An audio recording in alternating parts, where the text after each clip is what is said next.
Hello everyone. Good evening. Good middle of the night. I'm back. After dinner break. I was just so freaking hungry. So I had to take a break and have dinner. We didn't have dinner because I expected that the Sherlock Holmes finishing would be kind of a fast thing. But it wasn't fast. So yeah, here I am again. But this night, today, we are finishing Sherlock. Like, there's no doubt about that. I don't go sleep until I finish Sherlock. And I also have some chocolates to help you with that. I actually don't know, it's probably not a chocolate. It's something white inside. Can't say that I know these Norwegian sweets.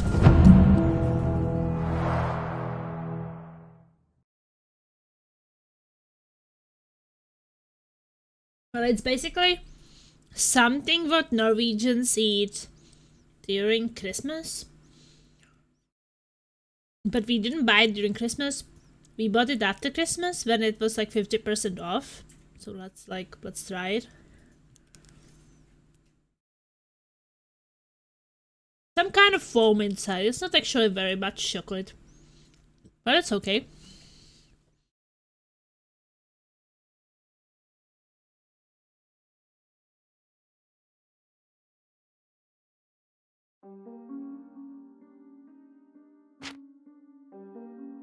Oh, this case.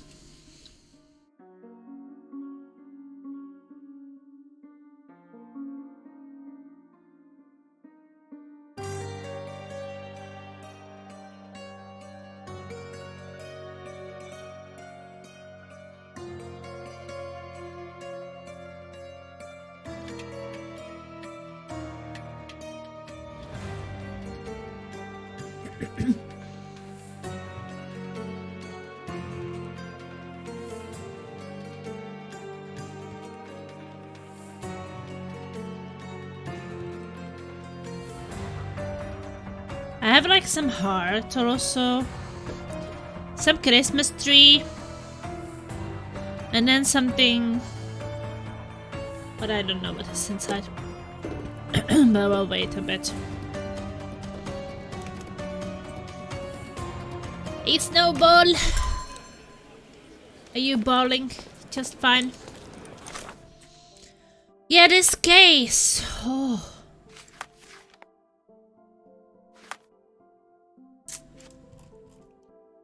Get the facts again. Basilio Coppello opened the safe during his sales speech to a client and claims to be as shocked as at the horrible discovery as the others.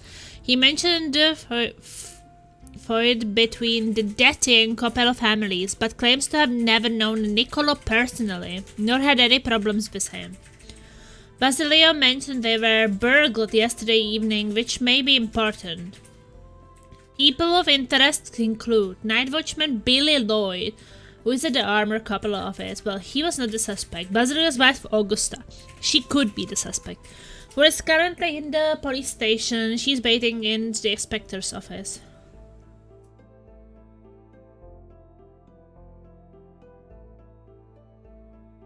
EFO stream streak since I just so happened to not be asleep yet. Balling my way to sleep. And slowly but surely. Why, you don't like the eyeballing?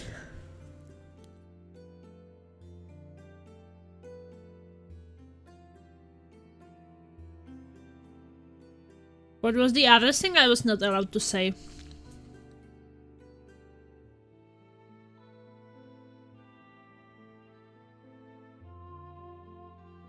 Commandos?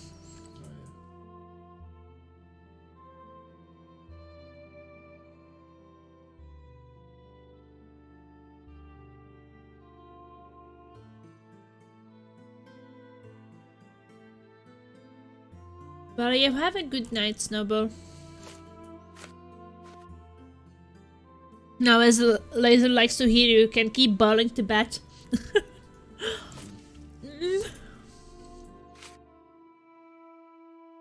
Niccolo Dedi's body was found in the safe. The facial expression and skin tone suggest asphyxiation in the likeliest cause of death. So, there is an uncharacteristic foaming on the mouth. Something in the wine. The foaming around the mouth is the result of light intoxication, most likely from wine. He has bruised and torn nails on his hands, seems like self-inflicted. There are bloody trails and faint scratching on the safe door, could have been made by the victim. Blunt trauma to the left side of the head. Unclear whether the blow was delivered before or after the safe.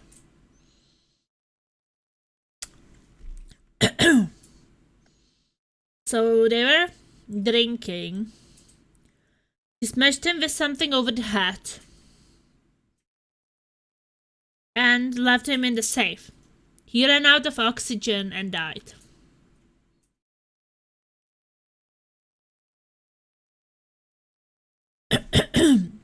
But why? Victim's clothing is not fully buttoned. Okay, unbuttoned.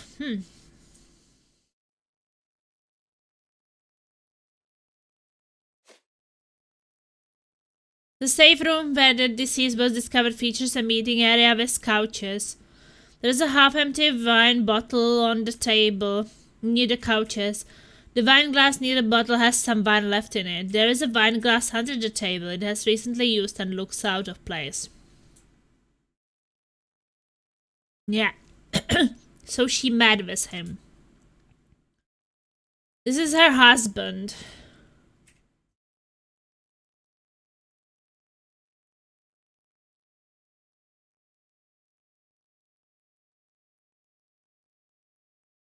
Probably not him.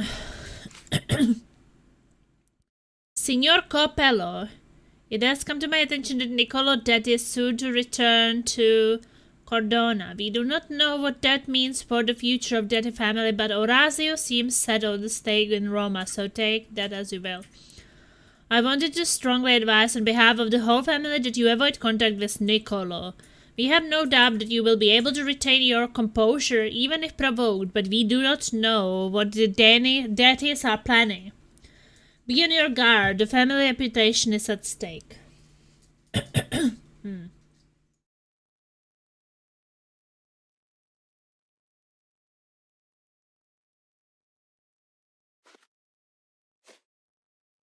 that's where the wife could get some conscience or something?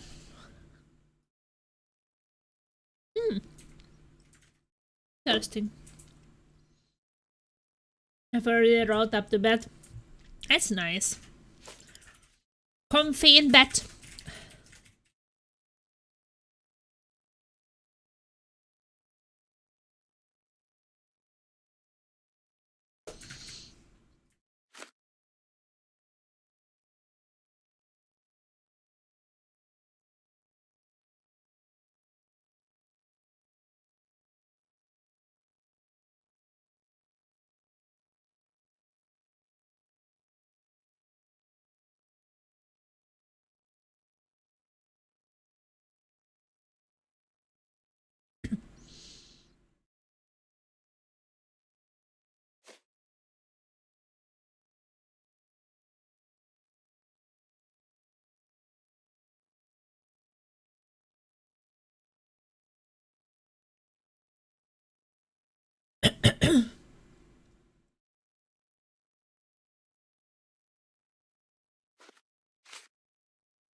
Around 10 a.m., Basil gives a full tour of the safe.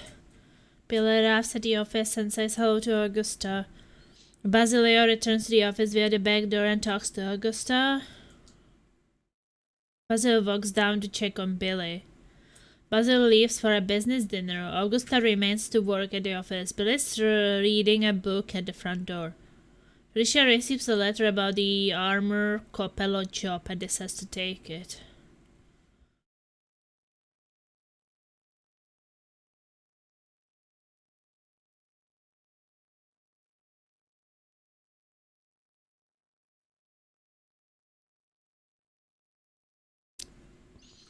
So Felicia received some letter at 9:30.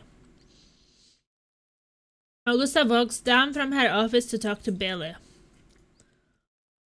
Around 10:15, Felicia enters the office and starts working on the safe. Okay.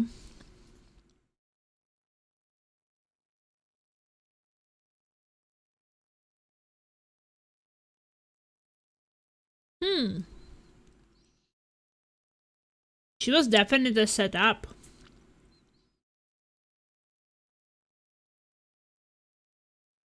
Only person above the age of 20 who uses a ladder to access her bed stairs, actually. Surely. Well, how can you be rolling? Either ladders or stairs. Up. Rolling down sounds more likely. So Augusta remains to work there. Then suddenly Felicia receives a letter about the job. So then Augusta goes down. Because she probably knew that Felicia's gonna come. Around 10:15, Felicia enters the office and starts working on the safe. Yeah, 10:15 starts working on the safe, and Augusta 10:11 went down. Around 10:30, Felicia opens the safe, sees Nicole dead inside. She hears a female scream behind her, slams the safe door closed. Augusta goes back upstairs. Billy hears her scream after seeing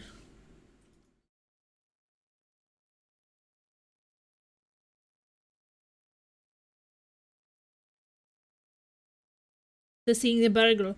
Burglar escape, says it's closed.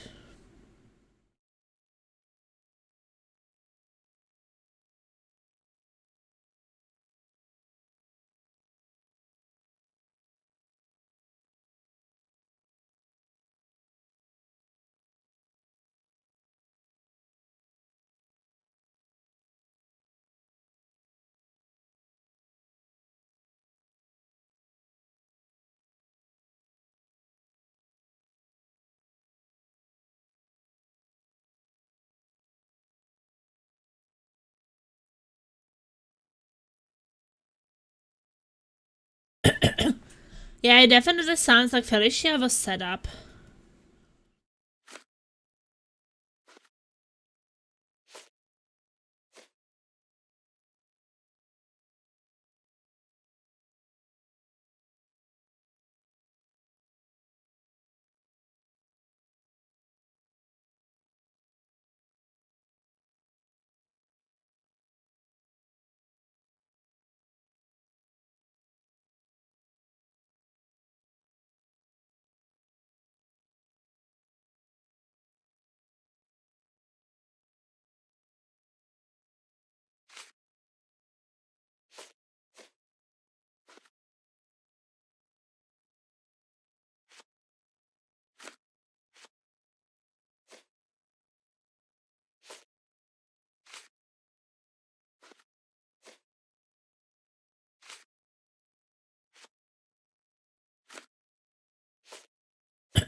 I'm in need urgent assistance from someone with a mastery of the burgling arts. You are to enter the armor couple office tonight at 10:15.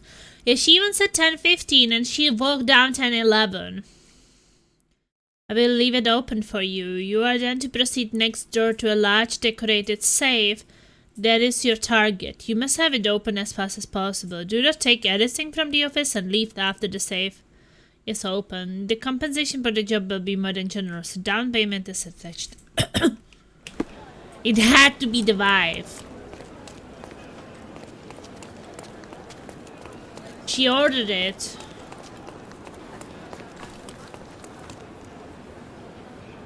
Rolling upwards takes practice, but what other choices does a ball-shaped entity have?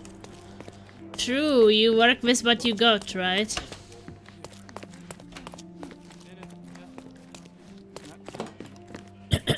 Well, we saved before, but...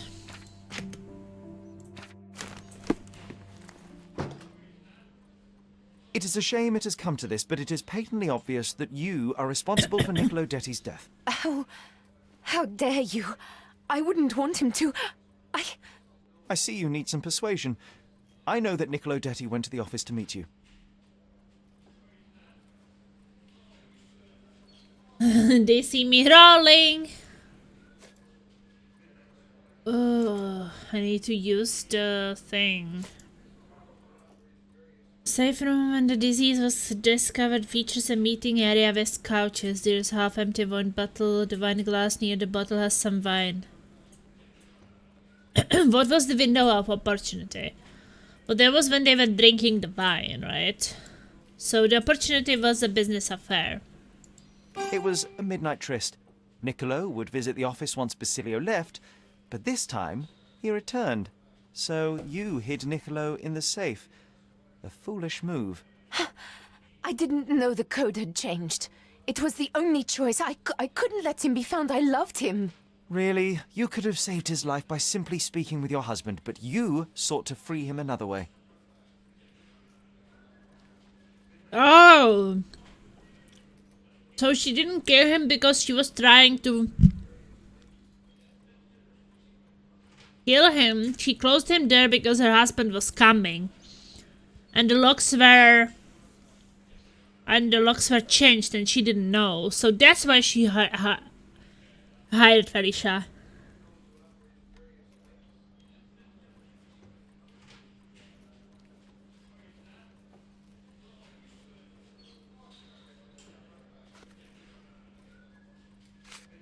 Then she hired Felicia.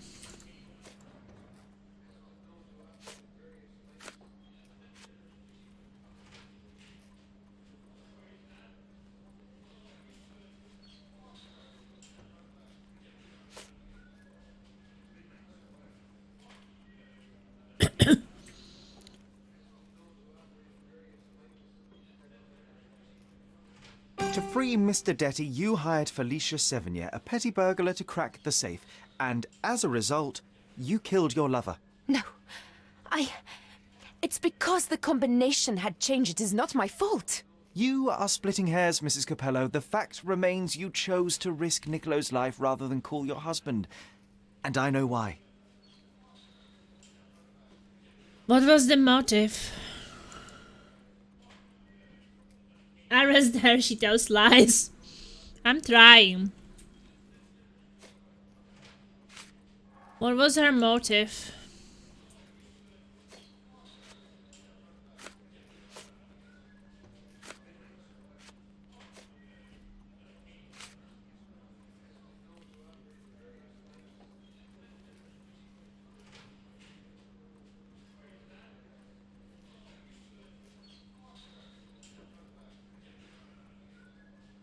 The letter?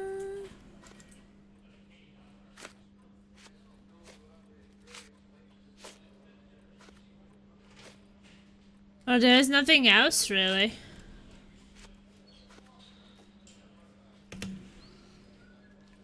You were afraid how it would affect the reputation of the Capellos, and you feared what your husband would do as a consequence.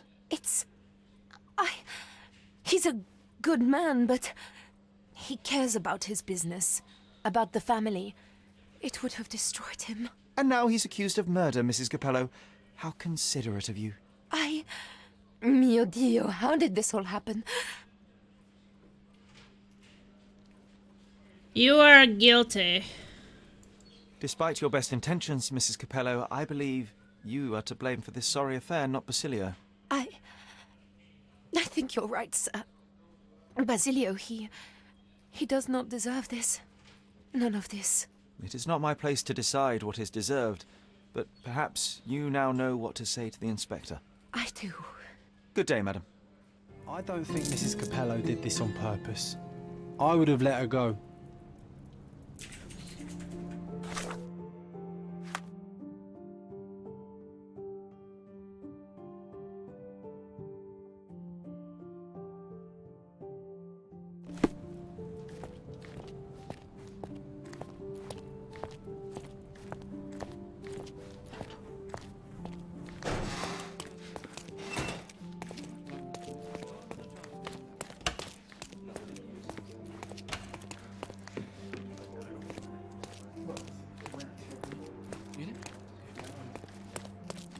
Or should I still speak to her husband?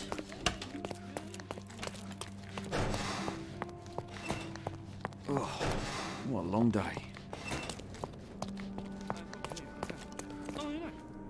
Well, she is guilty and it is her fault. It's an accident, but I mean, if you have a man locked in the safe, you don't leave him there all night.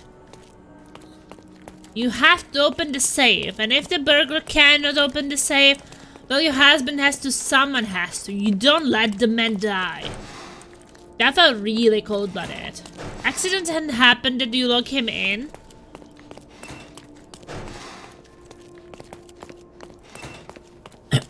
But just leave him there? And go to sleep or whatever? That was not an accident.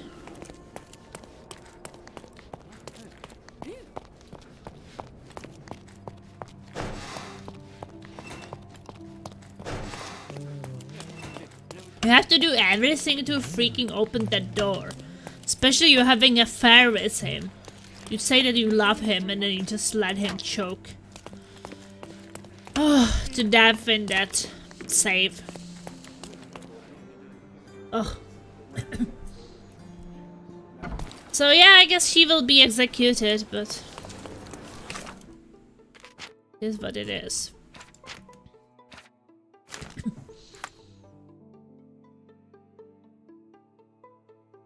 That was just a sad and unfortunate accident? Nah, not really. Just unfortunate accident.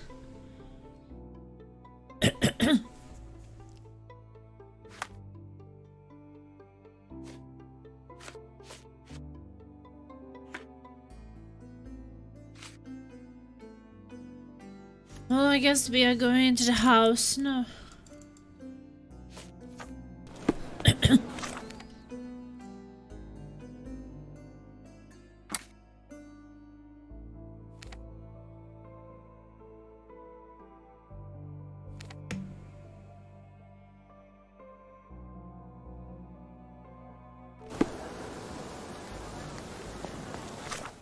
Let's change.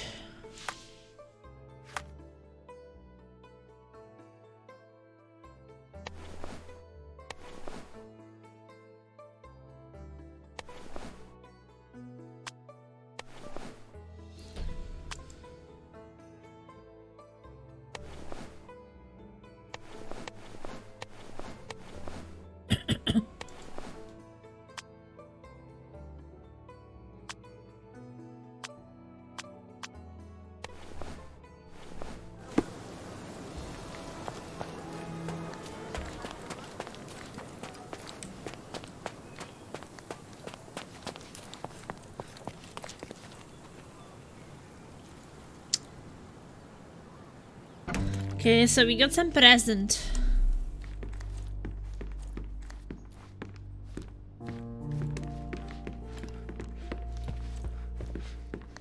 Home sweet home, Sherry. Another one. There must be something important behind it. I can... The local justice system in all its glory. Another one. There must be something important behind it. I can feel it.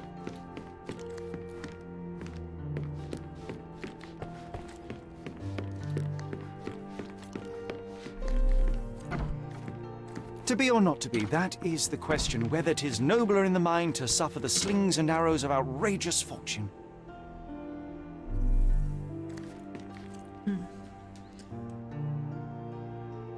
To the front door, okay. Perhaps I should check the front door.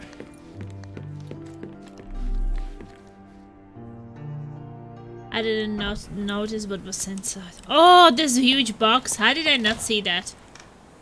What the fuck is that? It's a bizarre object, and yet oddly familiar.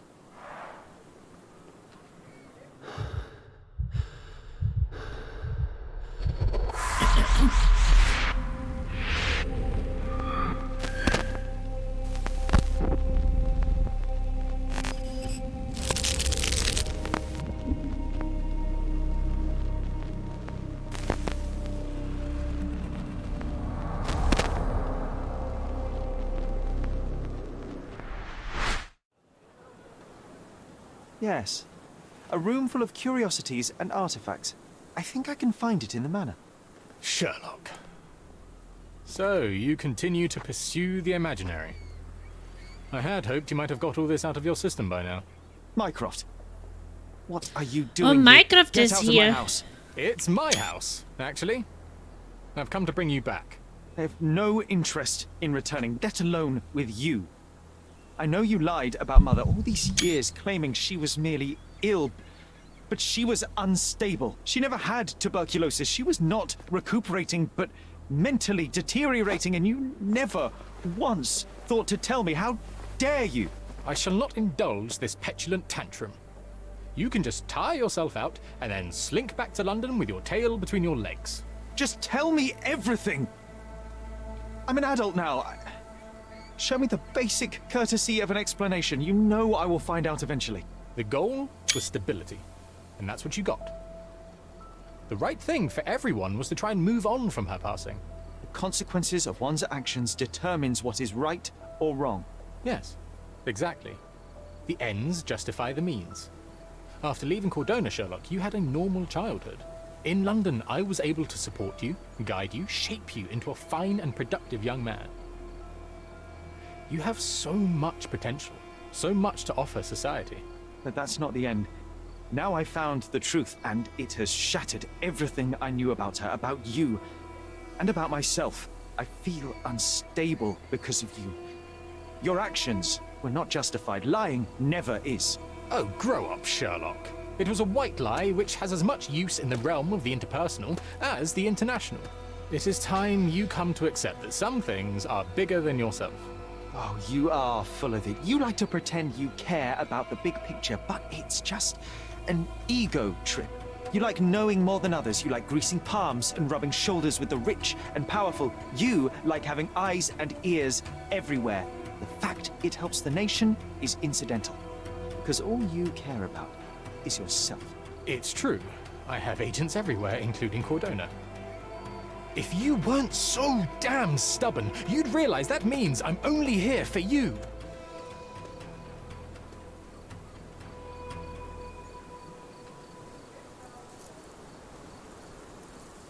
Ooh, meeting with brother.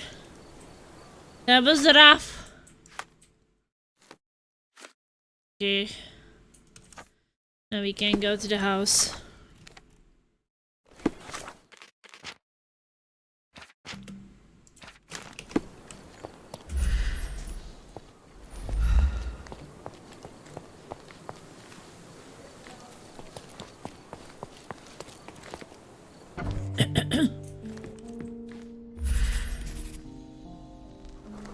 Good, straight, smooth. I remember returning home with a pair of perfect sticks. We wanted to turn them into training swords.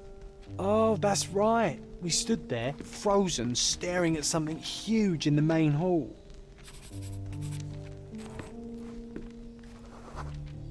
Female fishtail It was a giant mysterious. aquarium with a living mermaid in it.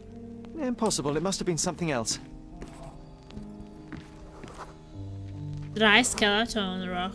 Oh, of course. That mortifying hoax presently taking up space in our front yard. Well, fine. Your memory's better than mine. But I'm sure we started examining it immediately. And someone else was around too.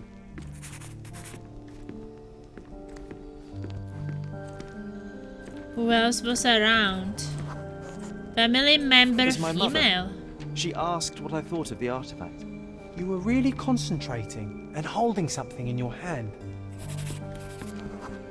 Tool glass I observation. inspected it with a magnifying glass and was able to confirm it was made of two different skeletons. The mermaid was a fake. And so it was time to smash the thing. Your mother took a hammer and... Slow down, John. That's not how it happened. I Okay. remember other people joined us.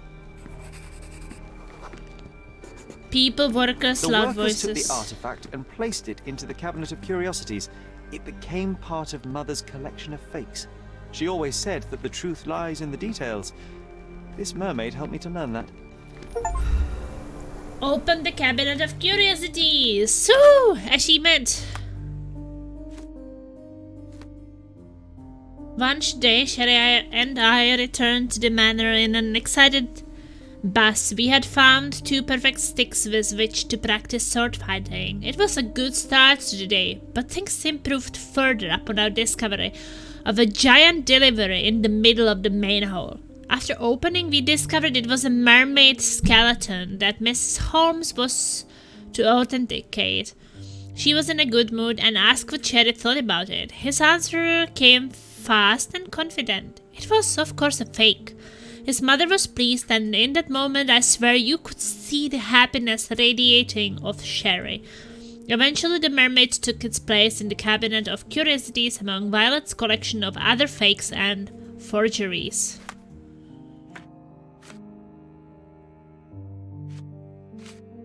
So now we should enter some other room. Ah yes, my mother's studio. She was an authenticator, and this was her cabinet of curiosities. I never saw the point. What does it matter if some artifact is real or not? It still exists. One of the most ridiculous fakes I ever saw. Its owner insisted it was a polar bear. He thought the white paint on the brown fur wasn't noticeable. Okay. What's that? Cozy blanket. I remember this cozy blanket. It was perfect for... Wigwam! Oh, that was a joy to build them. Imagining ourselves as wayfarers on the other side of the world.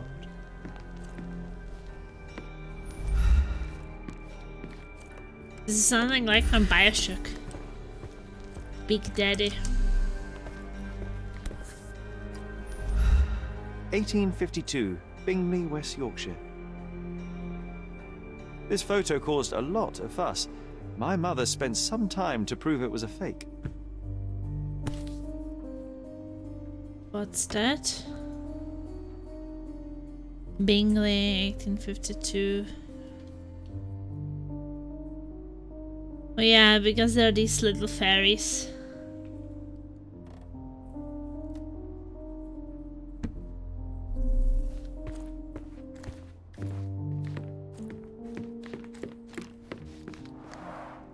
Mother said this was among the hunting trophies of a Scottish Viscount.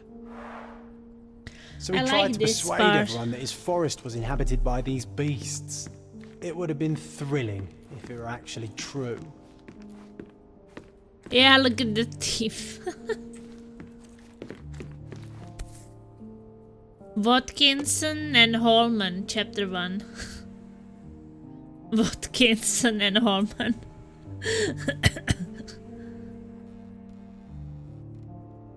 Watkinson and Holman, Chapter 1, by Wallace Dioram. Oh, Mycroft. He always acts so serious, but then reads tripe like this. John, if I remember correctly, you couldn't put this book down.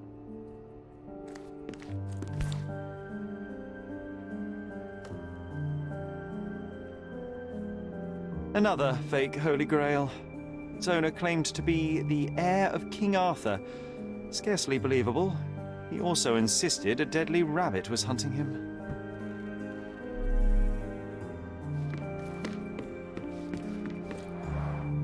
The full plate armour of Sir Robert Saunford. I was told my father won it in a wager. Armour is armour, but look at his sword. Oh, how badly I wanted to wield the blade. Maybe you take it instead of your pistol.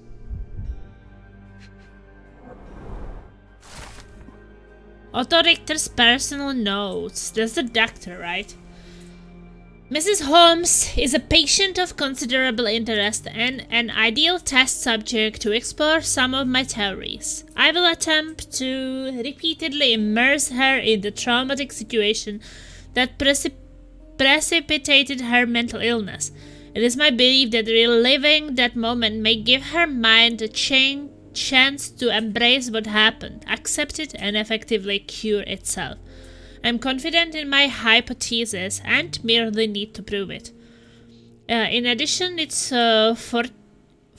fortuitous to be around the broader Holmes family.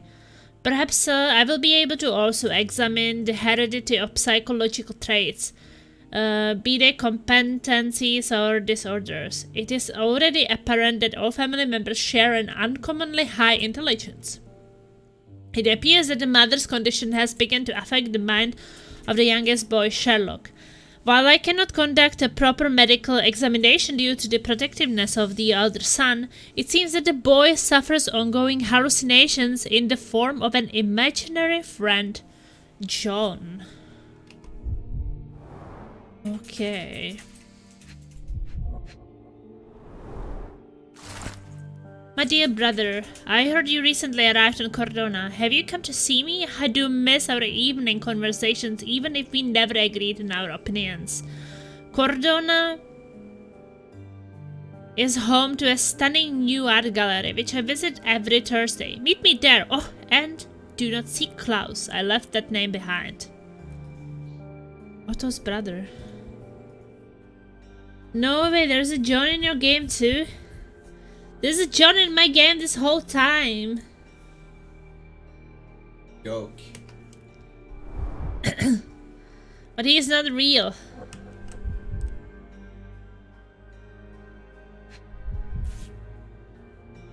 The Tulpa, Studies in Tibetan Mentalism.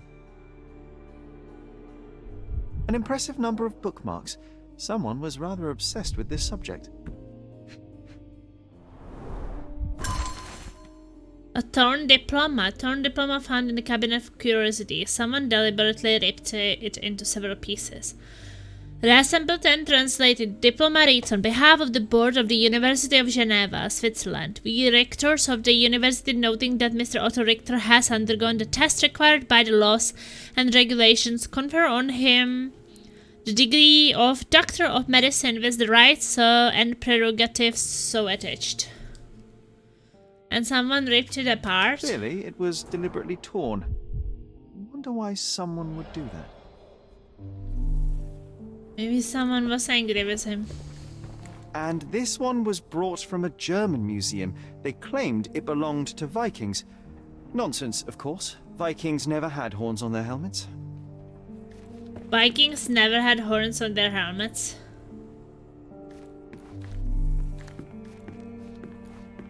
The so-called mummy of a Persian thought they princess. The defrauders did good work, but missed one small detail. It's the mummy of a man. An archaeological find should be here. It's far better than beneath the old city walls.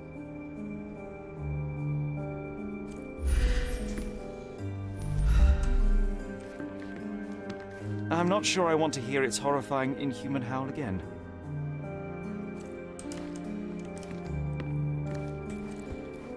A full collection. It's somehow so satisfying.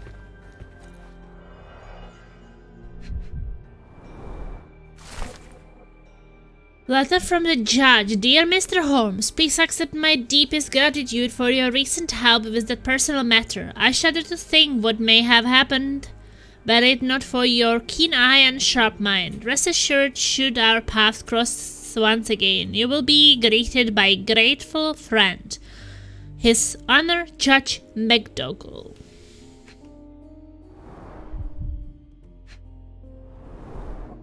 So many calling cards. Mycroft liked to keep useful people at hand.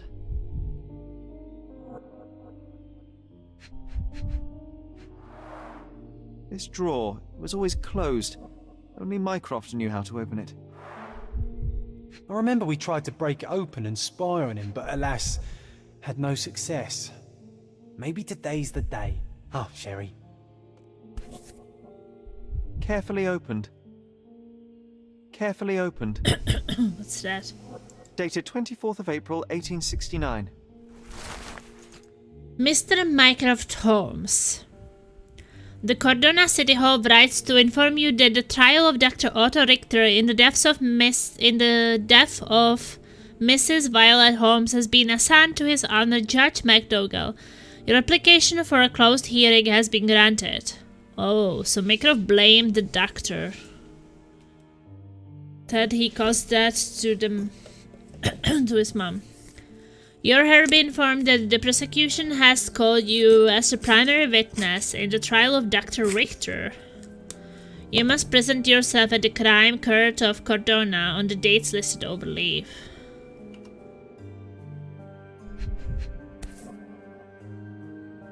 Officer Luciano J. Placido. Placido. Oh, that is that guy who retired. They didn't want him to let him retire, so I pretended that he got killed.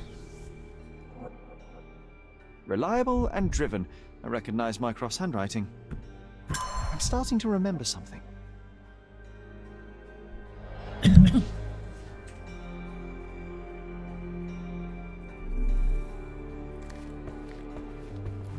I'm not sure I want to hear its horrifying, inhuman howl again.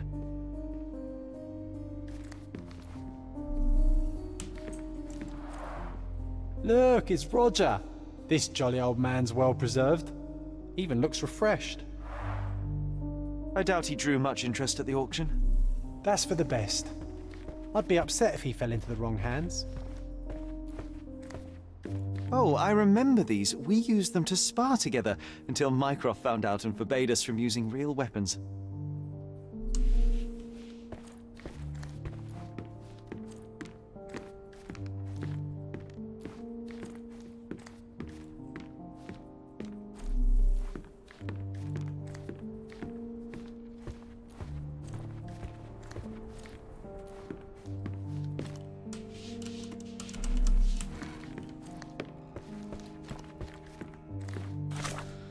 Okay, mine place.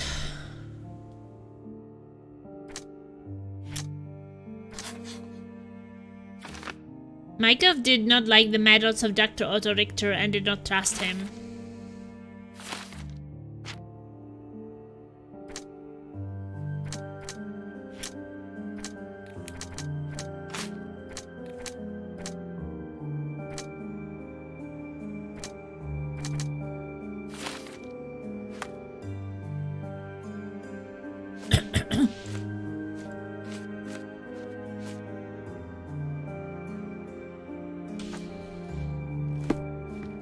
Yes, we should try to get in now. Early morning footsteps. The memory comes back. We snuck about watching him. He closed the drawer and went to the hall. We were like two shadows crawling behind him.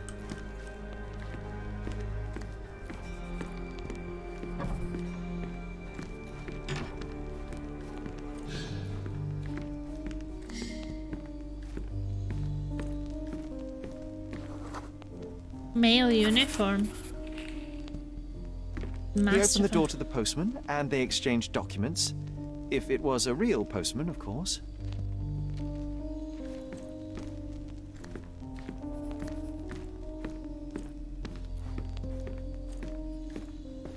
Then what? Then he went up.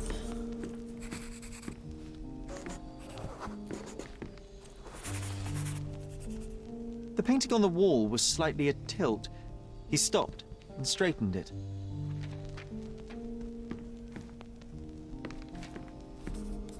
Did not hit it there though. So he would hit it behind.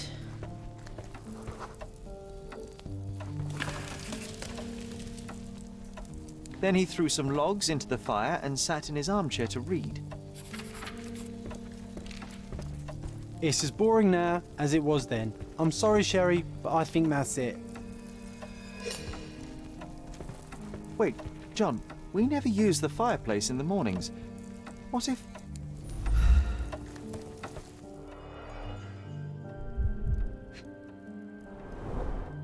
A bit of juniper in the fireplace created a soothing atmosphere.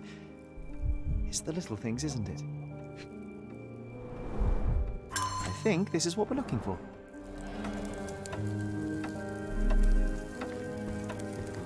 I hope I will have a chance for revanche with you, Monsieur Lupin.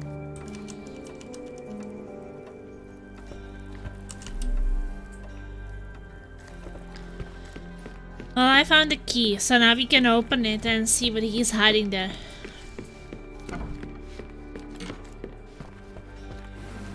We made it. So what's there? Dossiers on the most influential people on Cordona. Mycroft always had a habit of building files on everyone he met. Some bottle? Single malt whiskey. Mycroft's favourite. Single malt whiskey, Royal Lochnagar. Gifted by Queen Victoria herself. Half of a bottle of fine single malt whiskey, Mycroft's favorite drink. We found it locked in the drawer of the desk in the curiosity cabinet among a pile of important documents. Your favorite whiskey? Nah. I like my whiskey blended. Remarkably, it seems that the whiskey was a gift of Her Majesty Queen Victoria herself.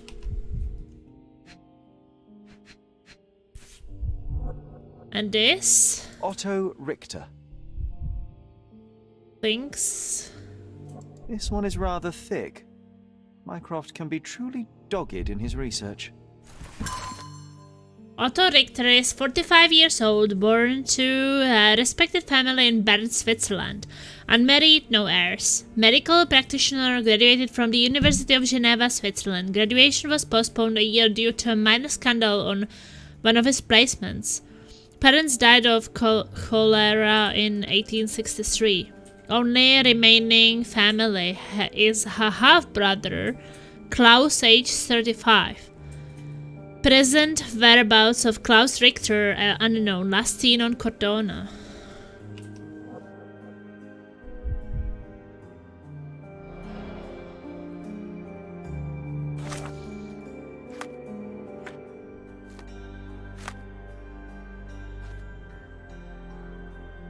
There was some accident in that room also.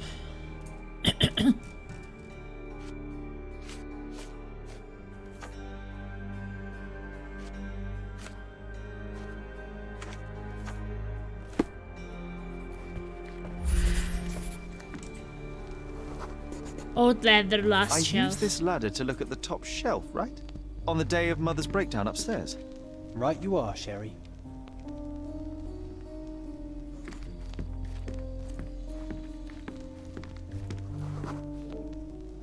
We heard a noise. I can't recall of exactly what. And we didn't have a great view from behind the statue.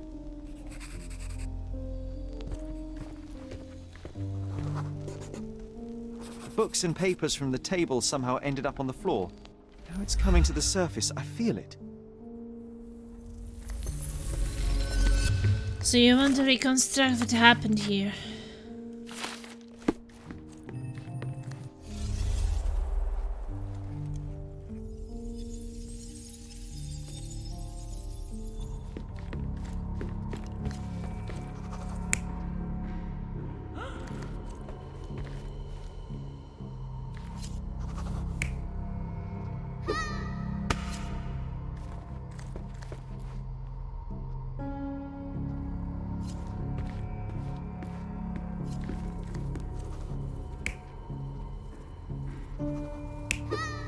Yeah, I guess I was up there.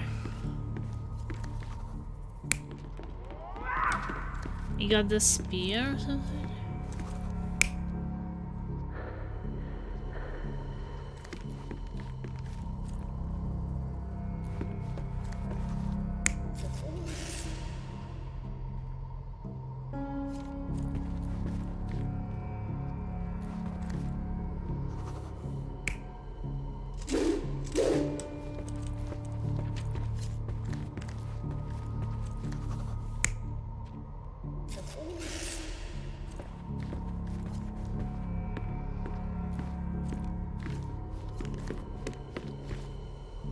Maybe he attacked him.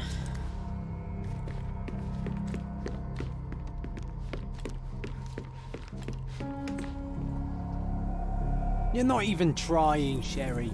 Concentrate.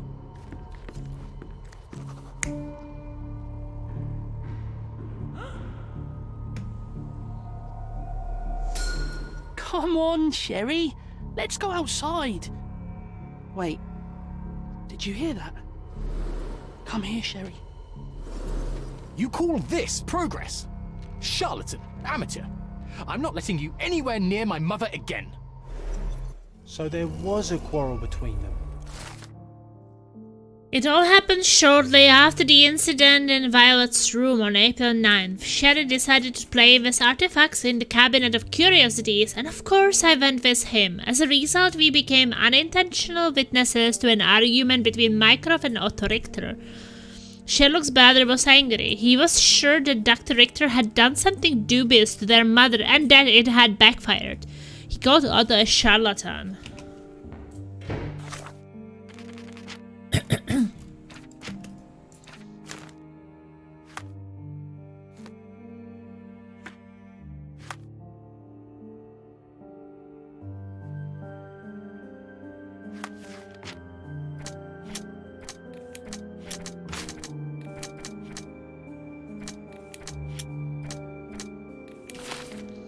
I heard a noise in the hall. Let's check it out. Someone's coming. More quests. You have another guess at the man and I heard a noise in front of the door. Okay, let's go. Sherry, look! We've got a parcel here. Hurry up and let's see what's inside. You got another. Wait, there's a parcel here. Invitation from Vogel again. Dear Mr. Holmes, I'm waiting for you at Kurt Manchio's mansion on Turquoise Lane, across from Cordona Abbey in Northern Grand Surrey. Come at once, if convenient. Come anyway. Always your friend, VV. I sent you the appropriate outfit for the place to avoid any unnecessary complications. I hope it fits.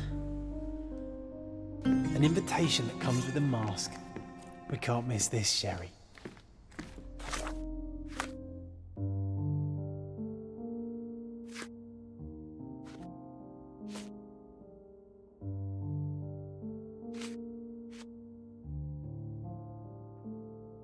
Or could the Vogel be like the brother of Otto Richter?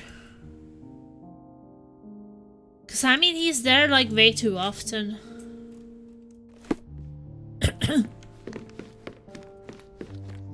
I think we deserve a rest.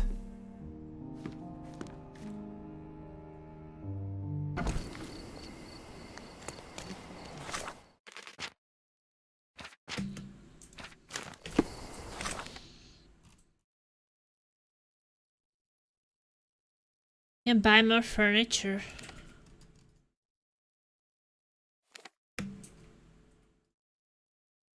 So we can unlock more memories.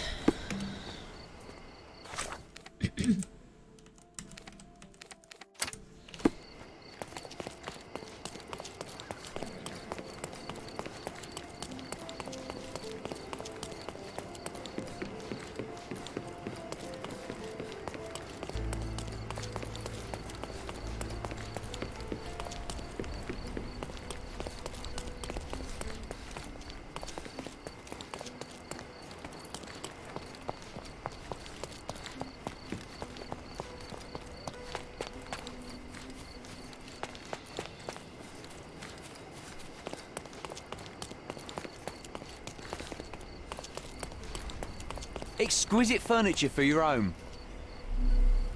My goods will brighten up your house.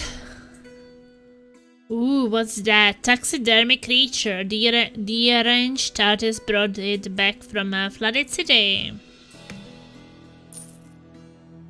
Preserved offcuffs. Best not to ask questions. Enjoy your purchase. Thank you. Is there another place we could purchase something, or this one? I hope you're doing well, Didymac. Hi ho, hey yo, ho hey. Yeah, finishing Sherlock today. This game is long as game for sure.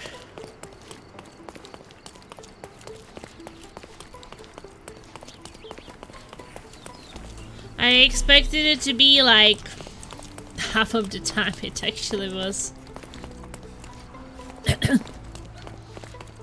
The best antiques in the district.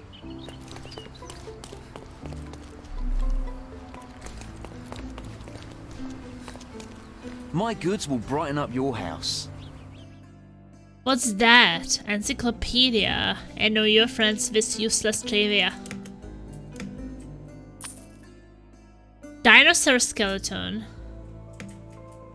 Enjoy your purchase. Refresh your interior. Pick what you like. There's even more.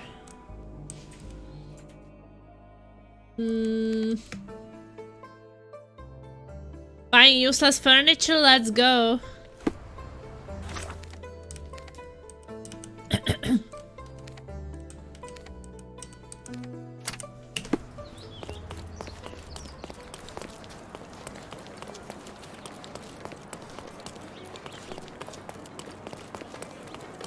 Oriental rugs at a good price. Don't miss out on my unique clothes. Merhaba. It's a good day for a purchase. Merhaba. Never mind the haze. Where is the hose? Laser will know. Mayan ritual dagger summon a dragon on the end of the word. May your purchase bring you joy. Come, come. Come, come.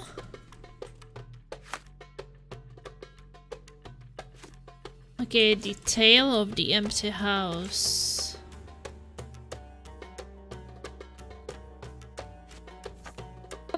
Decorate your house.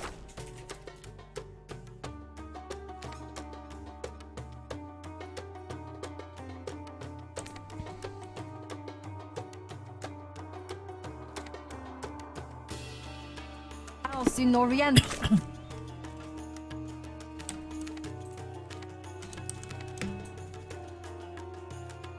I have summoned my father. My garden hose goes to the farm. Yeah, you can farm together with Laserby.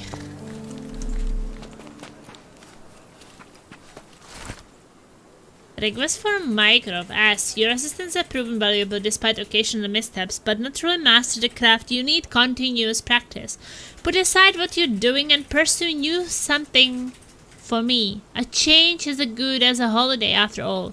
My social circle supplies me with precious knowledge that protects Her Majesty and the Empire.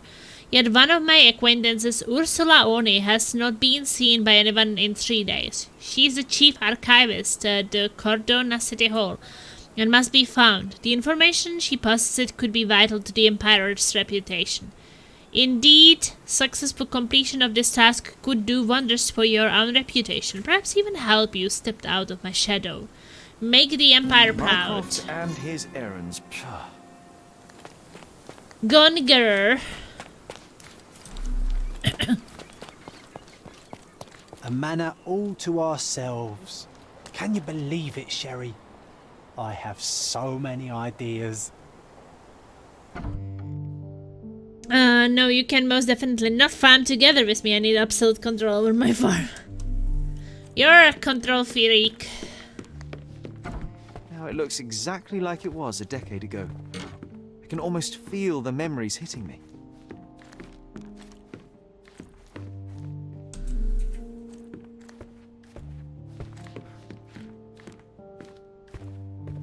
What a monstrosity! Where could such a creature even survive?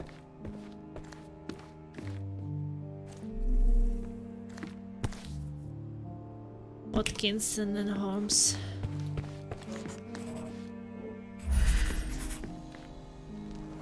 Books sorted wrong Oh, order. I remember now. I never liked the way the books were sorted on these shelves. That you didn't. Your brother often struggled to find his reading materials after our visits.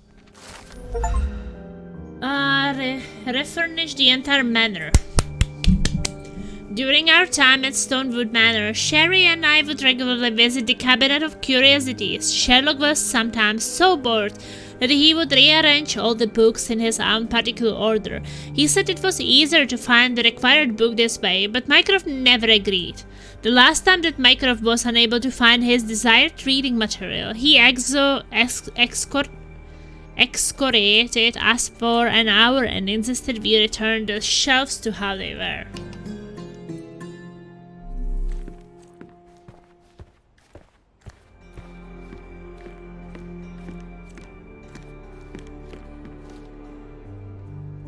when you're finished here, can we build a wigwam from the blankets? Like in the good old days?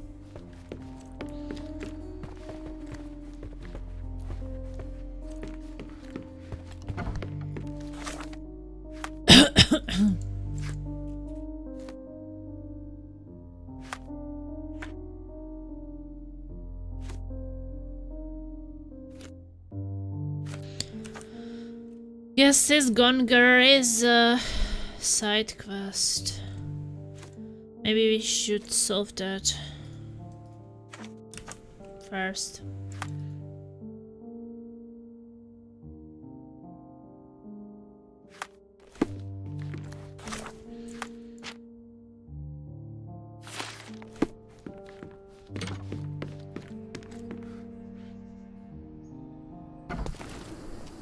Farm Star Control 2.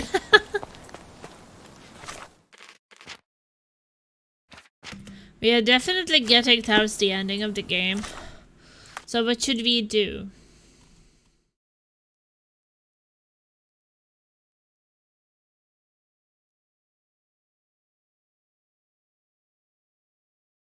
The chief archivist at the Codona City Hall disappeared.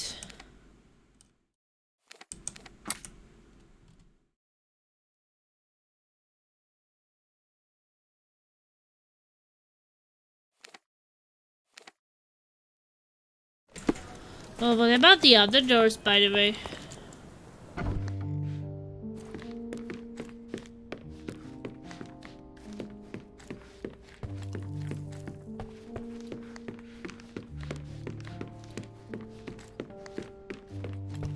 Another one. There must be something important behind it. I can feel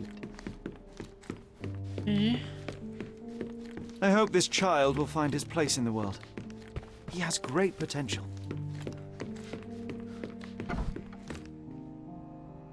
That's our room.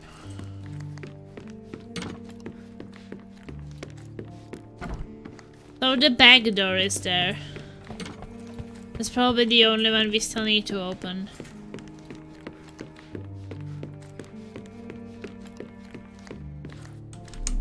I hope Wooden Joe won't object to a new friend.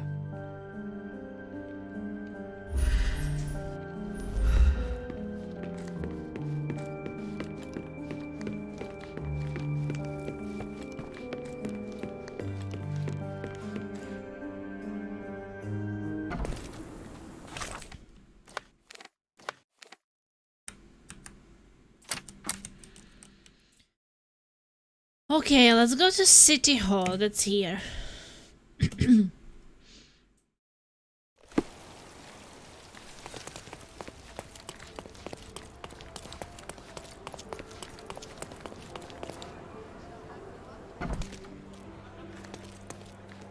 Yeah, she's not here anymore. Hello, Ma. I'm looking for the Chief Archivist, Ursula Oni. Where can I find her? Miss O'Neill is away on official government business.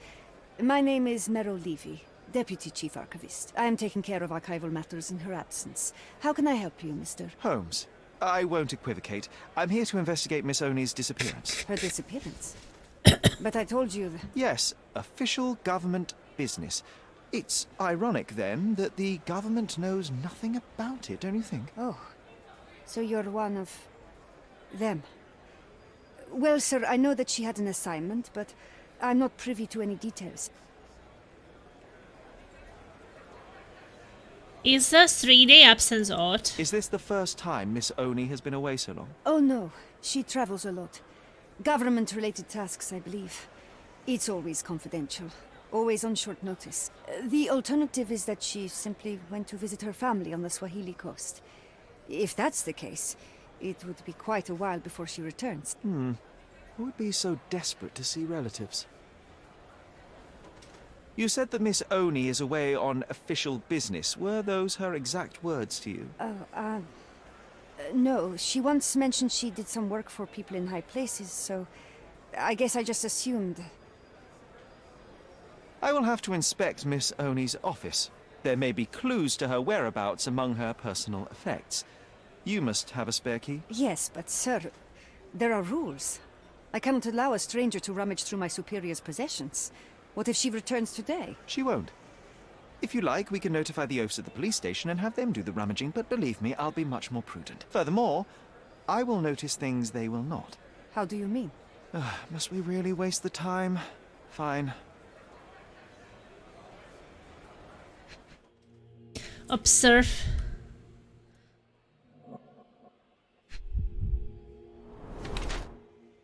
Made by child.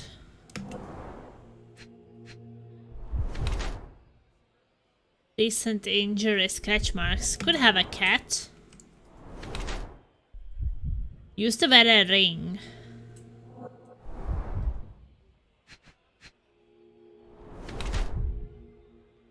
Black ribbon. Earring was pulled out. Torn earlobe. Oh shit.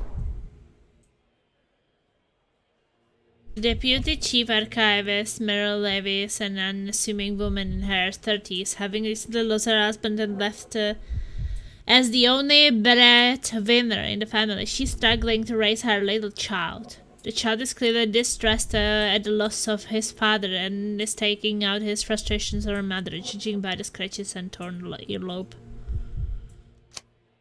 The Deputy Chief Archivist, Meryl Levis, an unassuming woman in her 30s, having recently lost her husband and left as the only breadwinner in the family. She's struggling to make ends meet.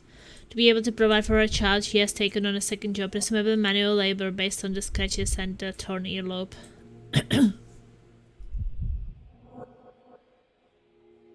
Yes.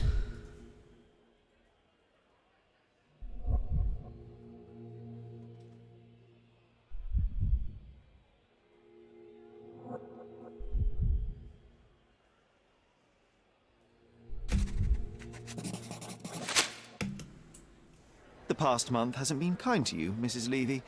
With your husband gone, the life of a working single mother must be exhausting. But the prospect of not being able to provide for your child terrifies you. That's why you took a second job, though you're obviously not very skilled at it.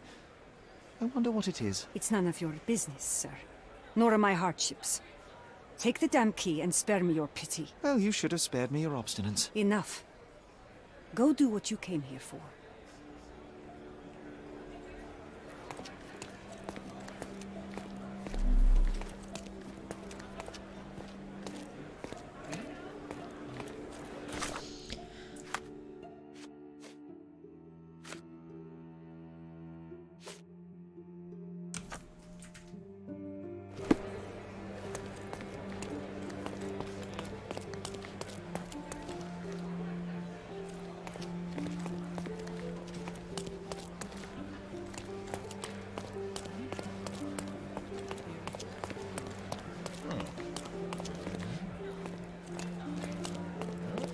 Damn these Capello safes, hiding all the juicy secrets.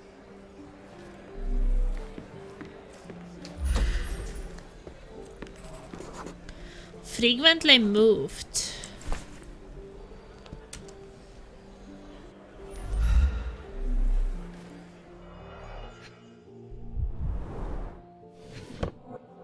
Ooh. What's that? Letter from R. Have you seen today's front page? Someone caught wind of your business in Miner's End. Those open graves were bound to be noticed eventually. I suggest you lay low for a while. I will contact you again when the dust settles.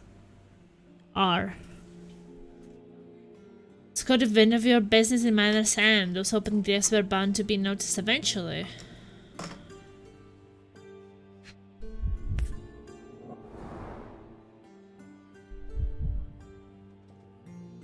Solid gold. Looks like a family heirloom. So they were like robbing graves or something?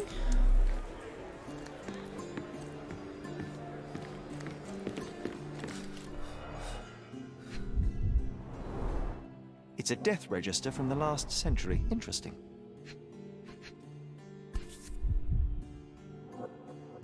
What a vivid vermilion.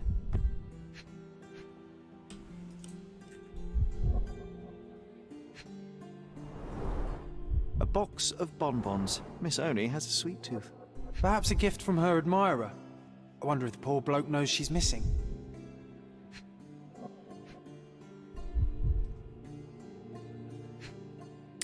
One more clue somewhere. She's proud of her roots.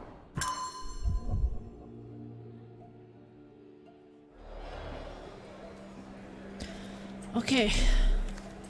What else?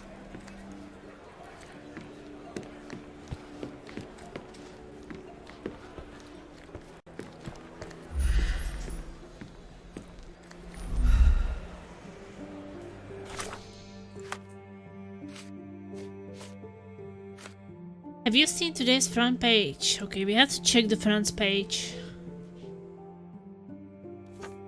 About opening graves and such.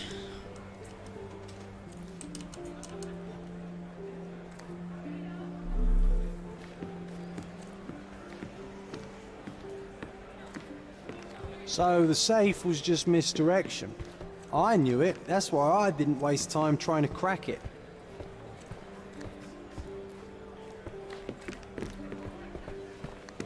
Wait, was that opened? So...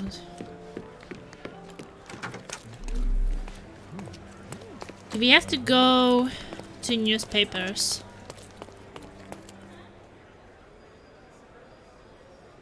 This necklace was hidden in MissOni's office. Do you recognize it? I can't say I do. It does look like something Miss Oni would wear.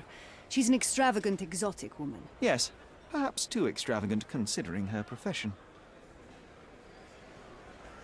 I found a rather curious letter that implicates Miss Oni in grave robbing.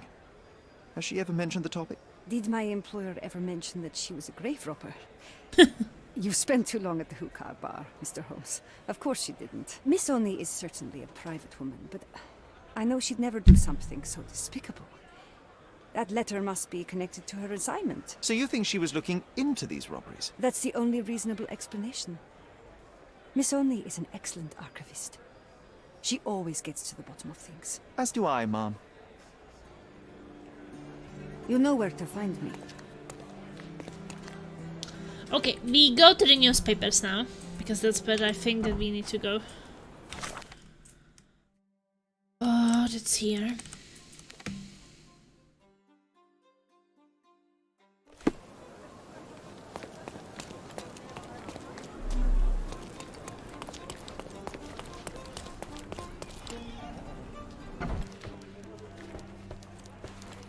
I wish to be alone.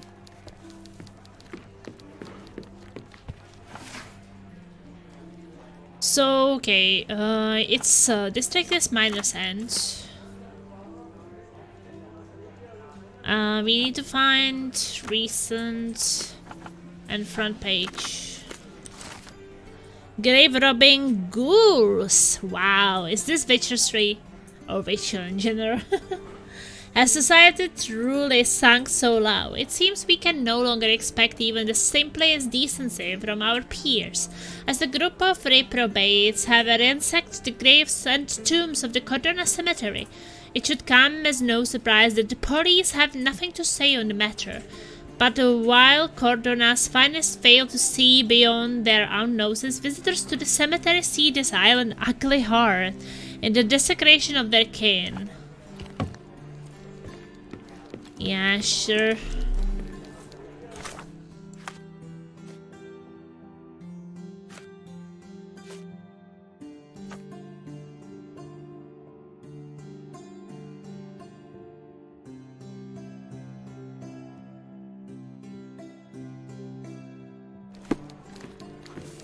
I wish to be alone.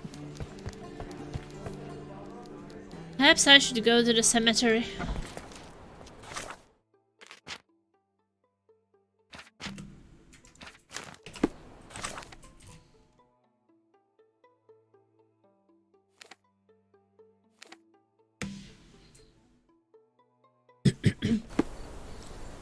And ask people.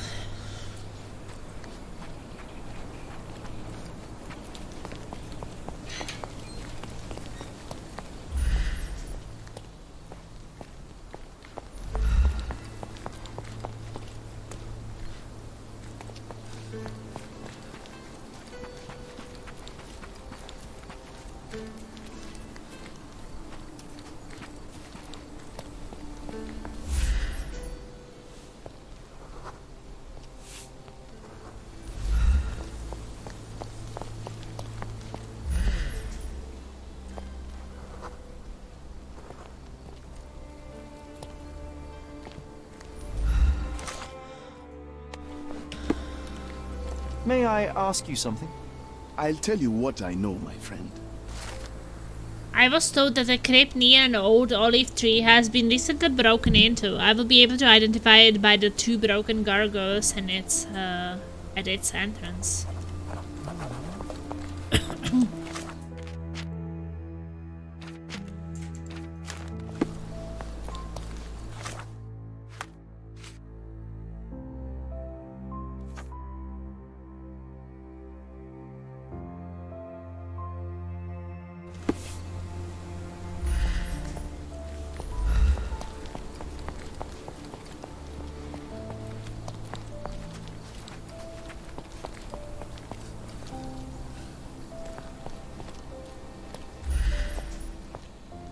Isn't this broken?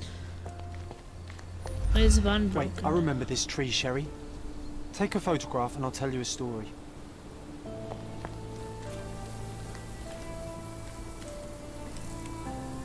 We tried to imagine the lives of the dead based on their names and tombstones. I wrote about it in my diary. He used to roam the cemetery, concocting interesting stories about the dead. Our life back then was simpler, more adventurous, more magical. The crypts appealed to us, and we tried to guess who was buried there. Someone rich, important or old. We carved our initials in the tree so that we would remember this place or it would remember us.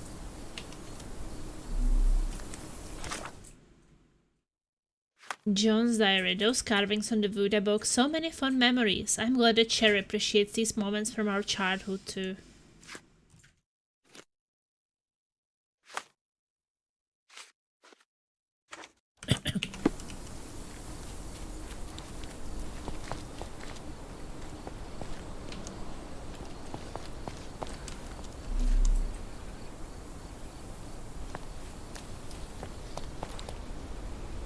Do they have no qualms about robbing the dead?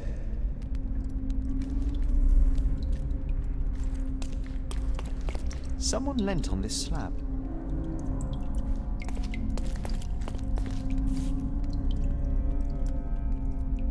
All Blood. it takes is one precise strike.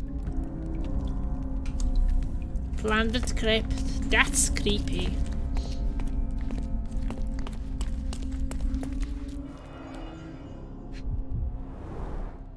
Blood drops from a small wound.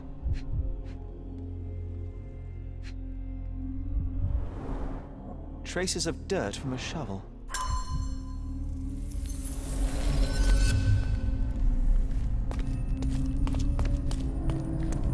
You go on ahead. I'm gonna earn some good karma by giving this thing a dust.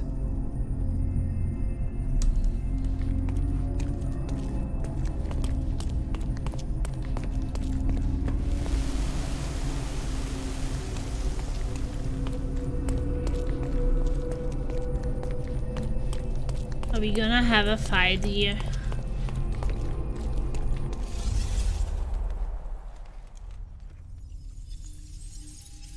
Looks like a fight place.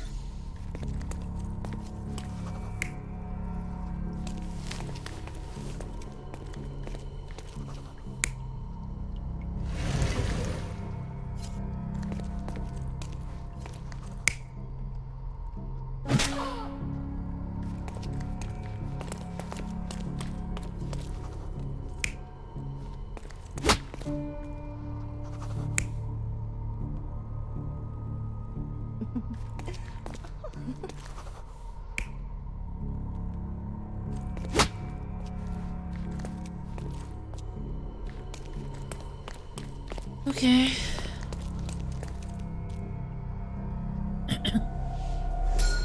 Miss Oni was here with an accomplice. Their argument led to a fight. That fight ended with a shovel to her head. No prizes for guessing where her body is. Oh.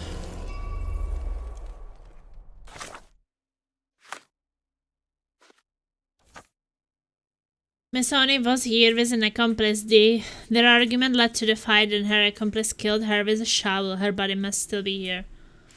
That's so bad. I was hoping she would be alive.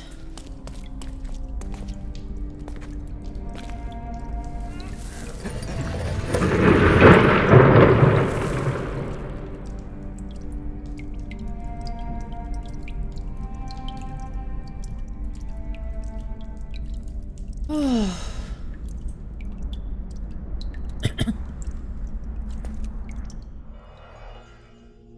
that's so sad that she actually got killed. The blow killed her instantly. Only she didn't suffer.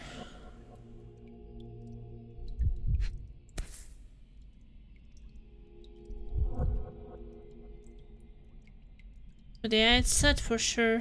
This earring was torn out by force. The fight must have been fierce.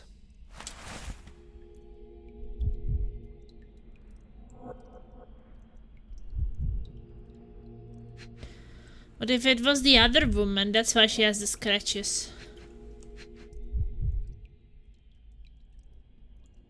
They were doing it together.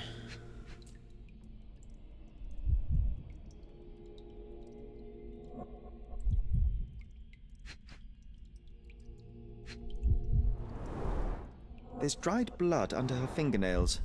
The murderers. I have the bad feeling that it's the other woman.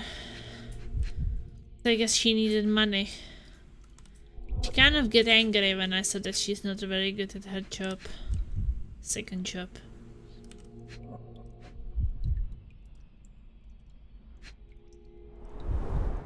Buried with her precious treasures like an Egyptian pharaoh. Official government business, eh?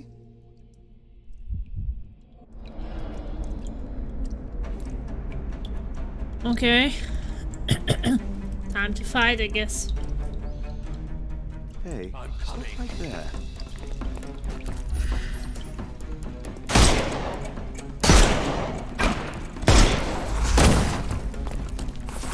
I couldn't miss the party.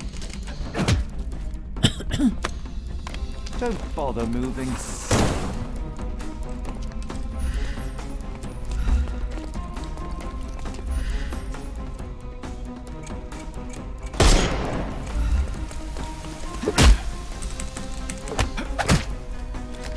No more crime for you until next month. More of this terrible combat again.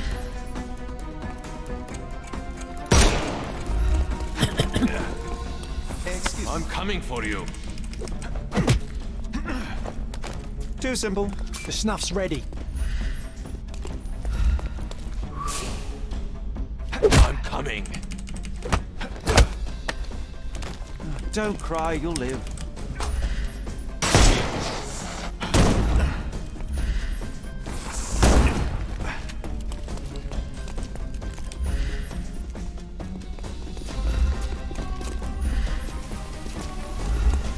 I couldn't miss the party.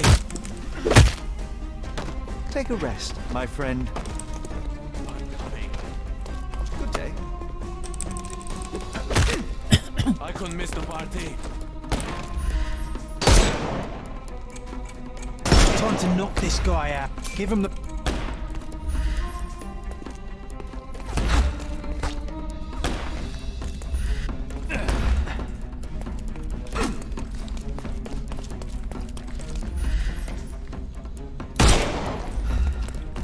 I'm coming for you. No more. The snuff's ready.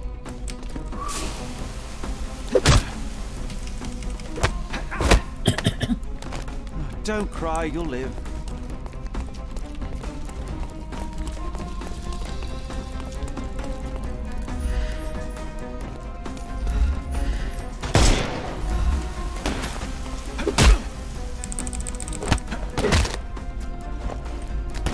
Don't bother moving. You've lost. Give him the pepper snuff.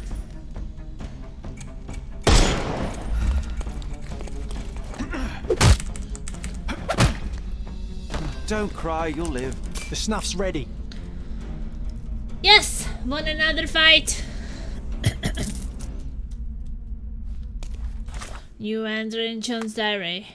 No matter how tough the enemies are, we find a way to defeat them with no loss of life. We have the perfect team indeed.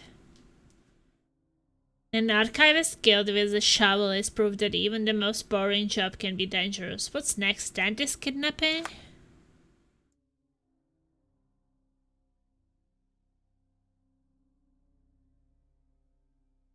Oh, Oh yeah, I found Ursula's body in a tomb. It appears she scratched her hair at her and tore her earring from the ear. That's why I said that she found a second job, right?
She's not here anymore.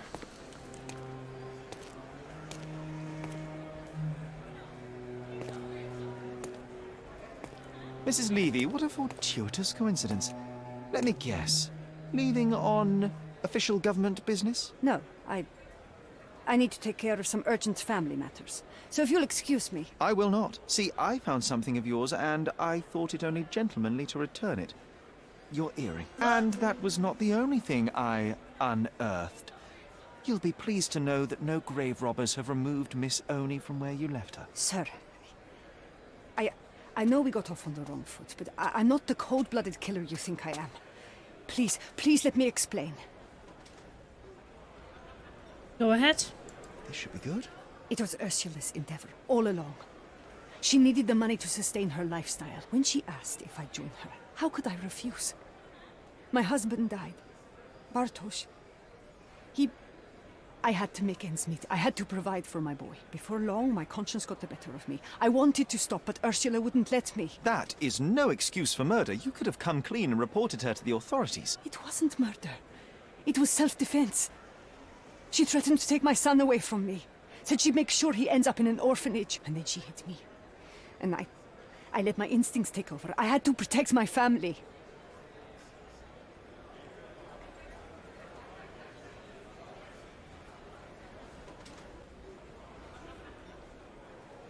That's a moving story, Mrs. Levy. When you tell it in court, perhaps it will mitigate your sentence. I'm begging you, Mr. Holmes. At least allow me to see my son one last time. My Mikhail, he won't... I'm afraid that's up to the police. Let's go.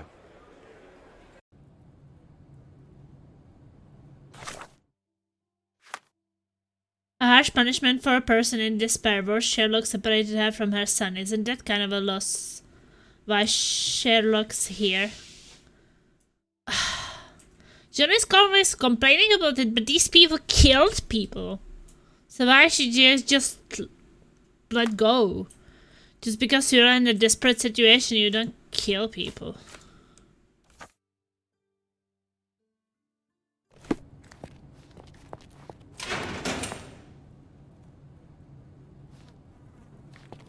Please, I have to see my son. Please.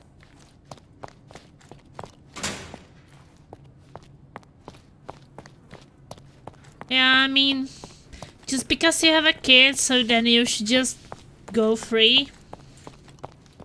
That would be an excuse. I guess everybody would just make kids.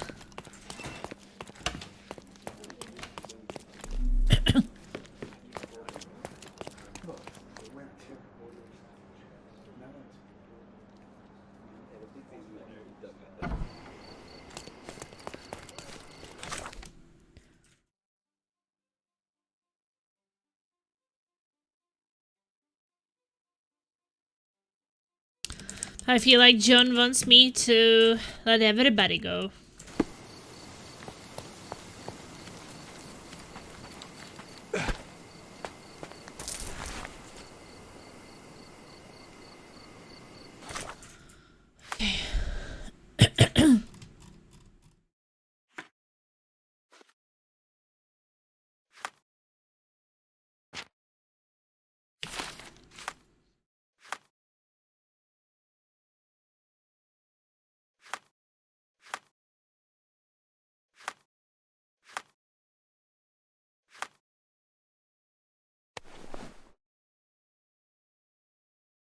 Okay.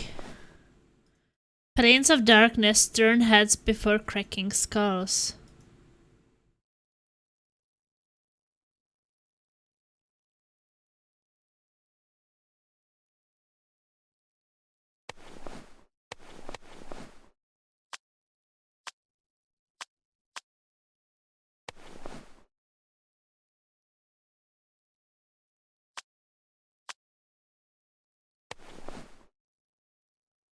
A normal mask for normal people? Okay.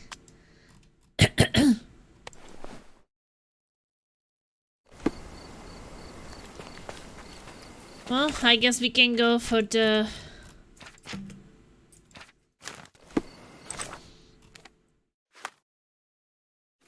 sacrificial lamb case. Dear Mr. Holmes, I'm waiting for you at the Curtis Manchius mansion on Turquoise Lane across from Corona Abbey in the Northern Grand Surrey.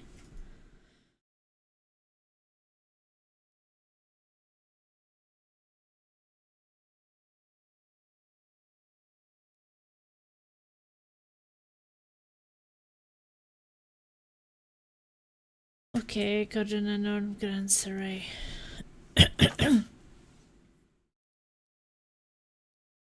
Turquoise Lane across from Corona Abbey in Northern Grand Surrey.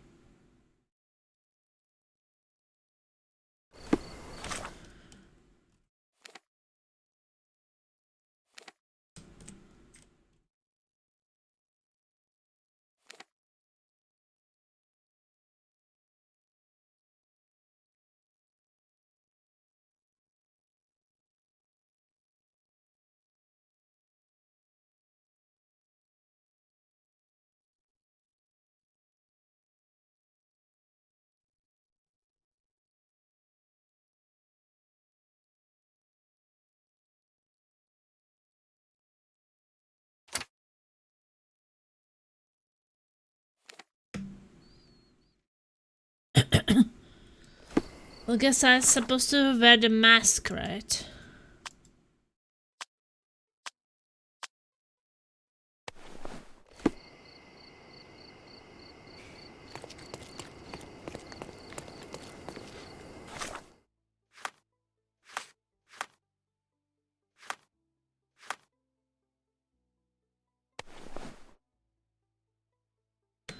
Planes of darkness. That's what I'm supposed to be wearing.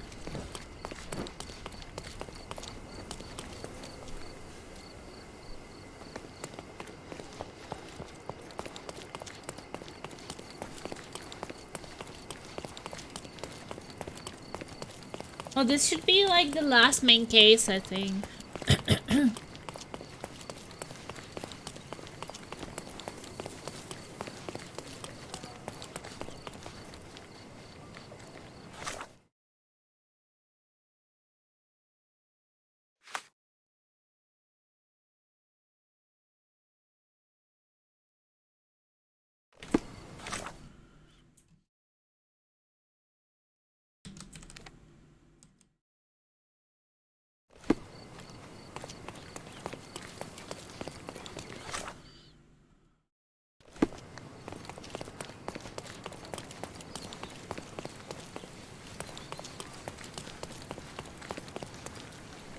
Welcome to the Manchios mansion.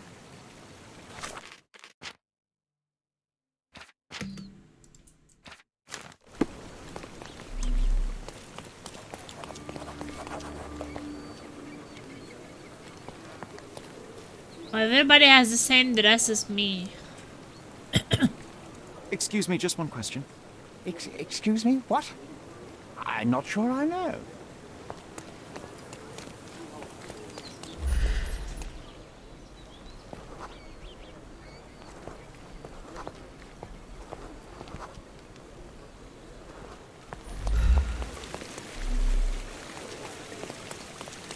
Well, there will probably be some murder happening, right? Why would I be here otherwise? Do you know anything about this? I have nothing to hide, sir, but I've never heard of this.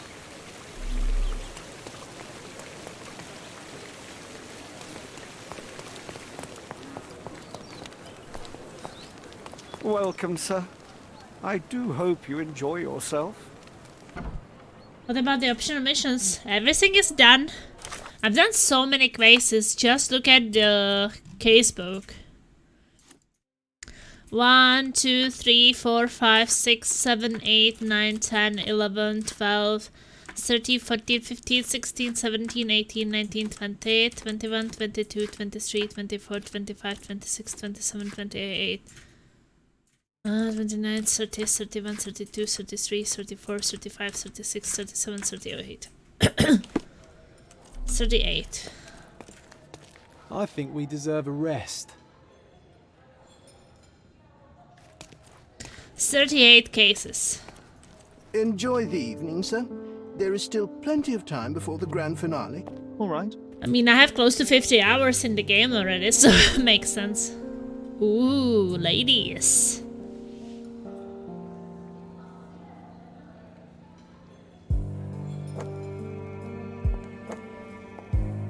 Oh, ladies.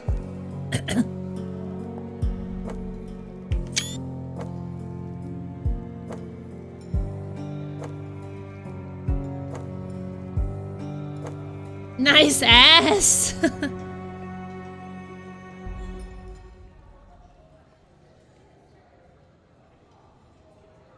What if I write an article about these people here? Can you help me gather information about Cordona's... My goodness, Sherlock, they made a blood fountain. No, John, it's definitely not blood, just wine. The wine vapours from here will be enough to get me tipsy. I hope. Look, that's John's ass.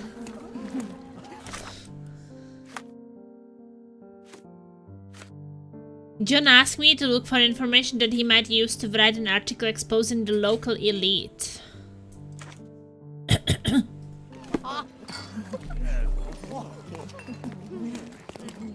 Vogel's gallery has a backer, I see.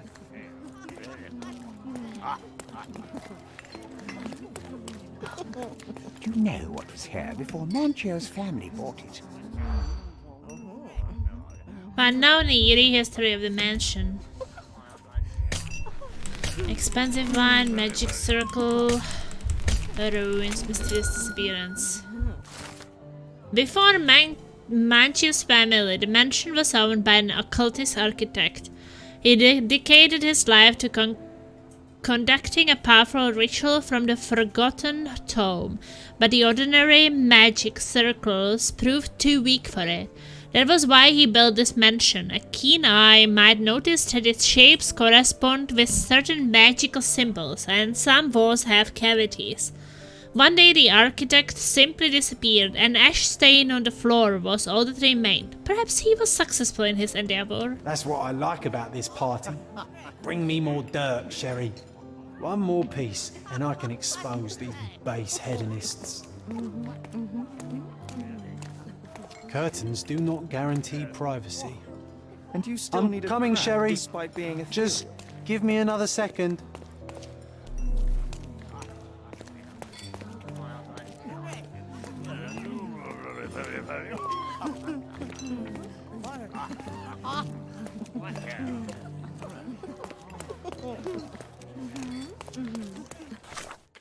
Yeah, even one more thing to uncover.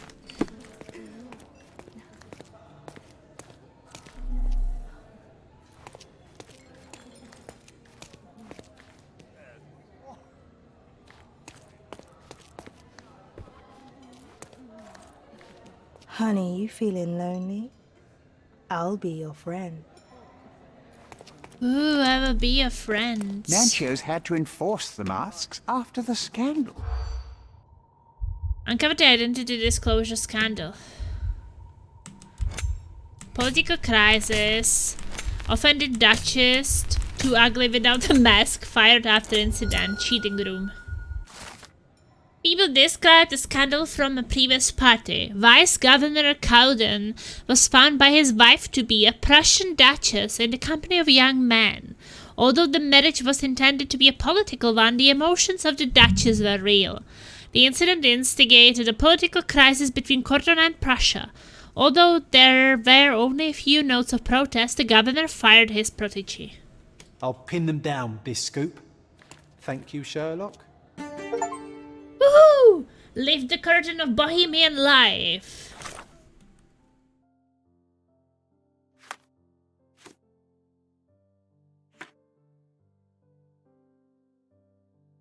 Have you noticed that pigs are always somewhere to be found around filth? The same can be said about certain members of Cortona's elite found at the Mencius mansion. The cream of society has a thirst for lust, dirt, and nefarious deeds. Perverse, corrupt officials prefer to solve political issues behind the velour curtain. Cowden, the vice governor, for example, his political marriage collapsed international affairs with Prussia. Where do you suppose this took place? At a party of Mr. Kurt Mencius. Not to mention that this puddle of waste is being nurtured in a mansion that once belonged to a crazy architect. A place where every shape and edge has occult meaning. Cortona's elite feels safe and fine there, to be sure. This is a short summary of a single evening, but I'm sure there is more to uncover. However, my hard work won't affect the run of my newspaper. John, the journalist. Before Manchester, the mansion was owned by the occultist architect. He dedicated his life to conducting a powerful ritual from the forgotten tomb. Okay.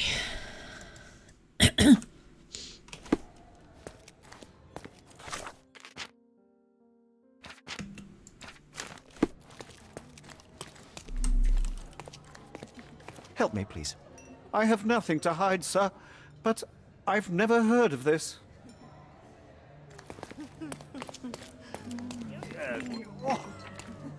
Look, I'm an outlaw.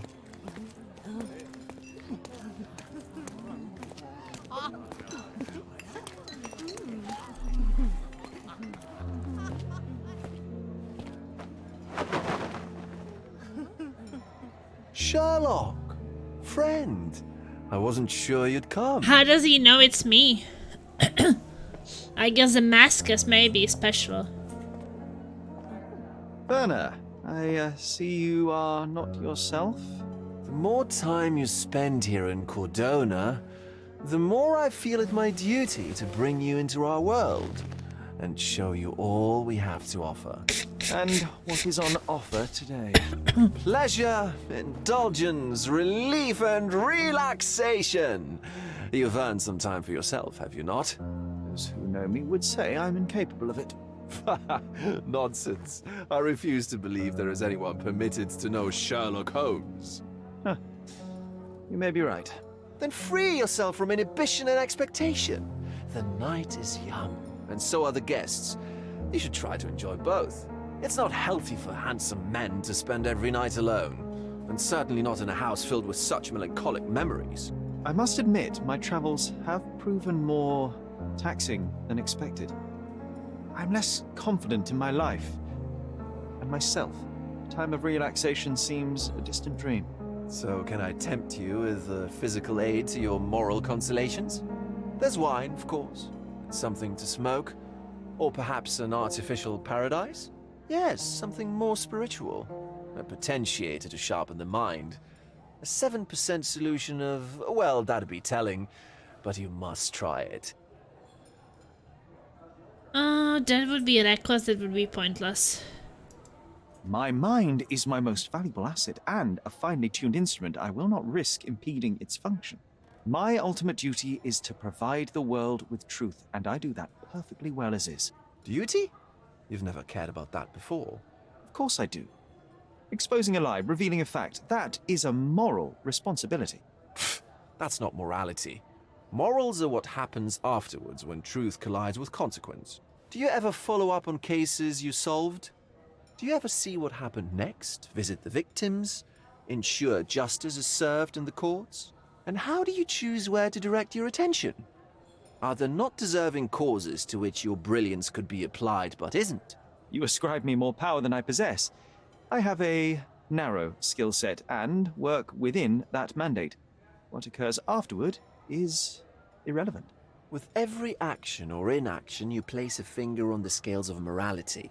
Many in the city would see you as abdicating your responsibility. I haven't. Not me, of course. Morality is subjective, just like truth. There is little to be gained from indulging in it, and far better things to indulge in. Now I must insist on easing any burdens I've placed upon your shoulders. Show yourself a kindness, and try this rather delectable concoction.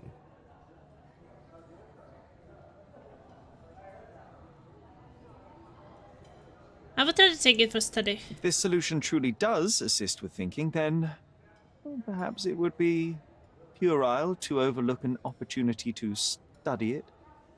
I'll take it with me. Yes, Sherlock. Very good. And now, our evening begins in earnest. I just remembered. I'm sorry, Sherlock. My mind's delightfully impaired. Please take this key. It opens the altar room, past the library. Pardon? Altar room? What now, Werner? Go quickly and find our Fabio. Only you can make him talk. I'll join you in a minute. Okay. Well, I'm going to the bathroom. I will be soon back. Okay, I'm back. Let's continue.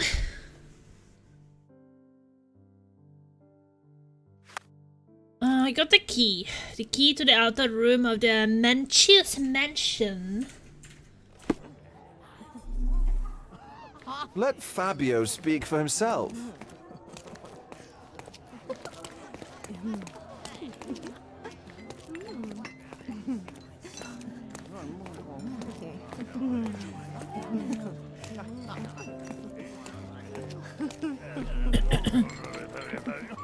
Well-known and recent plays to keep up to date with the current trends.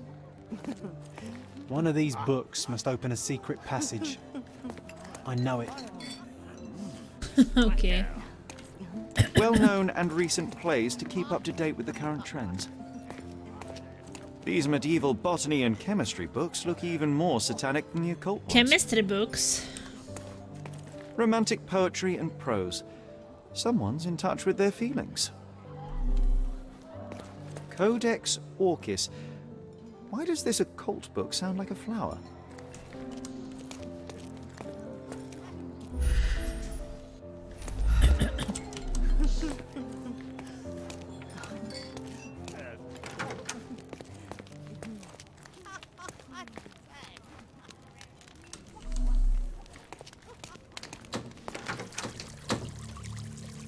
Shit.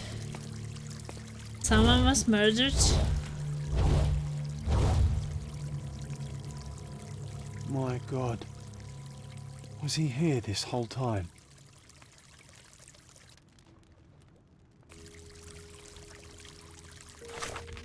This is crazy. Why did he want me to see that? A young man with a ceremonial knife stuck in his chest lies on a ritual stone in the outer room. It's Fabio.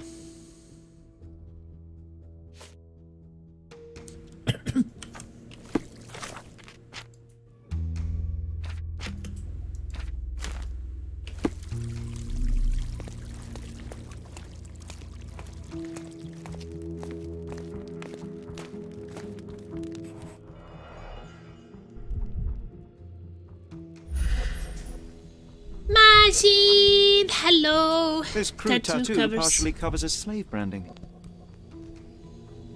Tattoo covers a mark, slave branding.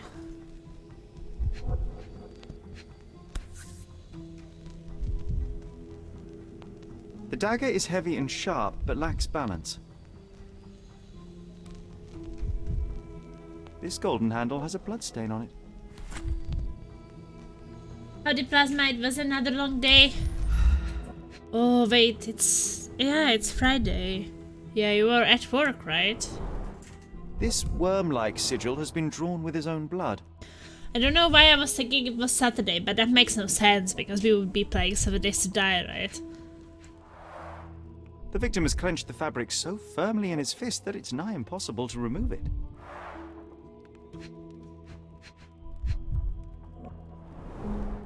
A blunt force trauma may have suffered an internal hemorrhage.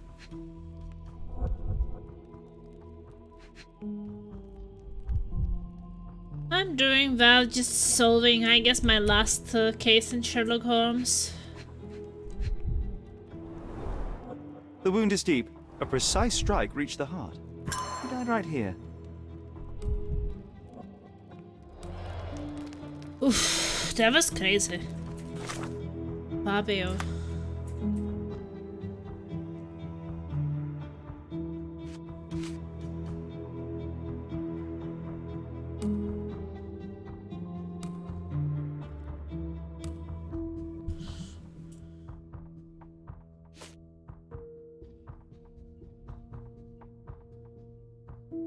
Bogger gave me a key so I could talk to someone named Fabio in the altar room. Fabio was dead when I found him.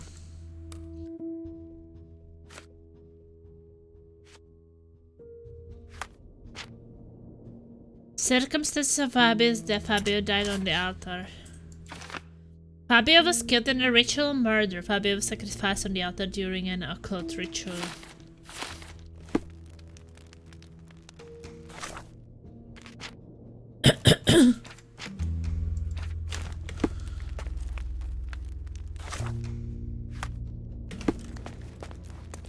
Werner, care to explain what is going on here? On nights like these, it's not unusual for some attendees to get a little exuberant. It's part of the appeal. Unfortunately, it appears things have gotten out of hand. Yes, some are more prone to bend the rules of morality. That's murder. I doubt there's anything left to bend. Why did you not tell me immediately? We were chatting about trivial matters for some time. If I'm completely honest, Sherlock, I've consumed a rather potent cocktail of substances. My attention slips and drifts. But I'm glad I thought to call for you. You sent me a disguise. Oh dear, did I? Well, since I found the body, Mr. Manchios has agreed that you can investigate the matter. I promise my mind will behave itself going forward. All right. Pull yourself together, Werner. About nights like these. What is it about these nights that you were so eager to share with me? Well, they're not always in the evenings, but they are in the shadows. People gather to test their boundaries in a safe and consensual atmosphere. Often with more stains than your typical crime scene. But that is the point. Who are we to judge? I suppose that's fair. What about today, then? Was anything different? Well, I was invited as a special guest. It was supposed to be a time of both divine and carnal pleasures.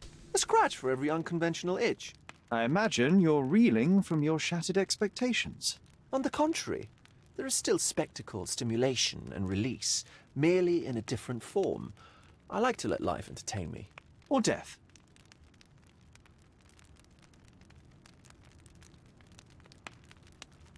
Mr. Manchios is the owner of the manor, yes? And the host of Cordona's most memorable parties. He promises even the ugliest guest a partner for the night. And for the ones with more unconventional tastes, Mr. Manchios provides other services. What a caring person. You cannot begin to imagine.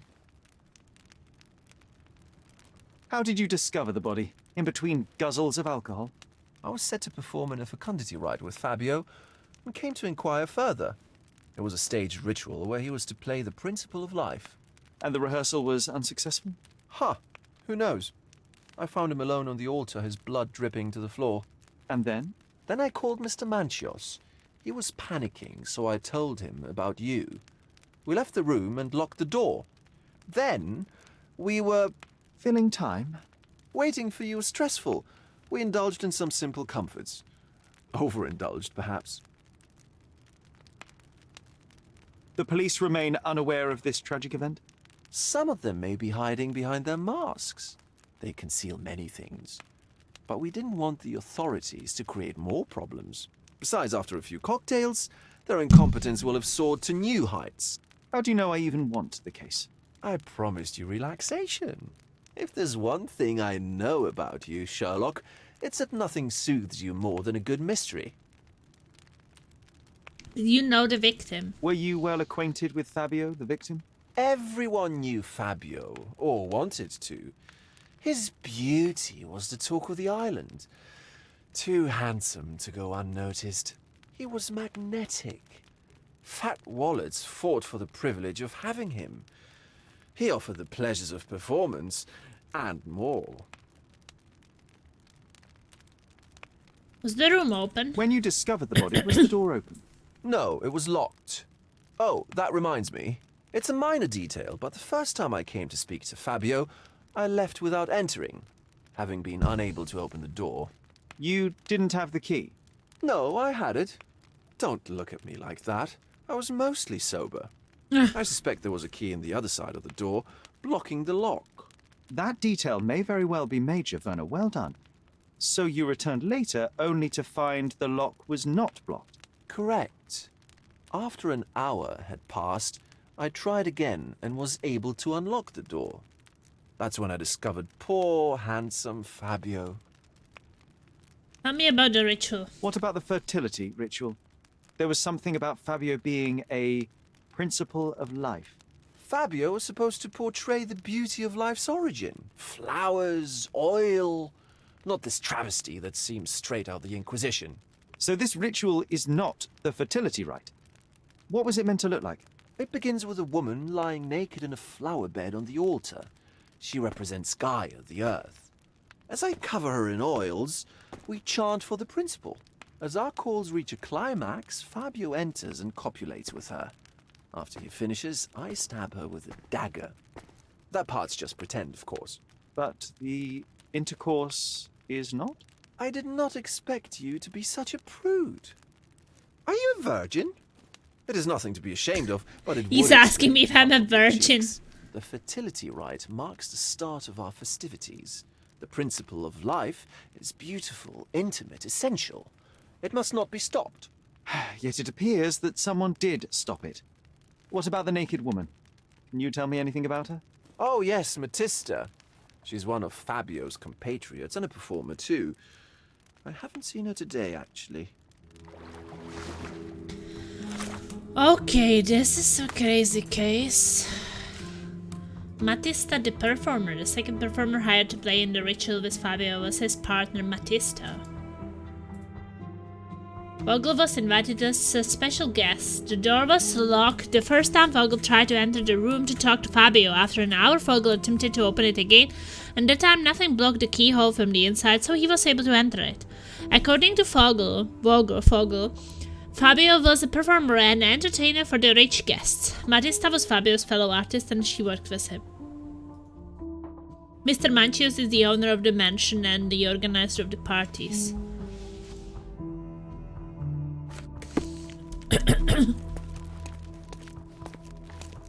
This elaborate box must be for the ritual dagger. This oil has a slight aroma of flowers and olive. The ointment smells mouse-like. I presume it is an aphrodisiac prepared from a Spanish fly. The herbs here are Salvia divinorum. They have a slight hallucinogenic effect to emphasize the ceremony. This one looks like a twisted symbol of Venus, drawn in a hurry.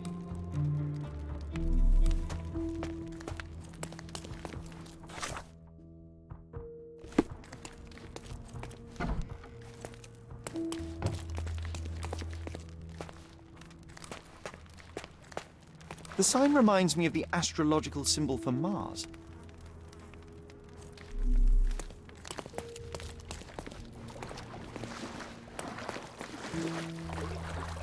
John is swimming.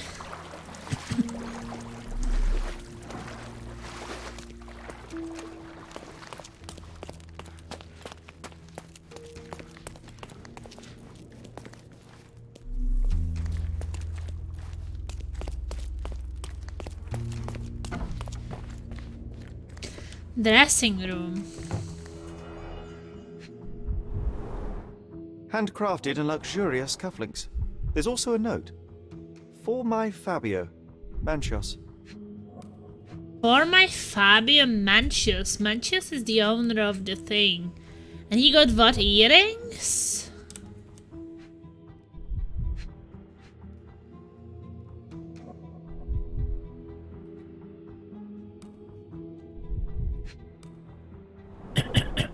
Would you recognize me in one of these? I suppose not.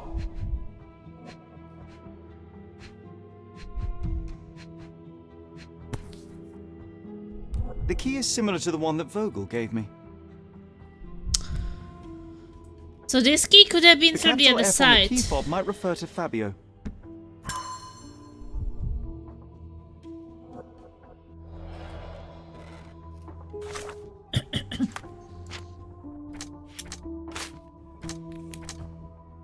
Fabio's keys remain untouched.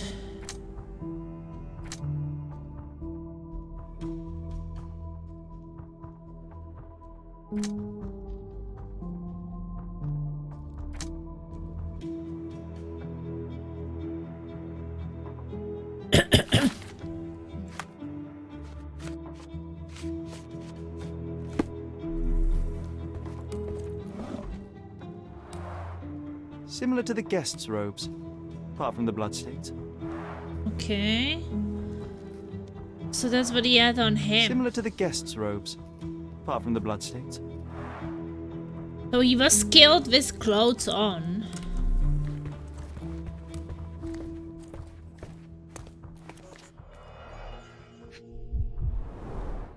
This is a different ritual.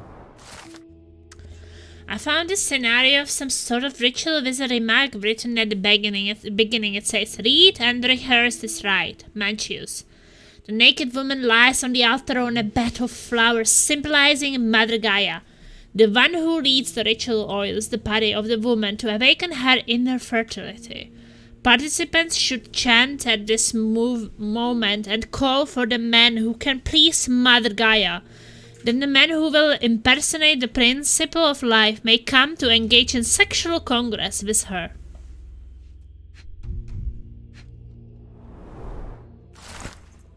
Don't ignore the guests, Matista, and stop boring them. They don't want to hear about your stupidities. They want to feel how beautiful they are and how generous you can be towards them. You're here to please and celebrate life. Remember, each guest paid a great deal to be with you, Manchius. How can anyone accept such behavior? A useful tool for a disguise arsenal.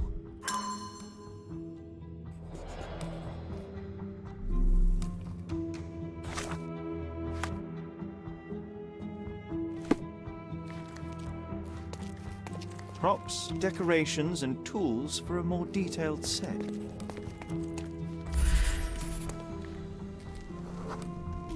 Identical to the robes the guests are wearing.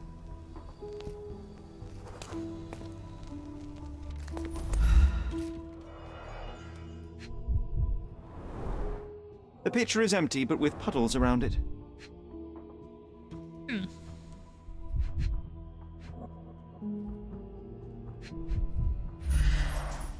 Blood clots are adhered to the sides of the drain.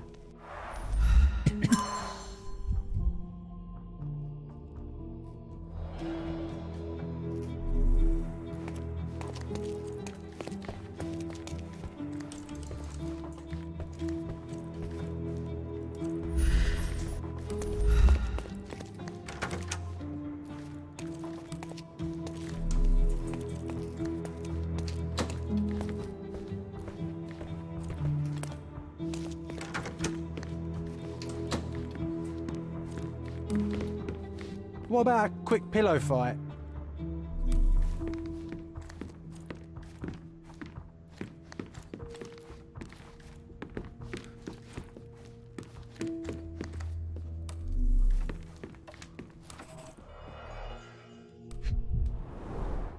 Enough cigars to burn down the entire mansion.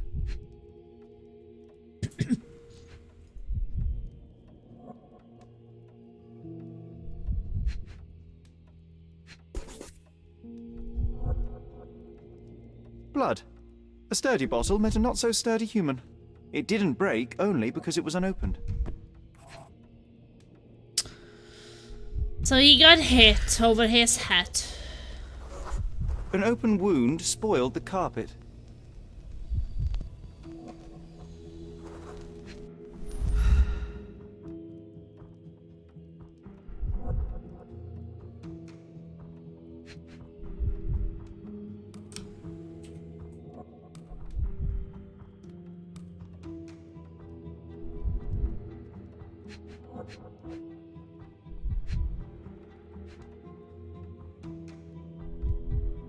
There's still a cigarette.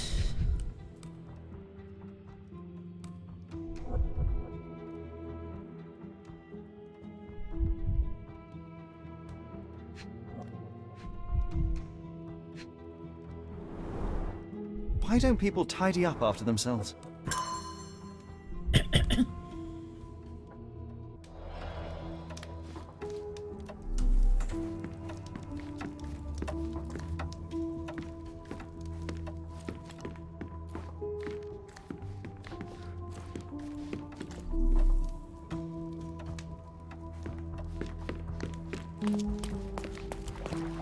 You've got a lot to do, Sherlock.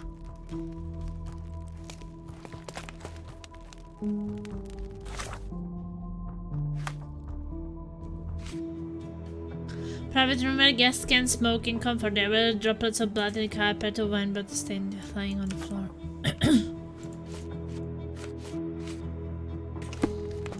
Okay, I guess we have to find where the stains are going. A dozen The drops wounded of blood. person was here for some time. A bloody handprint on an armchair.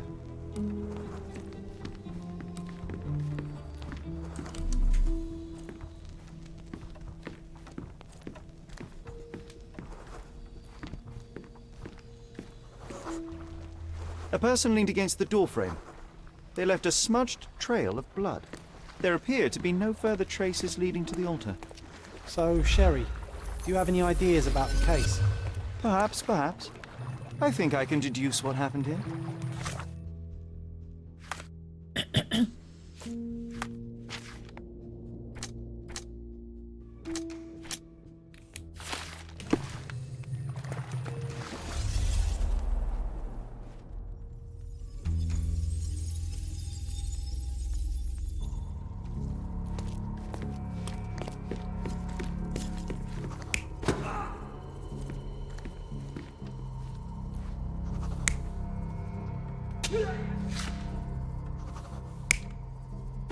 No, someone was hit with the bottle, that's for sure.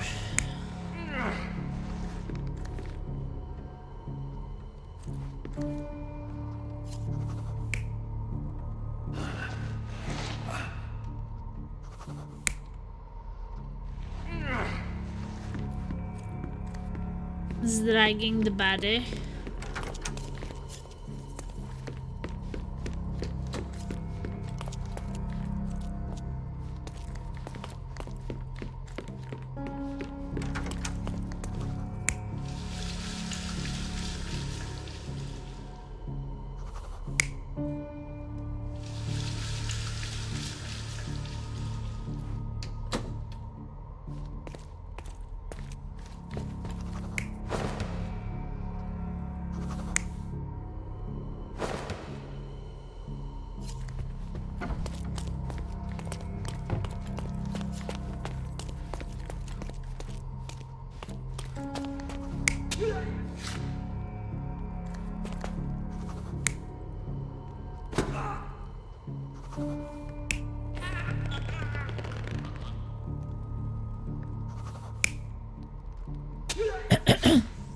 Stabbing him.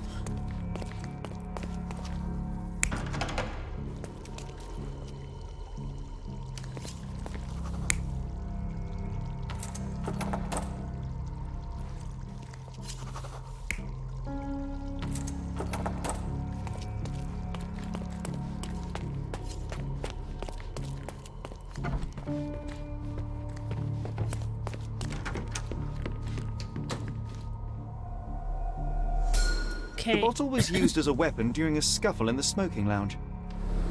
Then, to ensure no one would interrupt, the murderer locked the door. The unconscious body of the victim was moved to the altar room.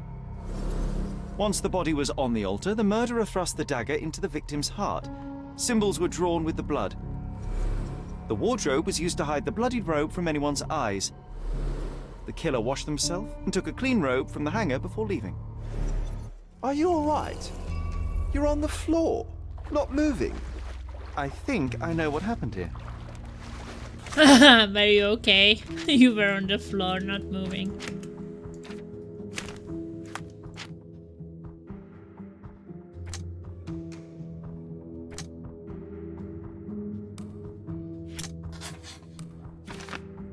Fabio was kept in a ritual murder. Fabio was sacrificed on the altar during the cult ritual. The ritual was staged. It was a cover for the true murder motive.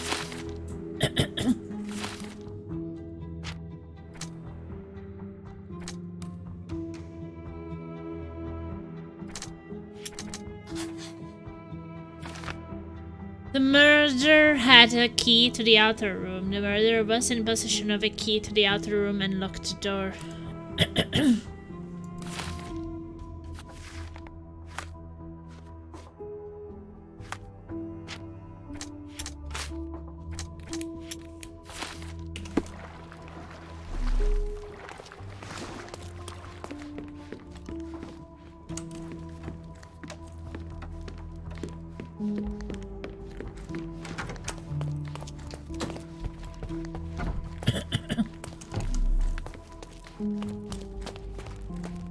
Oh, these crime scenes always outdo my imagination. I'm starting to put the pieces together. Fabio was stabbed. I see nothing gets past you, Werner. Yes, he was stabbed, but only after being knocked out in the next room and placed here. I do not yet know why. So, who's responsible? Well, it was one person working alone, and the murderer has now donned a robe. He or she could be hiding in plain sight. We have lost time, Werner, but your discretion may prove to be a benediction after all.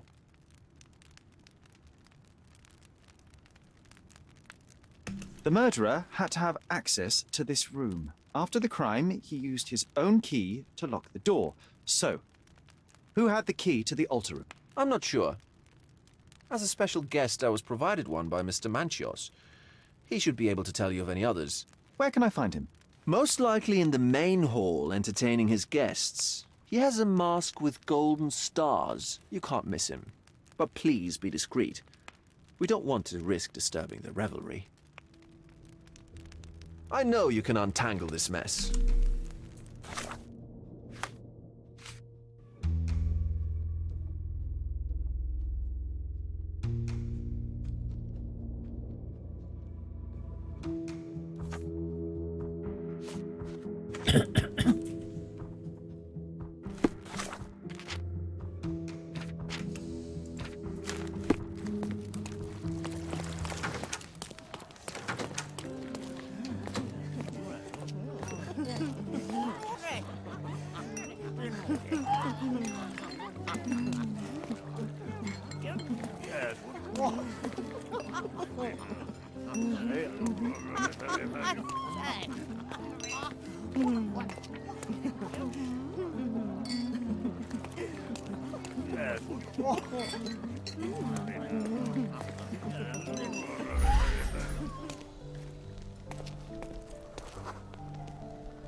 I guess it could be that guy.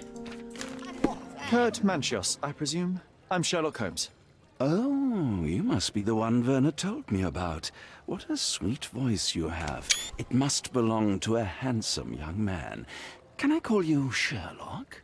As you wish, Mr. Manchios. Mr. Vogel asked me to help you. The body in the altar room requires answers, and quickly. I suspect the murderer to still be here. What? Lower your voice. I don't want anyone to hear us. Did you know Fabio well? People are starting to look at us, Sherlock. Change the subject. I can't believe what happened to him. To me. Such an atrocity. Think what it means for me. A wonderful evening for so many good, influential, and rich people has been ruined. I have betrayed all my promises of exotic delights. I don't understand. Surely a murder would affect your reputation to a greater extent. Please, isn't this why you are here? I thought you were a silent magician. Do your tricks and make it go away. Make it go I away? need to find all those who had the key to the altar room. As far as I know, Mr. Vogel, Fabio, and you had access to it. Is that correct? That is correct, yes. Also, Matista and Santos. Santos? Who is that? Santos Pinchetti, my major domo. In his opinion, at least. I'd like to speak to Mr. Pinchetti and Matista. Do you have somewhere I might have a private conversation with them? Of course, of course. Let me think. Matista is entertaining the guests somewhere, and Santos... Oh, yes. He will be busy with the servants. Or the cook. What's that noise? What's going on? Freeze, filth. You're under arrest.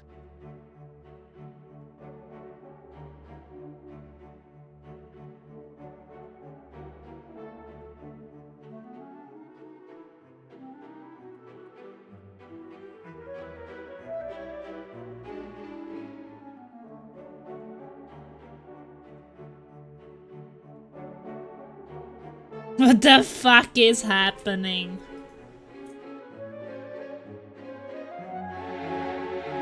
The police came in.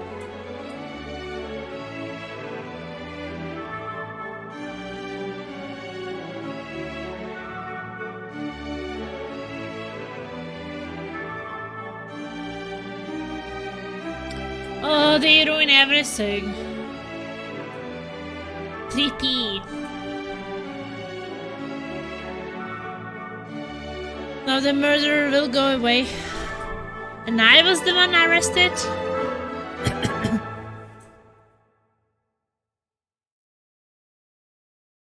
Look at you.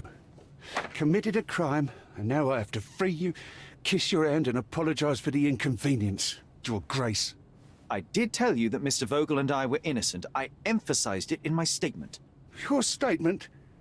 Thanks to some bigwigs who work for the so-called good of the country by releasing fleas like you. Thank God we have Vogel in his letter. Once I get to that goldfish, I'll... Bigwig? Oh, my wretched brother Mycroft and his long nose.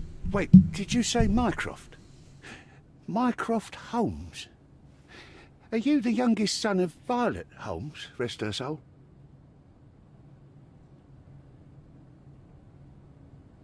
You knew my mother? Not personally, no. Not exactly. I was working on the paperwork for that case. Would you happen to remember anything of the events? Well, I didn't make the inquiry, but I remember seeing some notes. Why? Perhaps we can negotiate. I could be quite useful. Huh. Got you hooked, right? You know what? Stark and the others think they're the smartest here, thanks to you. Let me get this straight. Are you listening to me, lad? I'm all ears. Take this case. Report to me only, to Constable Harvey Oswald. I'll leave everything I have on this table. Find the murderer. Be a real copper. Question the suspects, make them sing, give me something substantial. And if Mr. Vogel is not a suspect? If he's innocent, then you can take your favourite degenerate away from here. If you slip or mess with the evidence, then trust me, your brother won't save you from my bludgeon. Meanwhile, I'll be checking the archive for you. If anybody asks, then you're a consulting detective. Let's make a start then, partner. I'm glad we managed to get the scoop before the raid.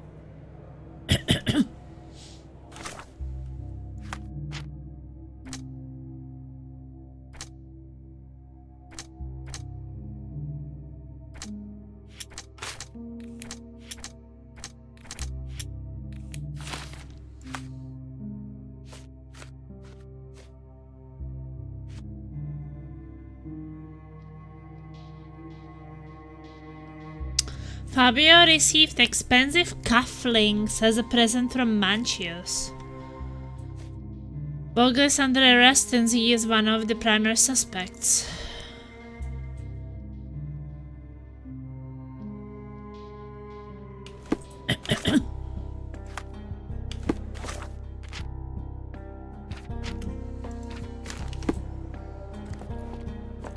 I can't go back to prison.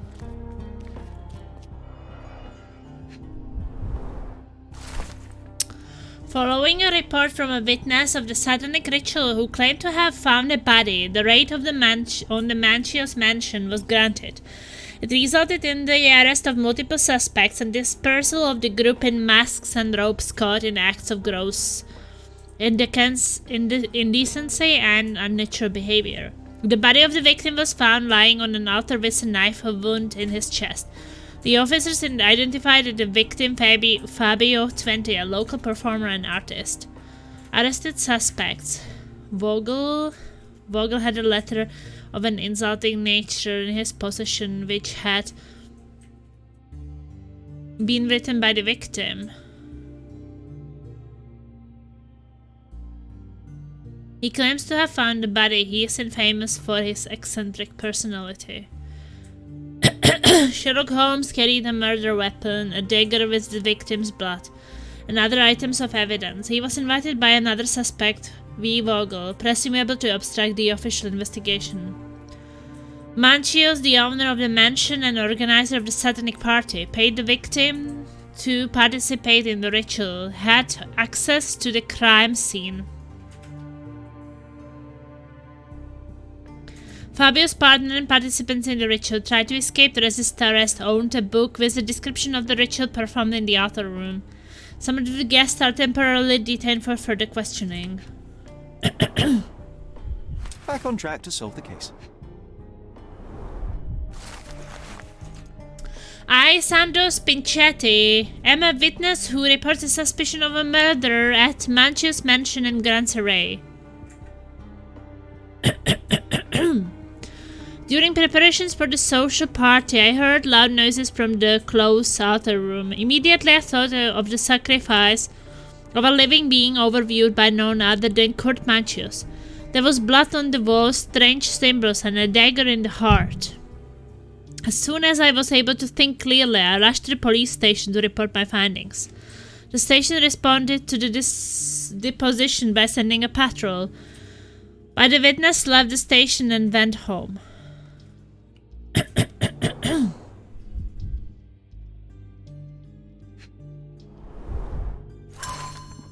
The provider of this ticket has permission to inspect all evidence on case number 6260. That's me. I can't go back to prison. I can't go back to prison. Look, I found Werner.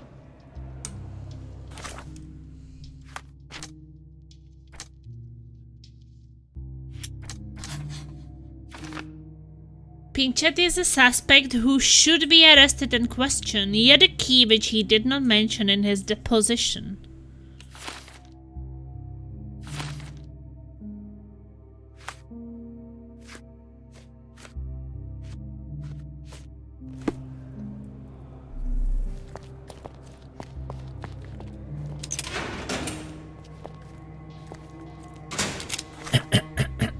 Okay, who's this? Good day, Mr. Manchios. I am Constable Oswald's partner in this investigation. Be quick and gentle. Some of your colleagues are untrained boors. Although I don't mind meeting young officers. The new blood here. If you cooperate in finding Fabio's murderer, there will be no need to meet with the boars again. That voice. Werner's friend? You're the policeman. What a disappointment. Only an undercover agent can scour a ditch full of deviants. I am a consulting detective, although I'm capable of replacing the entire department through my consultations. Sharp-tongued, I like it. May I presume this tongue will get us out of this trouble? I would be so indebted and glad to repay you. Nothing's changed. I'm looking for the murderer. That's the only way to get us out of trouble. But it shouldn't take much time, correct? We're all busy after all. I need to examine you first. Observe.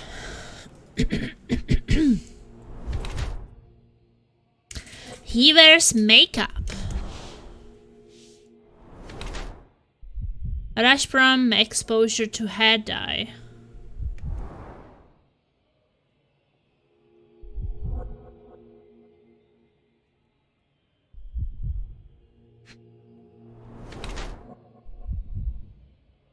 Washed hands in hurry.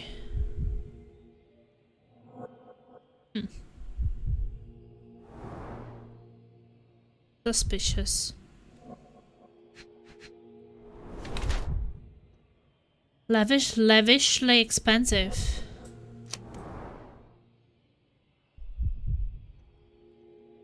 Kurt Manch is extremely rich, eccentric, and frivolous. He is an organizer of the parties for Cordona's elite and the owner of the Manchus Mansion. He spends his life in the company of similar overprivileged people. However, his being sociable in this manner has made him cautious regardless his health. He uses chemicals and hair dye to clean and improve himself to the extent that it damages his skin. Mr. Manchus wishes to hide his true age from the younger participants of his parties. He is concerned with aging to the point where he uses makeup and hair dye to look younger.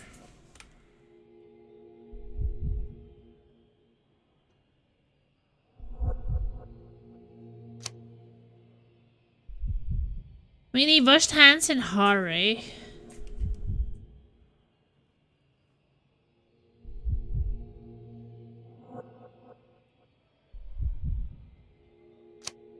Hide his age, maybe. You are a little over the top with your use of makeup, Mr. Manchios. Is it so difficult for you to acknowledge your age? Well, Sherlock, that's easy for you to say to an old man when you look as though you are barely 15. But still, it shouldn't be an issue for someone of your status. For people of my age, it isn't an issue, no. But the younger ones can be so afraid of wrinkles and grey flecks. I have to adapt. Such a methodical man who cares for his body but misses the soap under his fingernails. Are you so impatient, or perhaps even impulsive? I wouldn't call myself that. Silly little details. If I missed it, it wasn't important. Or rather, it was less important than who or what I was focused on. What was Fabio like? His personality, his habits? Anything you can tell me? He was the brightest star of my parties. Young, magnetic, and full of energy. I don't even want to mention his beauty.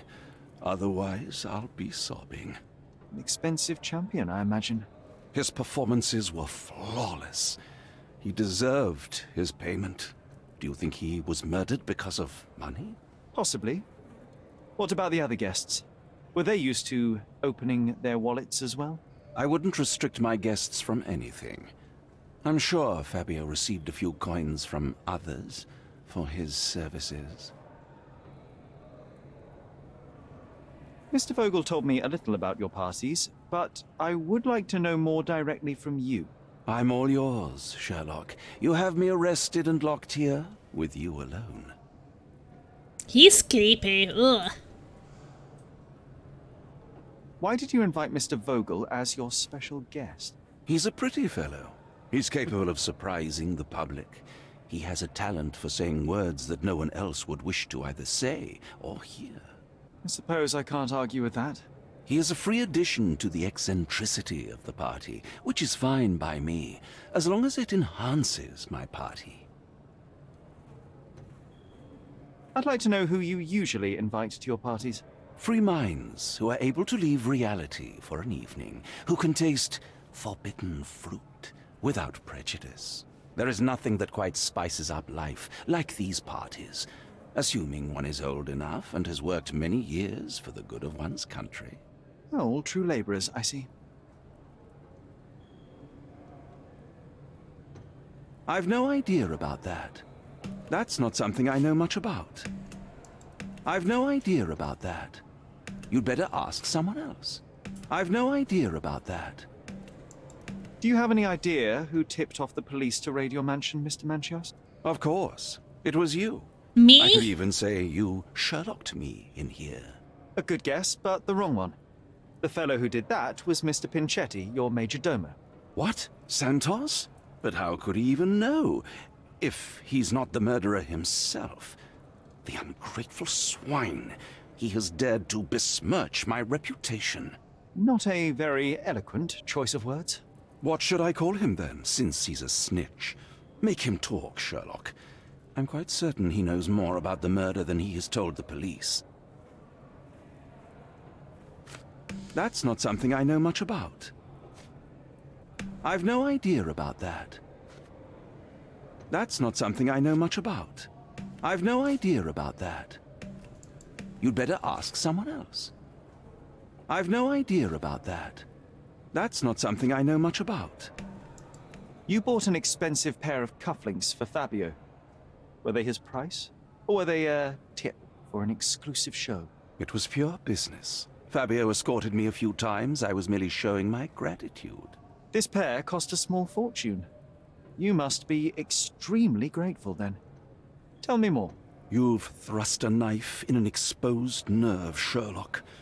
Yes, he was my protege and my beacon also. With my experience and his beauty, we could have achieved anything. I had faith in him. I would have made him. Okay.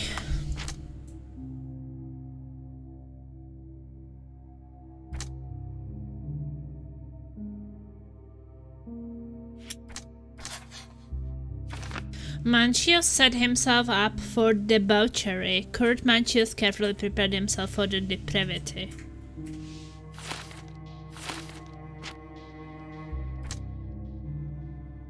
Kurt Manchios had feelings for Fabio. Maybe Santos Pinchetti was jealous or something.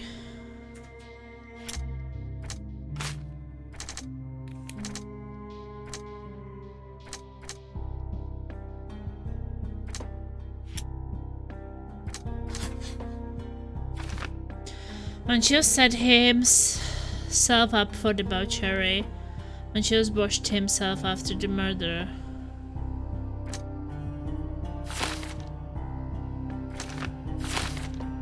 We don't know yet.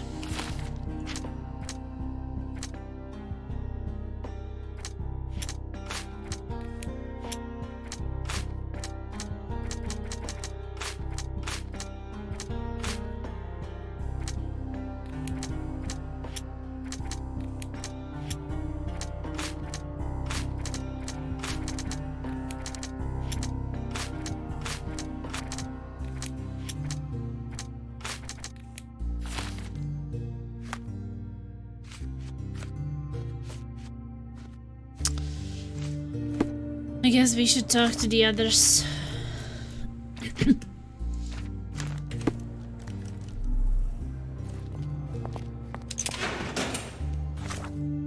Am I allowed to change outfit now?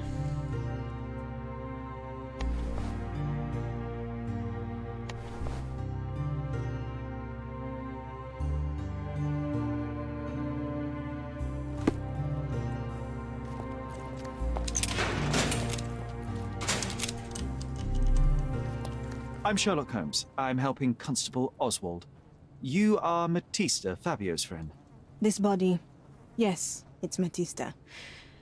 But it's a mere shell that will die someday. Just like Fabio.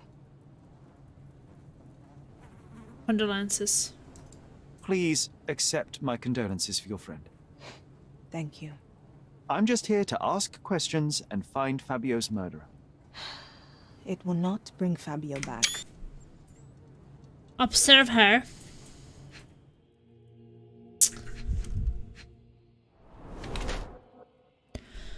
Obtained recently, blood-filled bruises. Ink herself.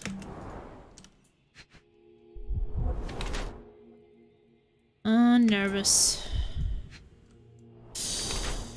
Self-inflicted old and healing cuts.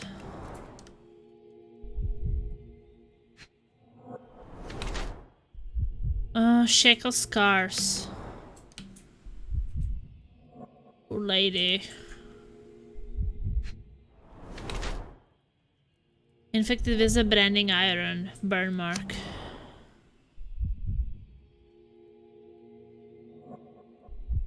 Matista, the performer and Fabio's partner, has had a difficult life. She was branded and enslaved while still a child.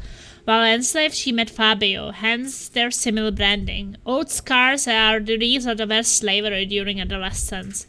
She continues to be haunted by those traumatic experiences. She has a genuine interest in mysticism, since she has tattoos on her body with occult symbols. Matista tries to get over her past, and the life of a performer seems to be an opportunity for her to earn money. Matista seems to be pragmatic about her body after years of abuse. She sells herself to the guests, who do whatever they want to her. She's not afraid to step over the line. Also, Matista marks her body with ink.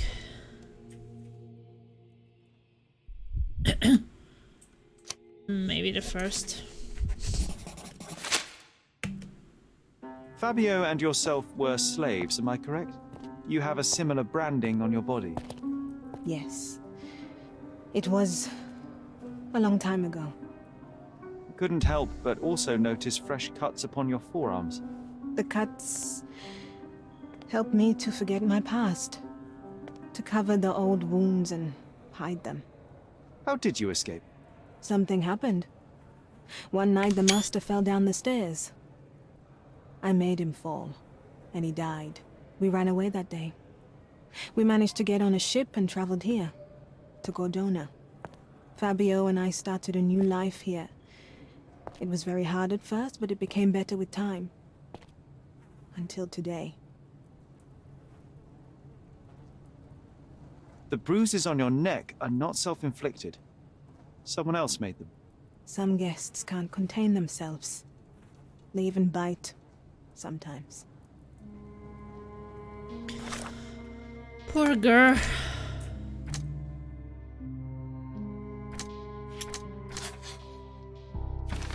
Matista was buried by the guests. Matista suffered bruises on her body from brutal interactions with the guests during the party.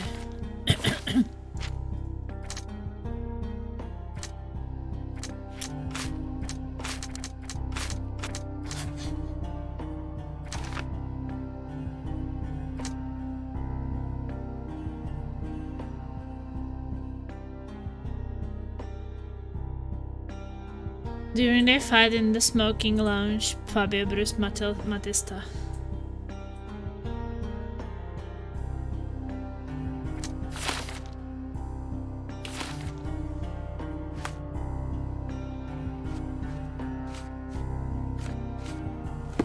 Guess we will see.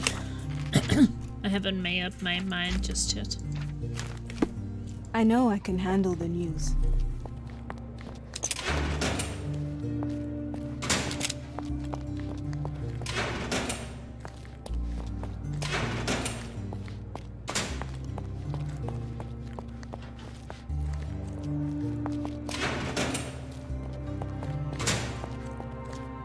Werner, are you all right?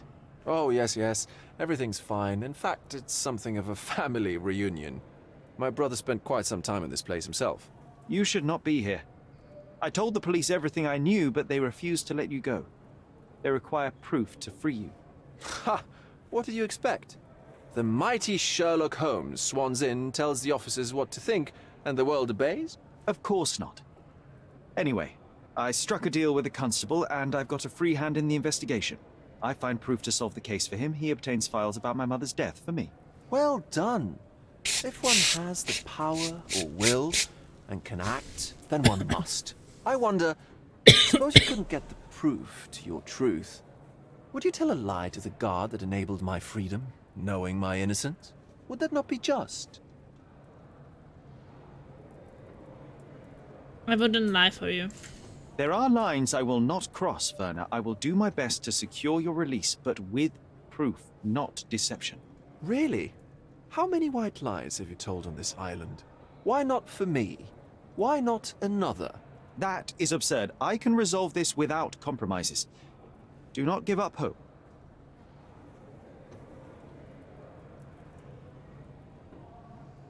I'm not supposed to know anything about this. I can't follow you here. I'm not supposed to know anything about this. I don't think I can tell you anything about this. I'm not supposed to know anything about this. I can't follow you here. I can't follow you here. I don't think I can tell you anything about this. I have learned who told the police about the crime. It was Santos Pinchetti. Do I know him? The major domo of the manor. He cleans up after you? Well, then he does his job perfectly. All but invisible. I couldn't tell you the first thing about him. I know you can untangle this mess. What a bunch of losers. So what now?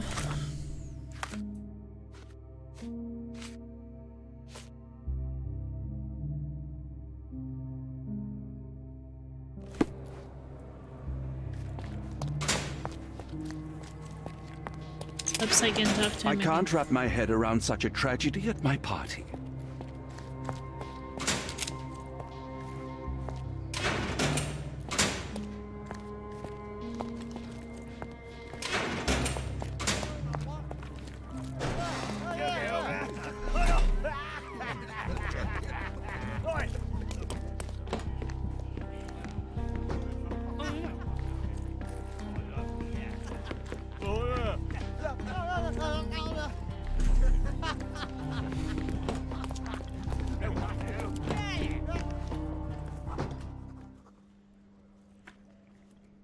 I've nothing to say about this.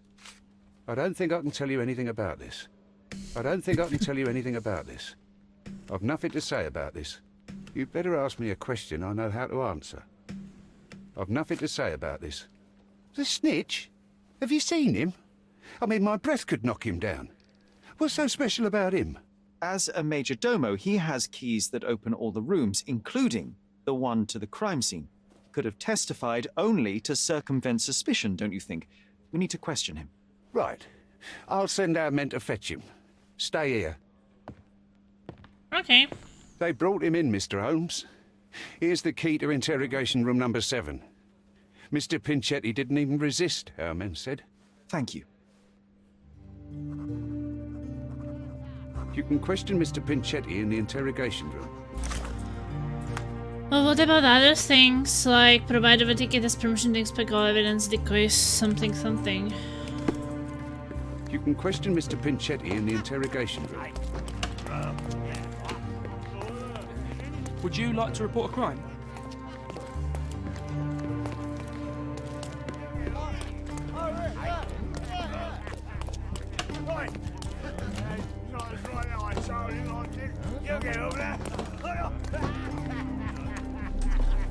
Don't look at them. They'll serve us if necessary.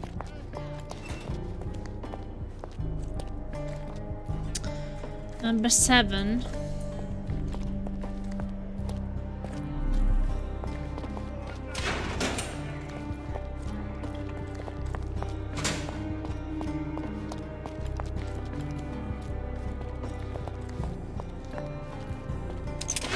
This is the mayordomo.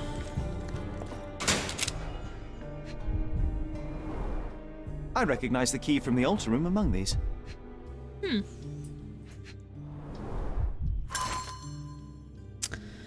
A small note attached to the veil says, Santos, my hopeful slug. You begged me to include you in my veil, so I did. Here's my latest revision of the veil. Kurt, the text of the veil under the note. Santos Pinchetti, the mayordomo of Mencius Mansion, received a jar of mustache box and salt lamp, and that he might always remember his caring employer Kurt Mencius.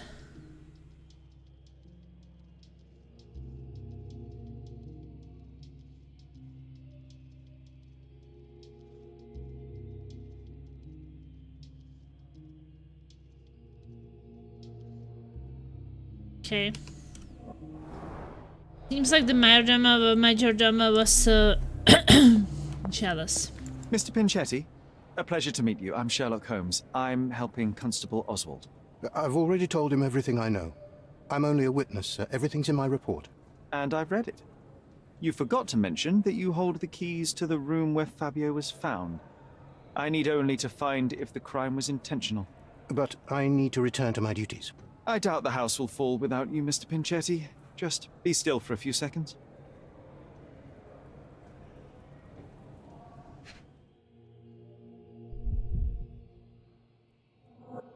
He's suspicious. Repaired multiple times.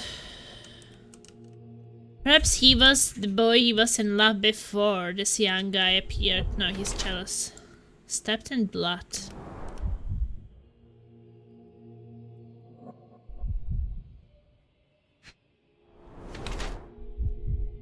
Inflamed skin, psoriasis or allergy.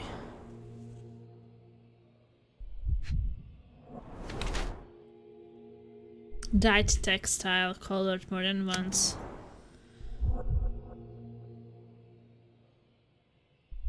Sanders Pinchetti is the head servant to the Mencius mansion. Despite being employed at the highest position within the household, he appears to be poor. Despite having enough money, Mr. Pinchetti spends as little of it as possible. Cheap makeup hides imperfections on his body.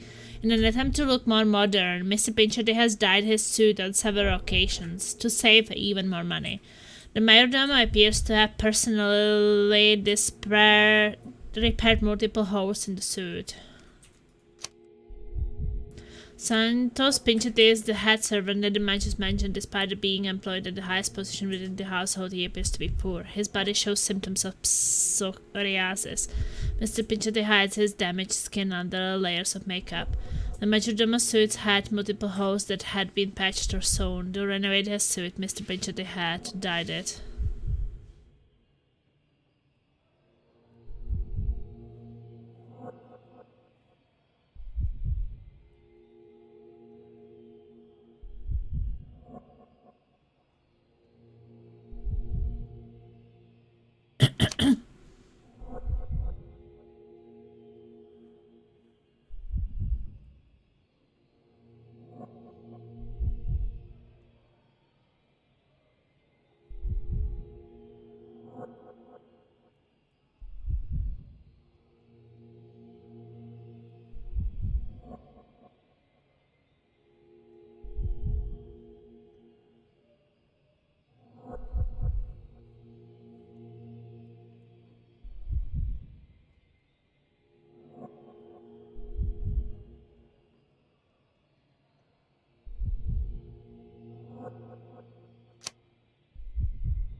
I don't know.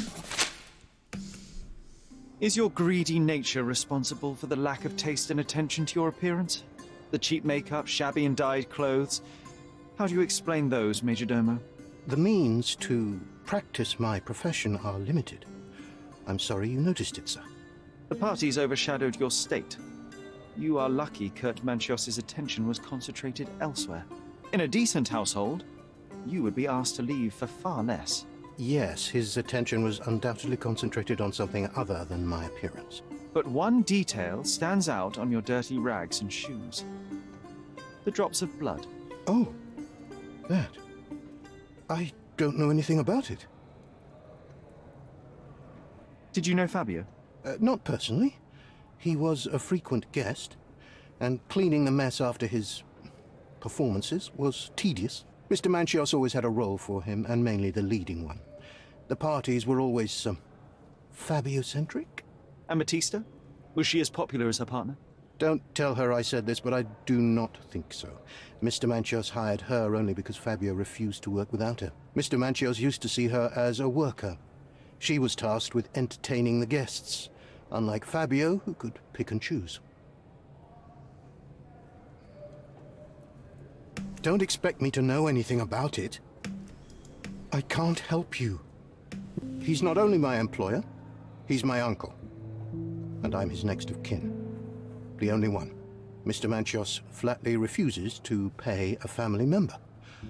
All I have to do is repay his so-called love, cleaning up the filth after perverts and decadents. He's imprisoned me. The best I can hope for is a new broom. That's why I wanted to have my part of the inheritance.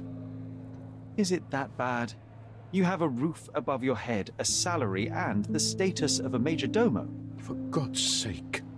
I'm forced to dye and stitch my threadbare clothes, and the holes in my shoes are painful. I'm ashamed every time a guest looks at me closely. Why do you think your uncle treats you this way? My mother, my uncle's sister, had me illegitimately.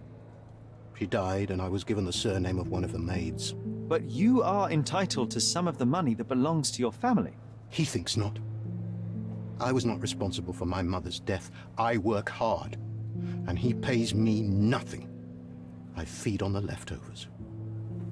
While he wastes our estate's property on decadent parties, he paid Fabio handsomely and showered him with expensive gifts for their disgusting relationship.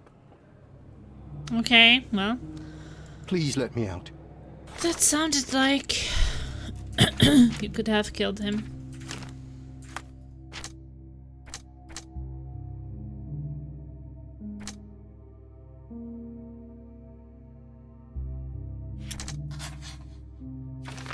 Pinchetti missed the blood spatter. Santos Pinchetti failed to notice a blood stain on the side of his shoe while cleaning himself after the murder.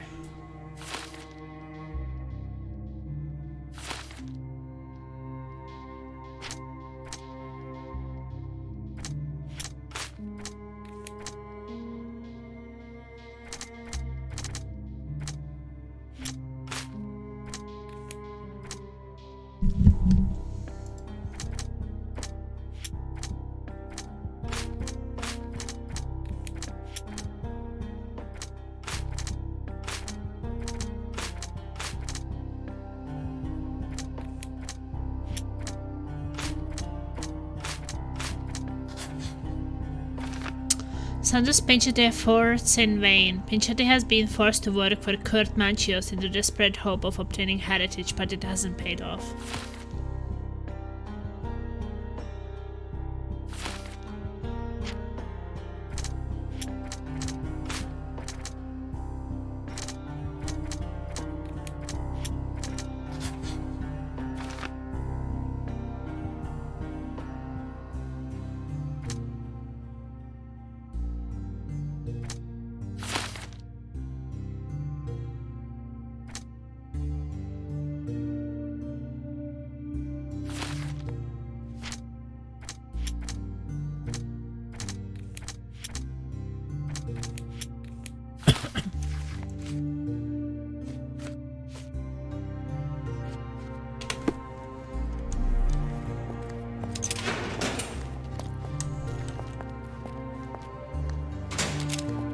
The air here is rather refreshing.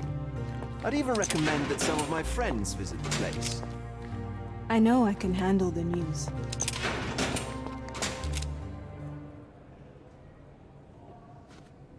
That's not something I know much about. That's not something I know much about.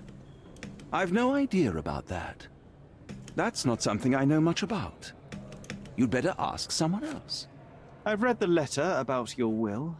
A harsh method of ridiculing Santos.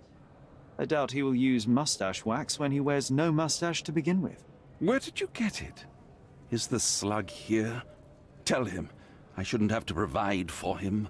He's a grown man who shouldn't sit on his uncle's neck. He conceives himself as my only heir. And who is he to you?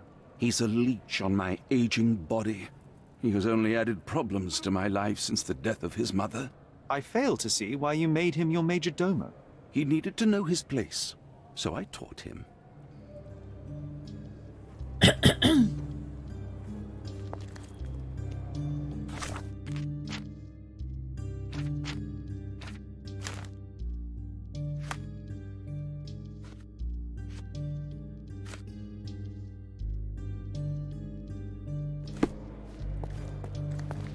Wherever I'm supposed to inspect the evidence.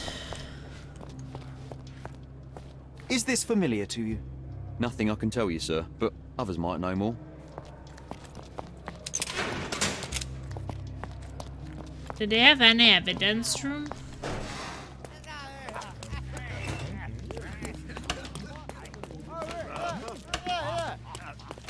Oh, here. Good day. Your ticket, please, if you want me to help you.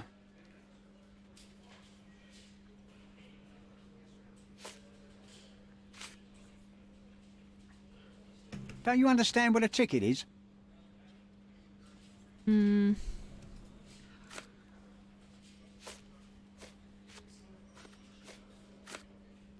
I'd like to check the evidence from this case. And who are you? Oswald sent me. I'm a consulting detective. His partner, then? Let me see. Ah, a ritual murder. You think What a that plasma? bunch of degenerates. Because I would Wait a second. I'll bring it to the table. say the laser wants to show you his form.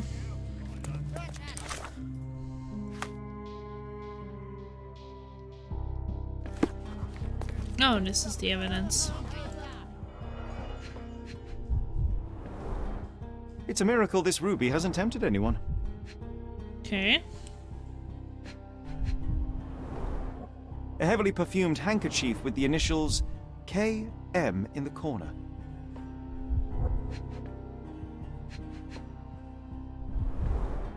All the keys of the mansion on one golden ring.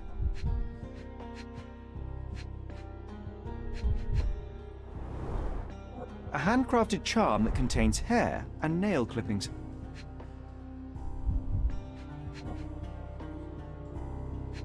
I'm getting a bit tired, but it's the last A key murder to to the solve. ultimate.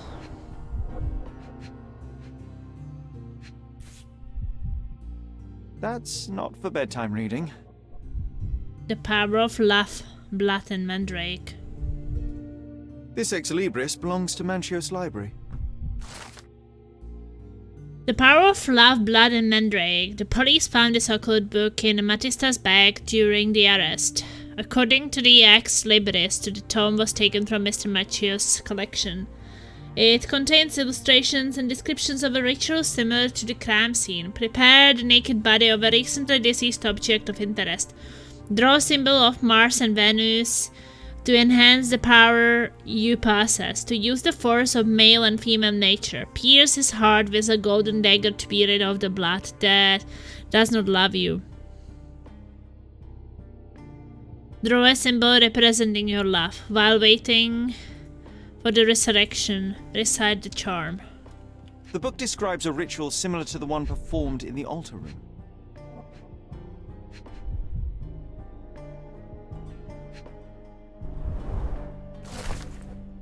Letter from Fabio, the letter that was found in Vogel's evidence box. Is your mind unsound? You can't control your bitterness, not around me anyway. For me, it's too great a risk to ignore that kind of behavior. I can be, speak, and play with anyone I choose. I'm not another Matista. You pay me, but you haven't bought me. Of course I will keep all your generous donations, even though they hardly compensate for your last terrible outburst. I'm leaving you, although Matista will still be around. Fabio.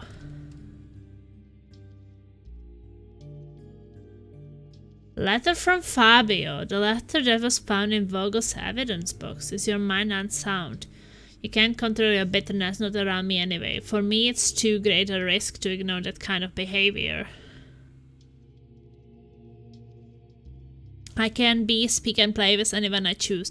I'm not another Matista. You pay me, but you haven't bought me. Of course I will keep all your generous donations, even though they hardly compensate for your last terrible outburst. I'm leaving you, although Matista will still be around. Fabio. Not the time for privacy. An emergency kit for boredom.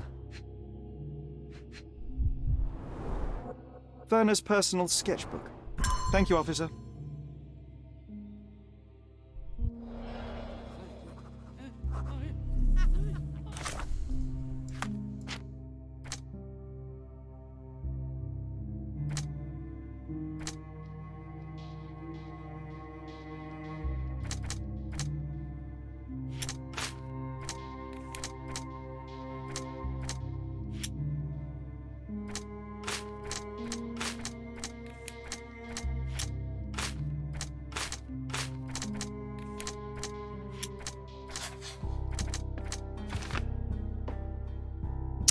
The letter may have been for Mantius. According to Sando's pinch at the end, by the content of the letter, it may have been addressed to Kurt Mantius.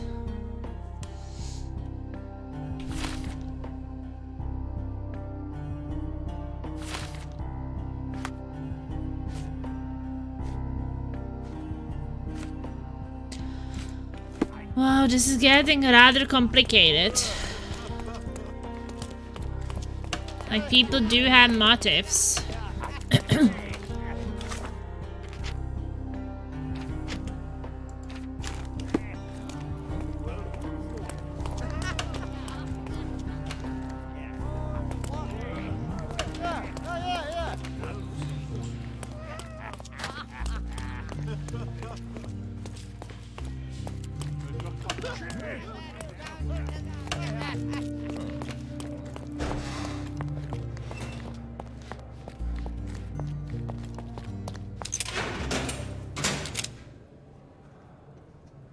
There is undeniable evidence that you were the original recipient of this letter.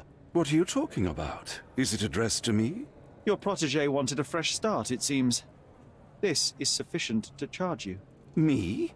Hurt my star? Are you insane that you would accuse me of such a thing? He did not consider himself as yours. Since you deny everything, let's move on. Do you have any idea as to how the letter could have ended up in Mr. Vogel's pocket? You were the detective. Perhaps he took it from Fabio. Werner was a little high. Do you recognize this book? Could Matista have borrowed it from your library? She didn't ask me. How ungrateful. The things described in the book were inspiration for the rituals you performed? Do you really believe that blood, symbols, and incantations can resurrect the dead? They are just eerie tales with a mix of occultism and voodoo. My rituals are a stage to show some of the forbidden pleasures. Okay.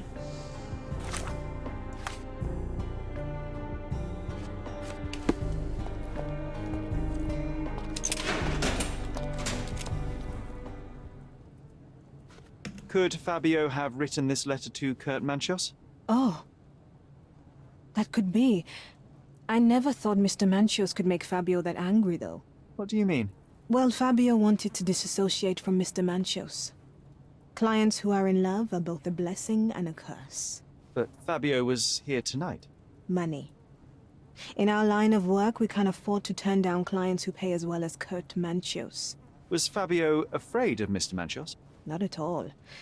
The old toad wouldn't dare to do more than sweet talk and touching. Talk can be forgotten, and touching washed away. This book, The Power of Love, Blood, and Mandrake, what do you hope to achieve? To learn more about the invisible strengths that govern us. Occultism is real. Your beard looks The master absolutely who fell terrible. that night when Fabio and I escaped. I don't have I a made him beard. fall. I cast a spell on him and it worked. Or was it a coincidence? The universe is rarely so lazy. If you say so. Do you practice occult rituals? For protection? For fortune? To wash away the ugliness of the world? Sometimes to survive. I have the gift, and I'm learning to use it better. Did you use your gift on Fabio? I only used white magic. Love charms lately. Fabio became so distant. I just wanted him to be with me, but I suppose I'm not as skilled as I thought.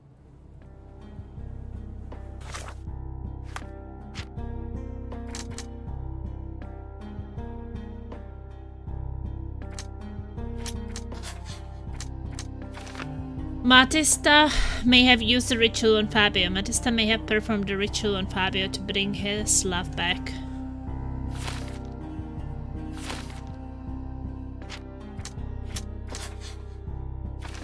Fabio broke Kurt Manch's heart. Fabio shattered Kurt Manch's feelings.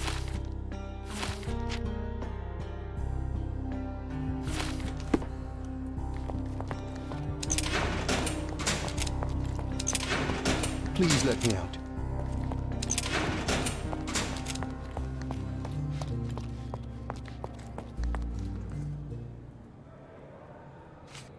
I'm not supposed to know anything about this.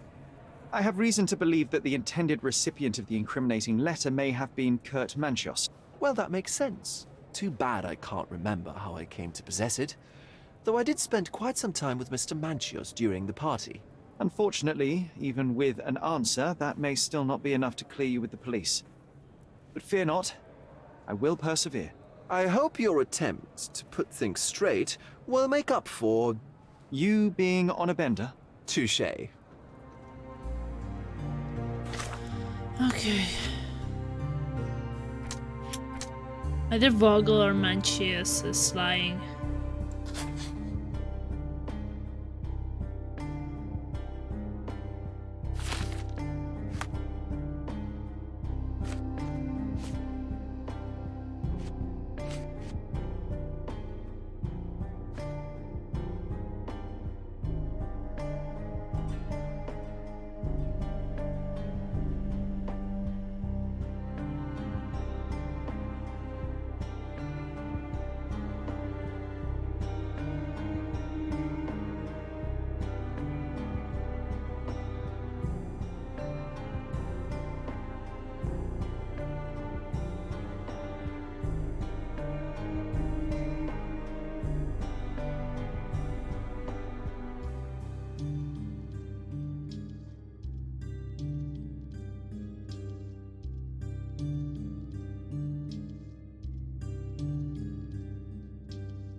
The air here is rather refreshing. I'd even recommend that some of my friends visit the place. Please let me out.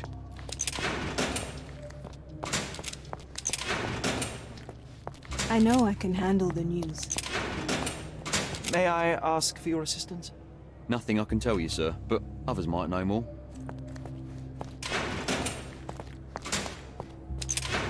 I can't wrap my head around such a tragedy at my party.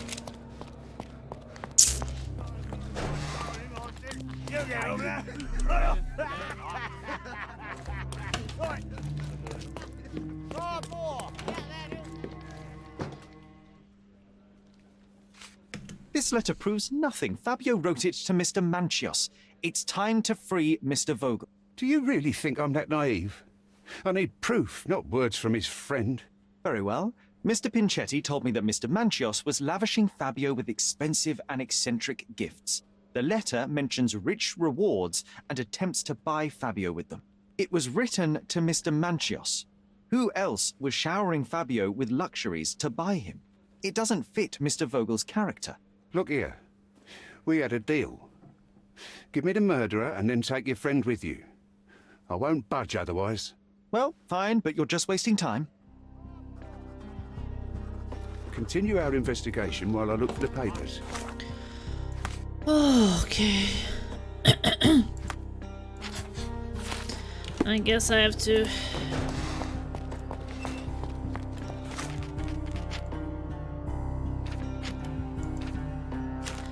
make some kind of connections, right?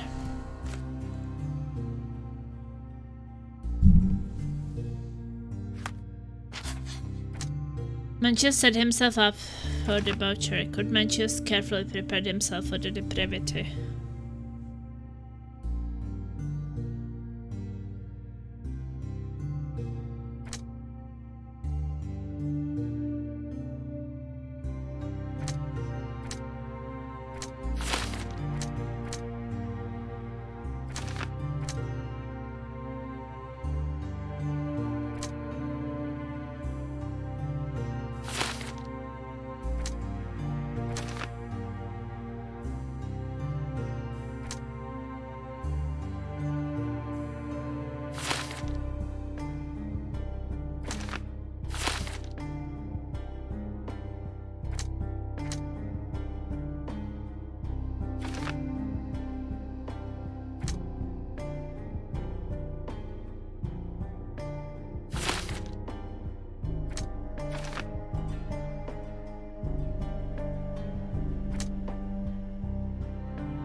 Colonel Vogel took the letter himself whilst under the effect of various substances. Kurt Manches slipped the letter into Magnus Vogel's pocket to make him look like a suspect.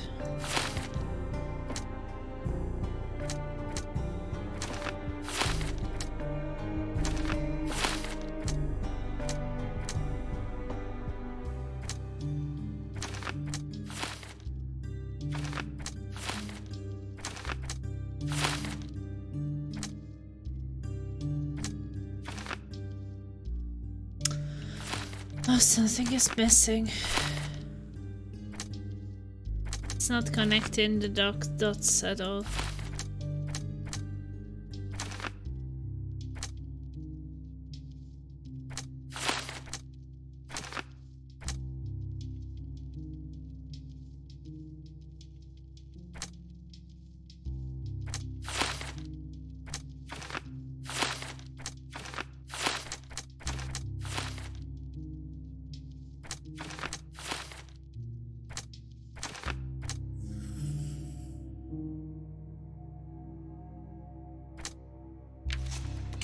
Matista is the murderer. Matista was afraid of Fabio's growing popularity and ambitions.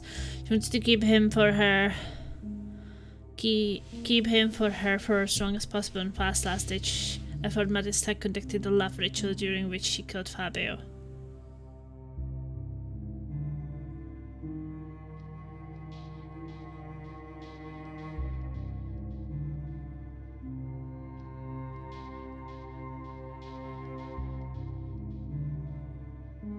I don't think it was Matista.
Pinchette has worked for his uncle for years in the deep hope of obtaining his heritage. Mancio's hostility and humiliation pushed Pinchette to kill Fabio and frame his uncle.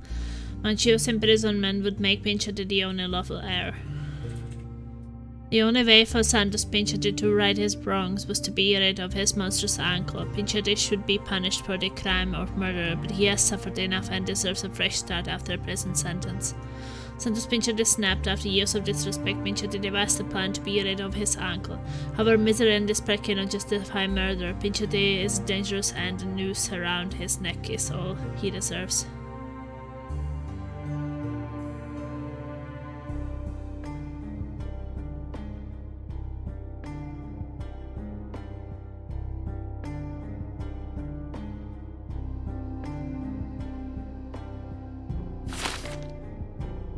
Okay, there has to be one more thing.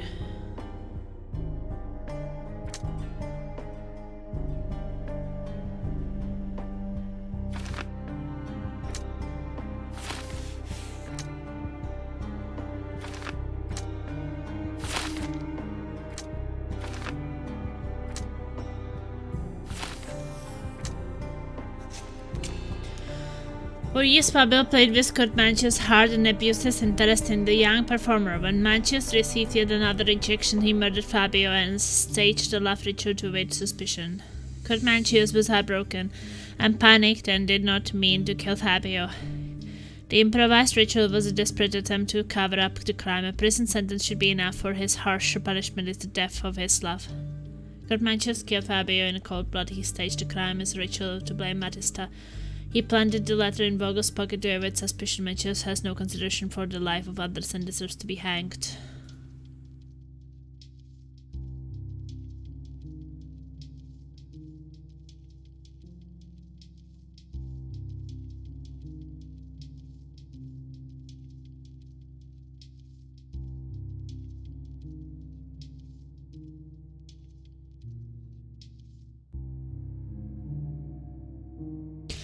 I guess I will try the crime of passion, but I will save before.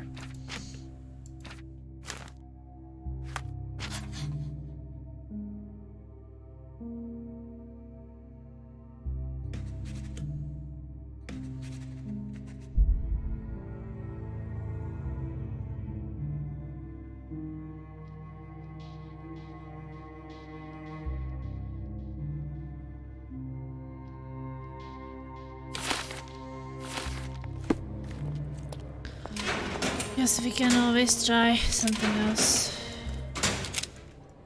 The murder of Fabio did not have a ritual purpose, Mr. Manchios. It was staged by a man who wished to distract the investigation. That might be true. That poor girl Matista wouldn't dare to kill the only man who cared for her. So, Santos. Mr. Pinchetti snatched at the chance to solve his problems. Ungrateful little scum. Will he be executed? But what for? He informed the police as to the crime, that was all. He couldn't stage the ritual, but he found the body, I believe. I can't believe it. Why did Werner do it? Mr. Vogel. He had no reason, and he won't be a scapegoat as you plan. You put Fabio's letter in his pocket when he was intoxicated, didn't you? You can't be serious. We can very often deduce someone's life by their shoes, or their fingernails. You are a meticulous person, but this murder was fairly traumatic and filthy. After you stabbed Fabio, you were covered in blood. You panicked and neglected to rinse the soap from under your fingernails. The devil is in the details, Mr. Manchios. Nonsense. I missed it simply because of the busy schedule of the party.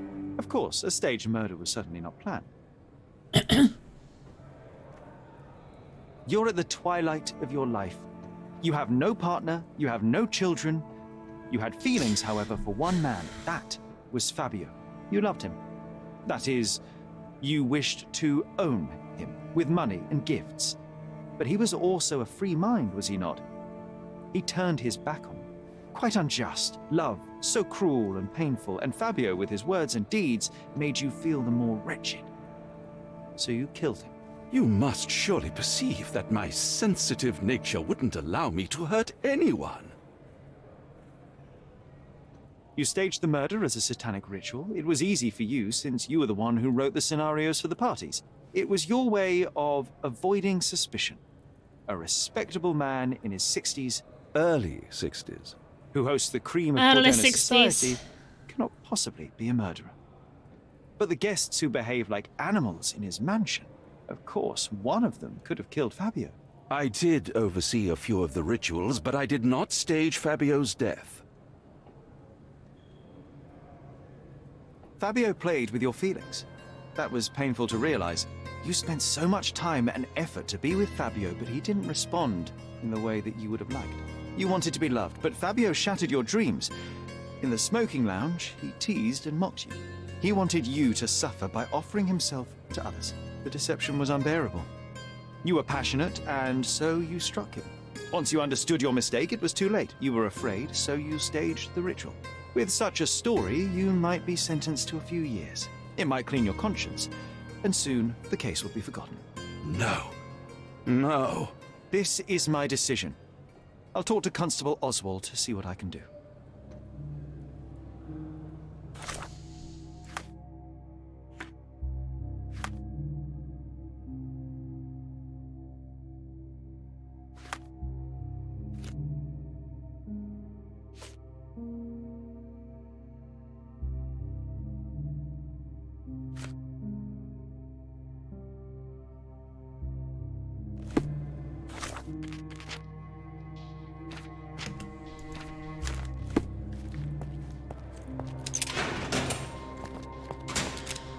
Well, I guess I will most likely try something else if that was not it.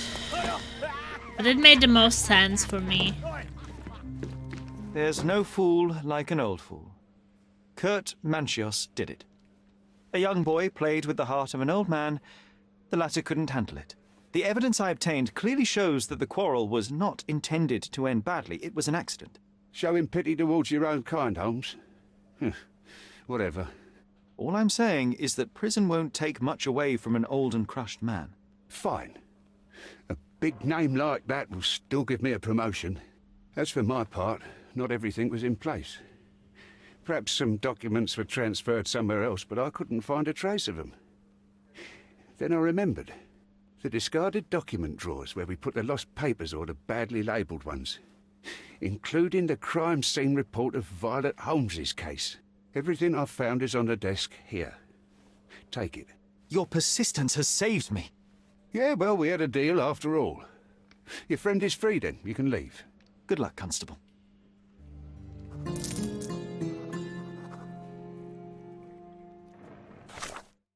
Well, did I get it right? What was it called?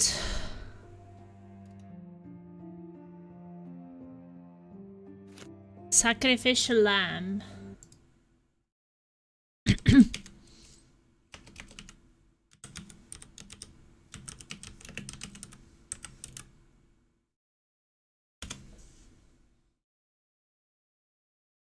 Let's see.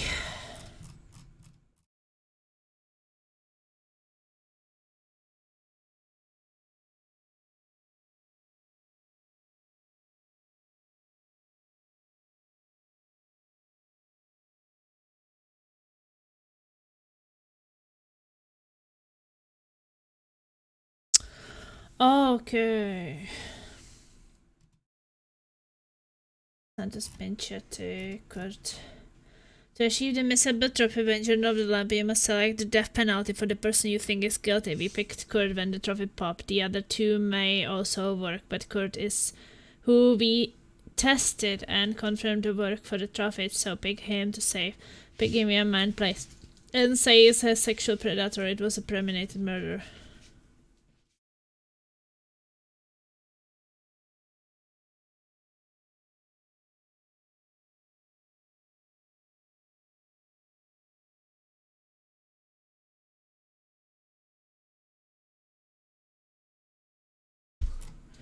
But they don't really say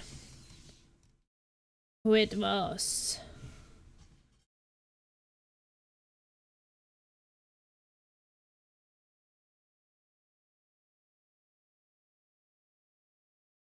To complete the case, we have to deem someone guilty. There is no certain correct option. What is the point? There's no certain correct option. Every suspect denies their involvement. Sherlock will decide anyhow to gain the file on his mother. Oswald will get a promotion for solving this case. Okay. I was so curious to actually see who did it, and there's no right answer.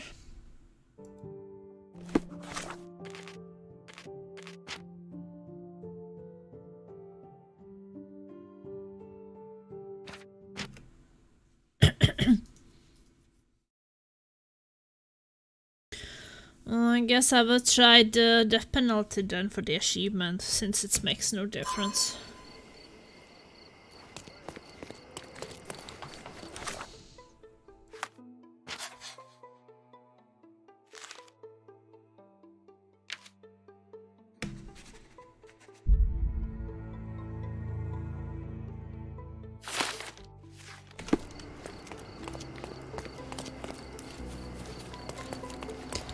Kind of bad that you didn't get these conclusions.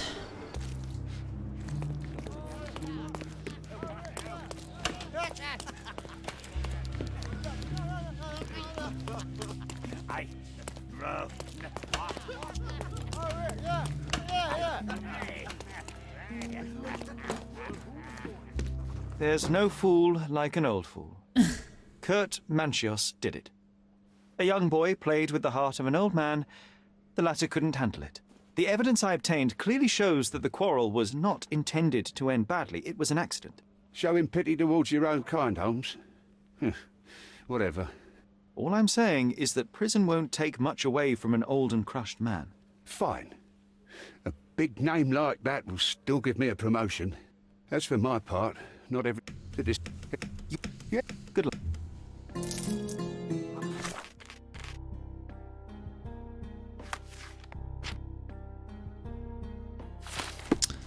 It's weird.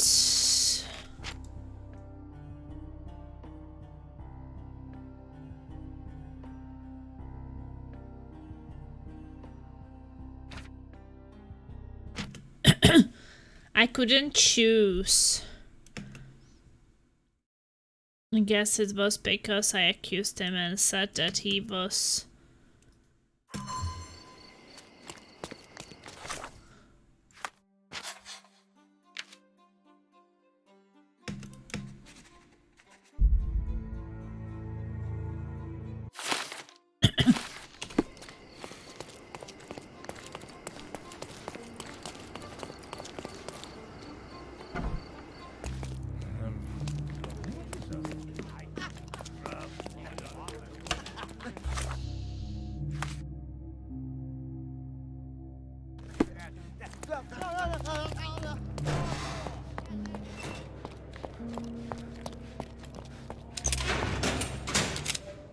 The murder of Fabio did not...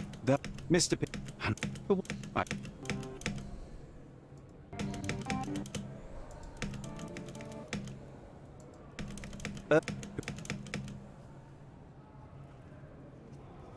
The young performer played with your emotions. That was painful to realize.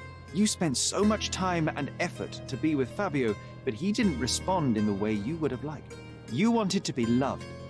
Fabio shattered your dreams. In the smoking lounge, he teased and mocked you. He wanted you to suffer by offering himself to others. The deception was unbearable. You struck him, and then you staged the ritual. You planted the letter in Vogel's pocket and attempted to set up Matista. What poppycock? Sherlock, stop this game now. There is no stop word, Mr. Manchios. Relax and enjoy it. I'll pass the remainder of this case to Constable Oswald. He'll know what to do with you. Okay. Well, it's too bad that none of them actually confirms it, and you don't get a closure. That's just how it is with the main cases. You just don't get that. I have a name for you. Kurt Manchios. Is that so? The Master of the Sabbath? The man himself. Mr. Manchios couldn't stand to lose control over his lover. A deadly revenge that deserves a proper sentence. I have all the evidence to charge him. A degenerate and a murderer. I'll make a name thanks to that for sure. As for my part, not everything was in place. Get justice for Fabio. Perhaps some documents were transferred somewhere else, but I couldn't find a trace of them. Then I remembered. The discarded document drawers where we put the lost papers or the badly labelled ones. Including the crime scene report of Violet Holmes's case. Everything I've found is on the desk here. Take it. Your persistence has saved me. Yeah, well, we had a deal after all. Your friend is free then. You can leave. Good luck, Constable.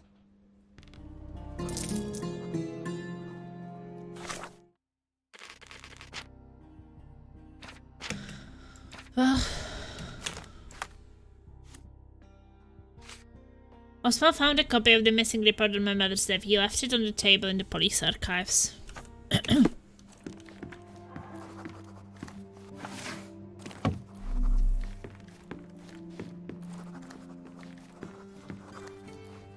Isn't this police archives?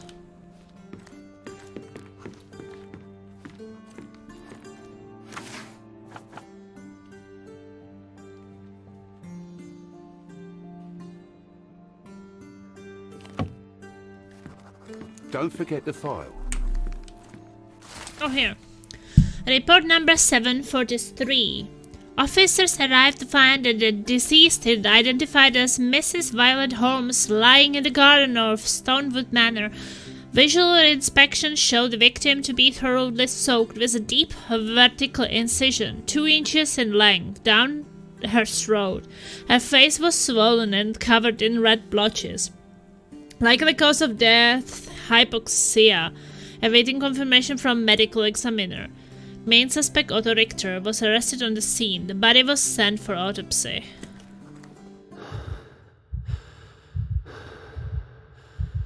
Poor Sherlock, I'm so sorry for him.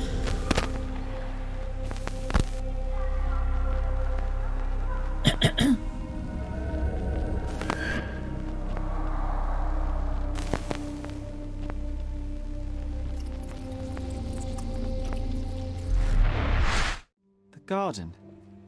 There's a garden behind our manor. How could I forget? That's where it all happened, where it all went wrong. Sherry, it looks like you've almost found what you wanted.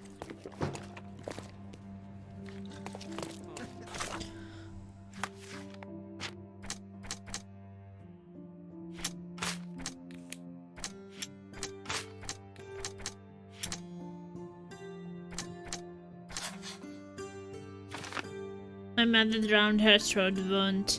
Could either be a final humiliation by her killer or a desperate attempt to save her.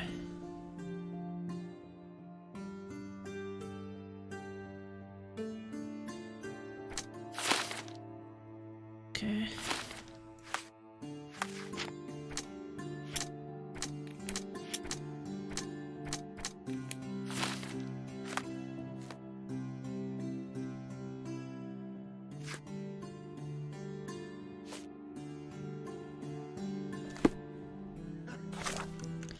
But is there a somewhere list of the cases?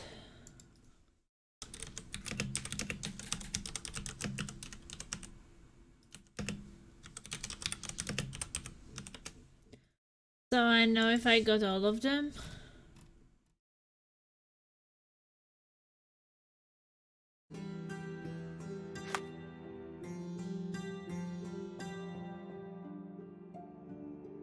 Mother's love, main ones, yes.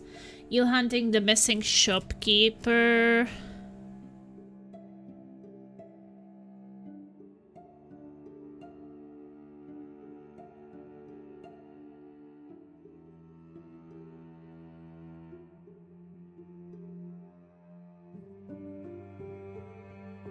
Love, Death, and Cordona. The Master of Police cases I did all. Other cases, Siren Song. String Theory, Street Magic.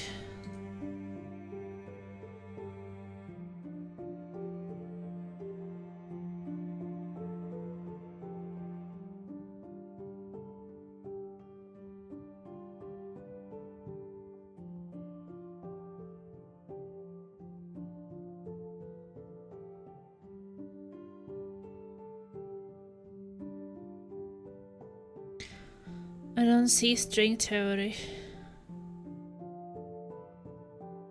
Oh yeah, String Theory is there. Street Magic, Iron Coffin. Blindsided, Street Magic, yeah. Corona Stories, I think that said that I finished all of them.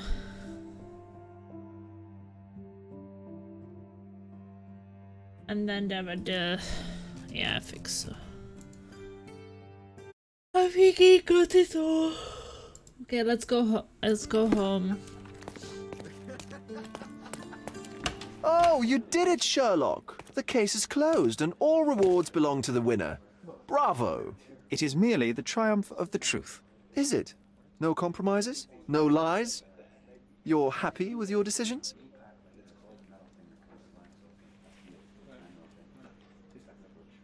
Whatever the truth, it had to be revealed. The victim deserved it. Well, you seem confident in the value of your actions. I guess since I'm free, you were heard after all. By the way, did you get that precious information about your mother? Oh, not that you must. Yes, I did. Forgive my intrusion in such a personal matter. I simply worry I'm failing to be of much help to you. Actually, you were. For some reason, all the archives on the case had disappeared. This was a rare opportunity to obtain the impossible. Outrageous. Perhaps someone found the truth unpleasant. Society usually rejects those who speak with too much honesty, doesn't it? A comfortable lie is often preferred to an uncomfortable truth. Still, I believe that the latter should prevail, and I cannot remain silent. That's quixotism at its best. Your mere truth cannot defeat institutions, systems, and power. Etiquette, religion, marriage, they're all lies told to preserve connections, love, and sanity, and it's all corruptible. Lies destroy human dignity. How could you make a free decision without any knowledge of the truth? Are we really free to decide anything in this world, Sherlock?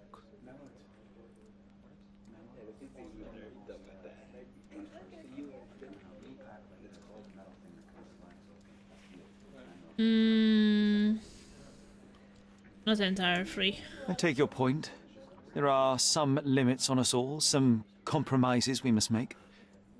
Despite my best efforts, we cannot remain entirely objective. I didn't want to sadden you, Sherlock, only to make you think beyond your boundaries. You're a walking contradiction, Sherlock. You refuse to lie to others, but constantly lie to yourself. How long until the train comes off the track? I cannot look away, but perhaps I should take a few steps back. You're an accident waiting to happen, dear. Until then, I shall bid you adieu. Adieu.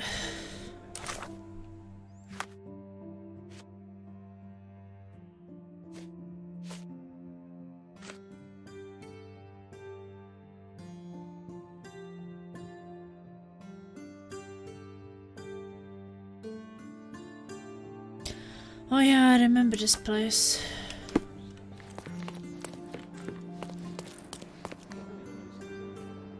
Well, we will be finished with the game soonish. Didn't really expect to be playing for so many hours still.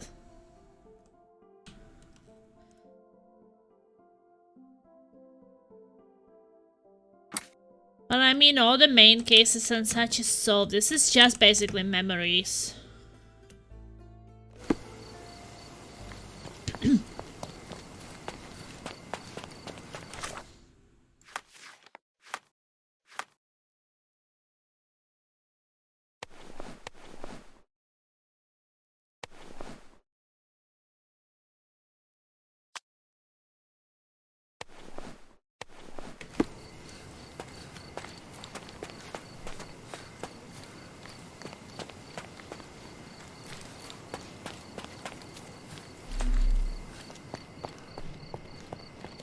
A manor all to ourselves.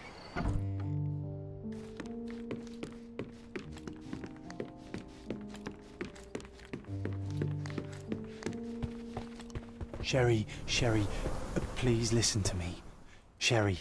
John, I always listen to you. You don't have to do this. You don't have to go through. I don't know what is beyond this door, but I can feel it. Buzzing, angry like a fly at the window. We have to do it. We have been playing the whole game to get to this You spot. locked away this memory for a reason. There is only pain here. Pain? And the truth. Truth. You do not need to suffer either. There is so much more we can do on Cordona, so many others we can help. There is no coming back from this.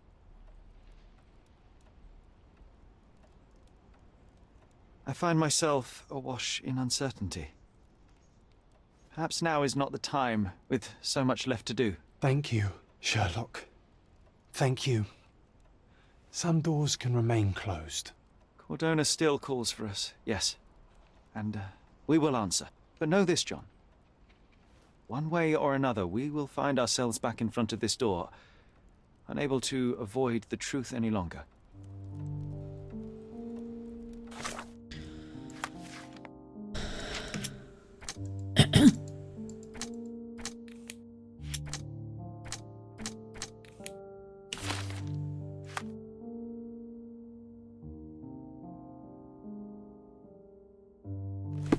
Well, I say when we go there. I don't think there's anything else. You don't have to do this. You don't have to go through. There Let's is no go coming through. back from this. Please. I have to finish this. John, my animum, my brother, there is nothing more important in this moment than this truth. I know you fear for me, but my path was set long ago. I can no more step off it than I can ask the avalanche to roll back uphill. Just... please be careful, Sherry. I love you. I love you. Quite. Come on. We'll go together.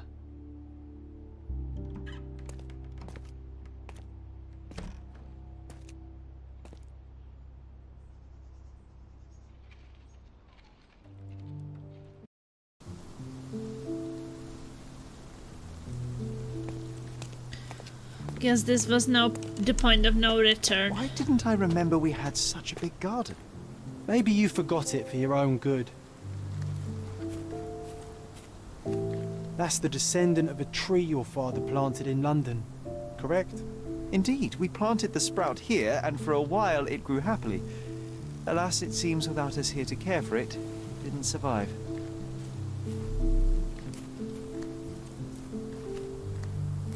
Can't sprint in here.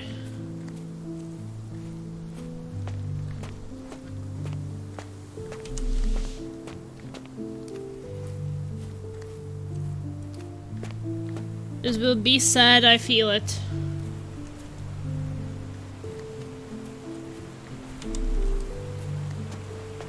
Ah yes, the statue of Merope.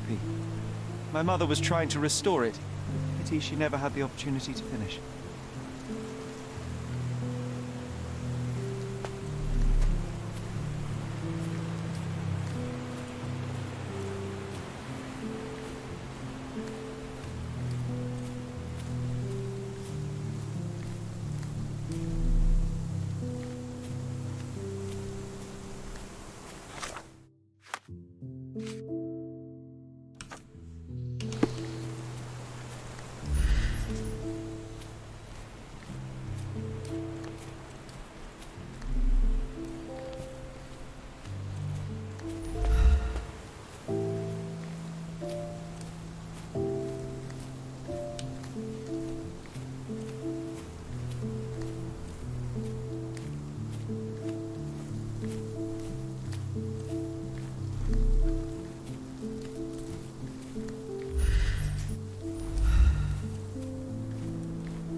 Is that the raft we made together, John?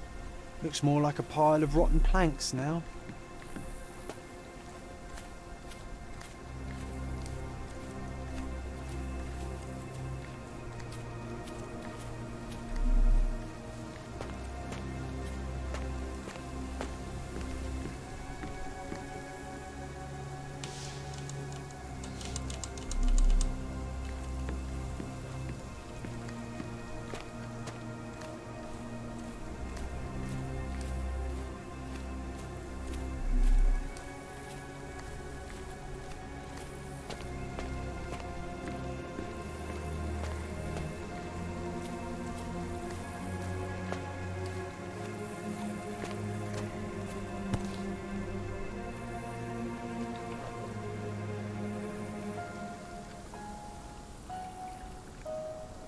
That's from Mother's favorite tea set. What is it doing in here? Oh shit. Memories coming back.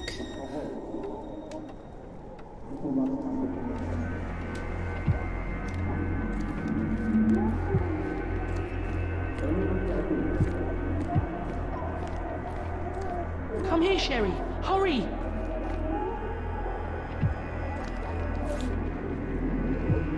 These must help calm her down. But I gave her something. What are you thinking about? Is everything alright? What are you thinking about? I'm thinking about that we gave her something. We brought the tea and sedatives.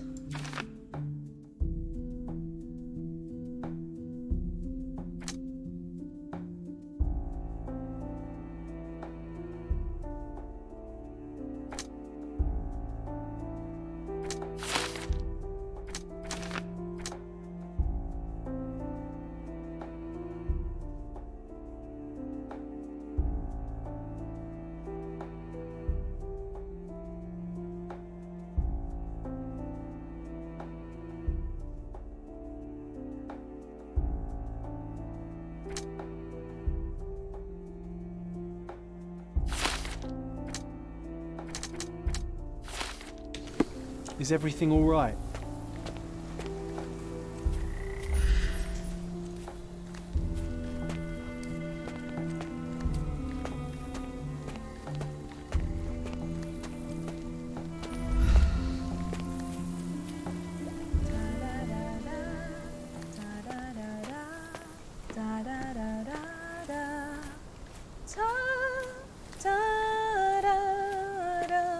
Don't go, Mother, wait.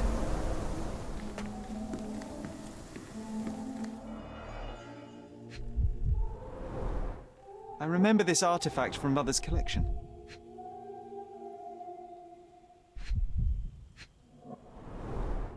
Mother's work journal. I liked poring over the detailed pages and reading about my parents' collection.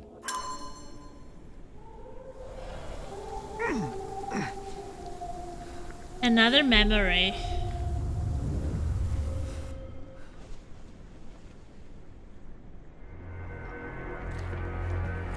Here it is.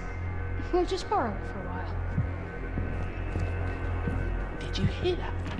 Someone's coming. Let's take... You call this progress? Charlotte, amateur. I'm not letting you anywhere near my mother again. Any result is progress, even if it is a worsening of her condition. It informs my... No. I have made my decision. She must be sent to a legitimate medical facility. I will not let her hurt Sherlock. What? Master Holmes, you do not understand. That will be all. I expect you to have left the house by week's end.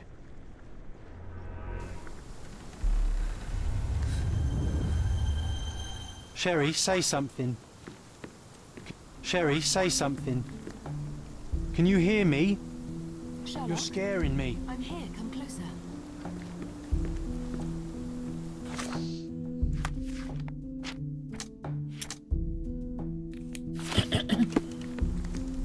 Sherry, come here, darling.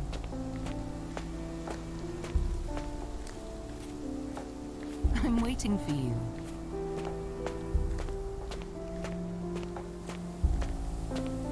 Coming, Mother! This was for my mother, wasn't it? I remember how we came to the garden for a breath of fresh air.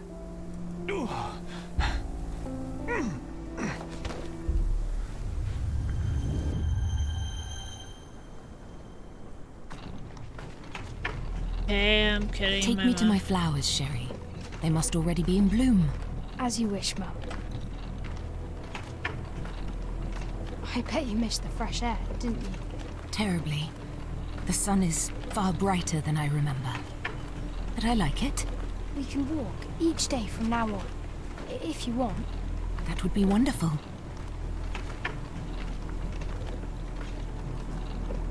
Just look at them. The stars of the earth. Even the sky must be jealous of their beauty. Indeed.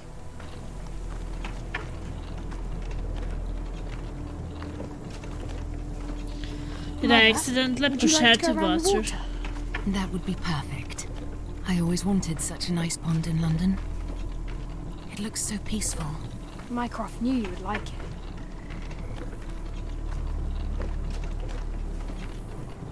We should put some fish in it, don't you think? How about some carp? That's a nice idea.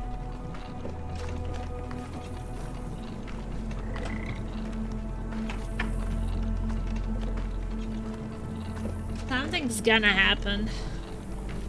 Let's visit your father's tree. It grows so fast, just like you. We could even build a tree house in it. Yes, Sherry.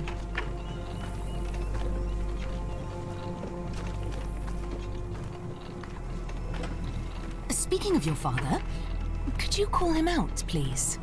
Mom! I'm sorry. He passed away. He's gone. No, he's not. I'm telling the truth. Did you forget again? No! Don't you dare say such things!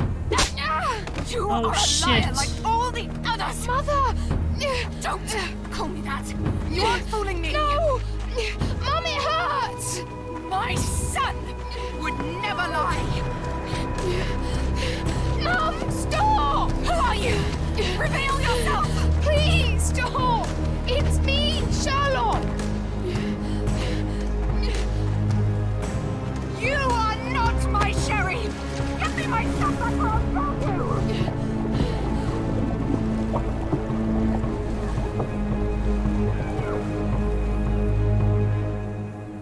She tried to kill me. And no wonder did you want to forget this shit.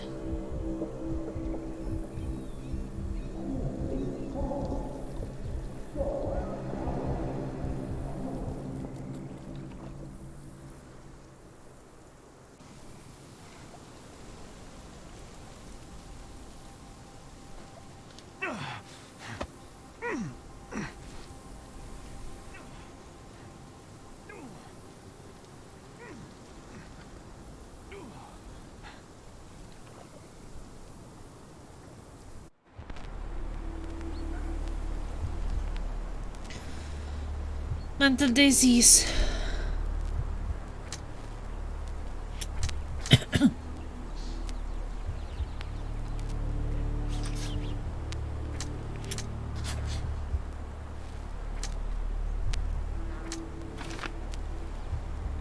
Try to draw me independent standard manner.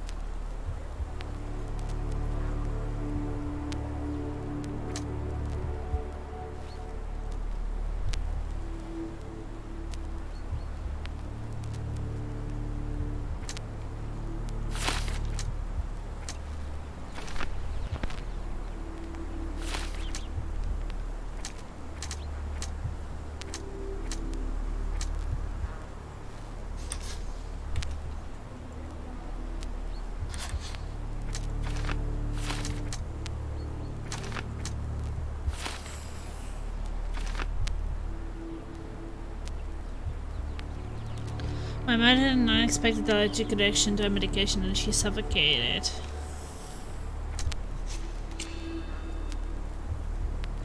John and I are responsible. My mother had died from an allergic reaction after we gave her sedatives with her morning tea.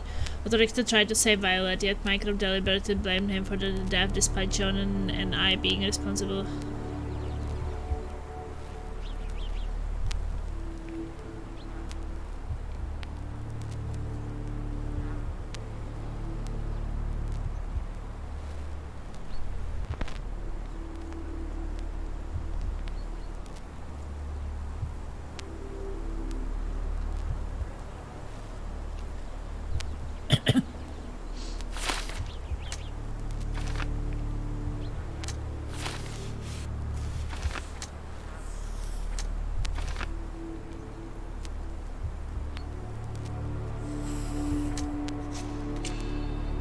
Otto Richter is responsible. My mother's Violet was drowned by Otto Richter. Mycroft accused him of murder, but it's unclear if Otto killed her deliberately. Otto killed my mother to end her suffering and save my life. Mycroft had to hid the truth to protect me and was correct in accusing Otto of impropriety. Otto killed my mother while trying to save me. The drawing was an accident and he desperately attempted to tracheotomy me to save her. Mycroft hid the truth to protect me and wrongly accused Otto.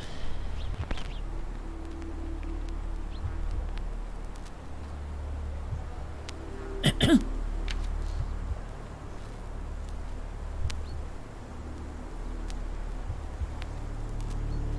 guess Otto was trying to save me, maybe?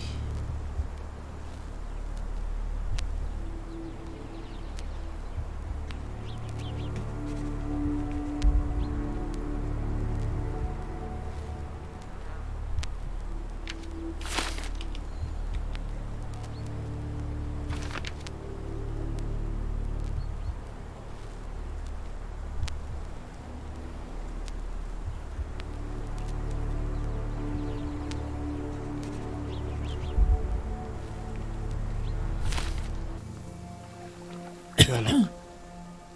Sherlock. Can you hear me? Come on, wake up.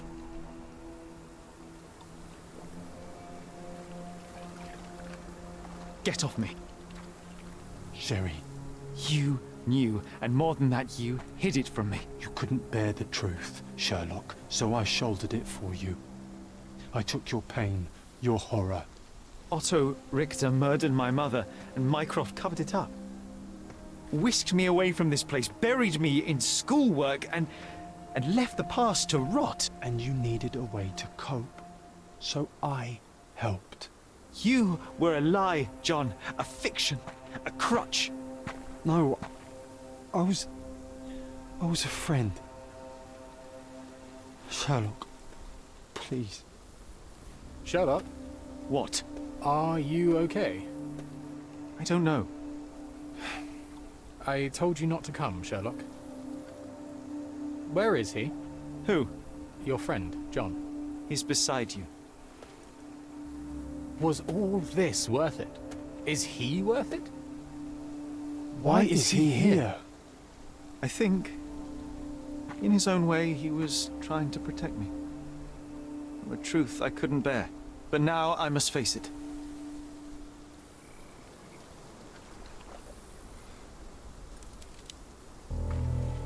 Sherlock, what are you doing?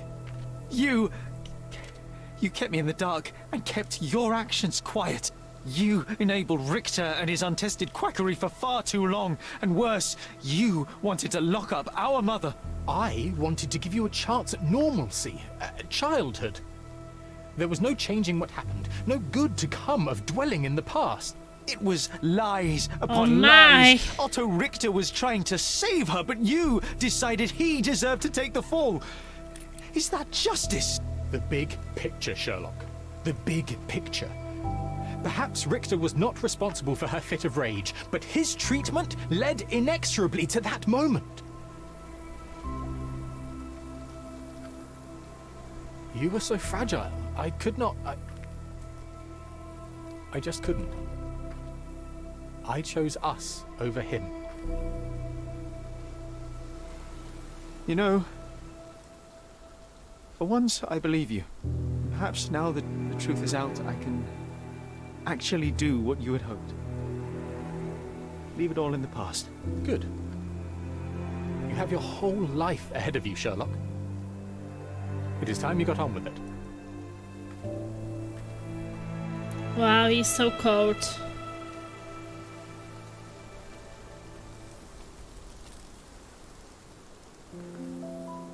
I was worried there for a minute, Sherry. Really worried. I didn't want to hurt you.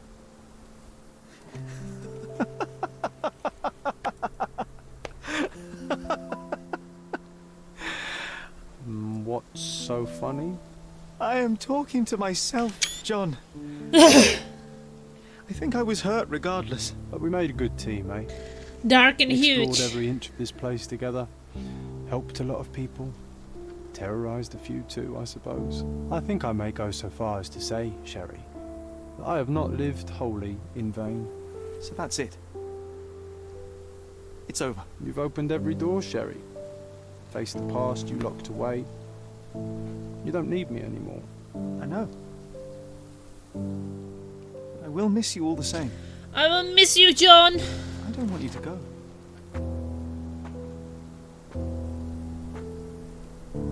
Yes, you do. Goodbye, John. Goodbye, John.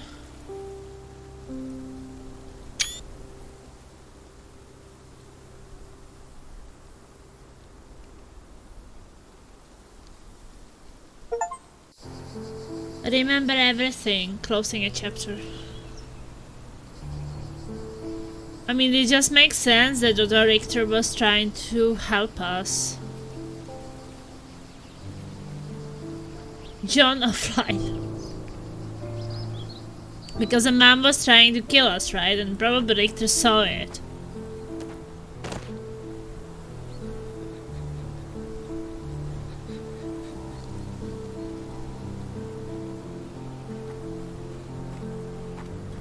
Why are you here? Closure, I suppose. And to help a friend. You and I are not friends.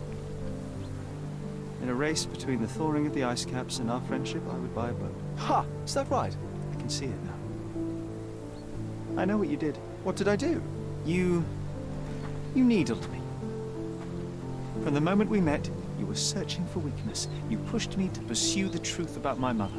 You questioned everything I did, everything I believed to break me. To blur truth and fiction, reality, morality. A saboteur in silk. Was it vengeance, Vernon? Or do you prefer Klaus? Excuse me? You? It's his Klaus brother. Richter, Otto's younger brother. I thought so. You hold me responsible for his end. Ha! There was no love lost between me and my brother. I am sure you can relate. I knew Otto it! was merely the Why would this guy be there the whole time? Or you He's 10 years younger than Once I met Otto. you, I could not keep away. Why? What reason do you have for all this? To help you. You're lying. To show you that you were wrong. More lies. I know you now, Werner. Try again. To see what had happened. Or is that yet another untruth? Does it matter? Take your pick. Who cares? You're my masterpiece. I turned Sisyphus into Ozymandias. You could not see the futility of your quest until I helped you to let go of the rock. And now, nothing beside remains. I remain. Despite you, and to spite you. It is a matter of will and power now. Will you overcome this, or shall you decay? Oh, on that note, I brought you something. I want nothing more from you. When one wants for nothing, Sherlock, the best thing to get them is something personal. So, here you are. Now, please excuse me, but the gallery calls. I'm already conceiving my next project.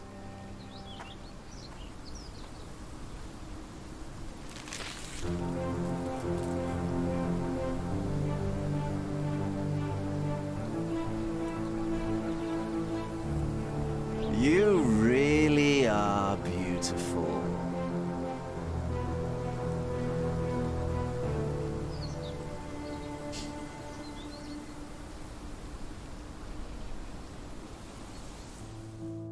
My brother returned to London soon after our disagreement. He enrolled at Cambridge University, but attends What only the the fuck, rare dude? classes It's that like, hold his what's interest. happening? I hear he took employment at the hospital laboratory, obsessing over his experiments. I suppose he seeks solace in the empirical truth of a chemical test. I am afraid for him. His evenings are spent alone, solving citizens' menial mysteries to pass the time. And I suspect he is growing paranoid. One of my agent's vehicles recently ignited during a surveillance operation. She was lucky to get out alive. There is only one man who could orchestrate such a feat. Or perhaps two. I saved my brother. He will never forgive me.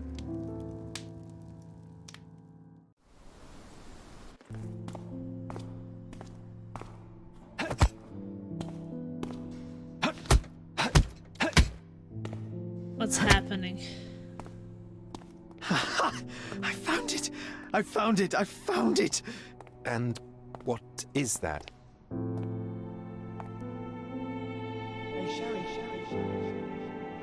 It's Sherry. No, it's John. Really old. How far, bruises may be produced after death? How are you? You have been in Afghanistan, I perceive. How on earth did you know that? Never mind. The question now is about bruising. No doubt you see the significance of this discovery of mine.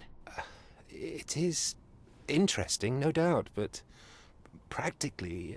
Why, it is the most practical medico-legal discovery for years. Had we these data sooner, hundreds of men would have paid the penalty for their crimes. Cases oft hinge upon how a man died.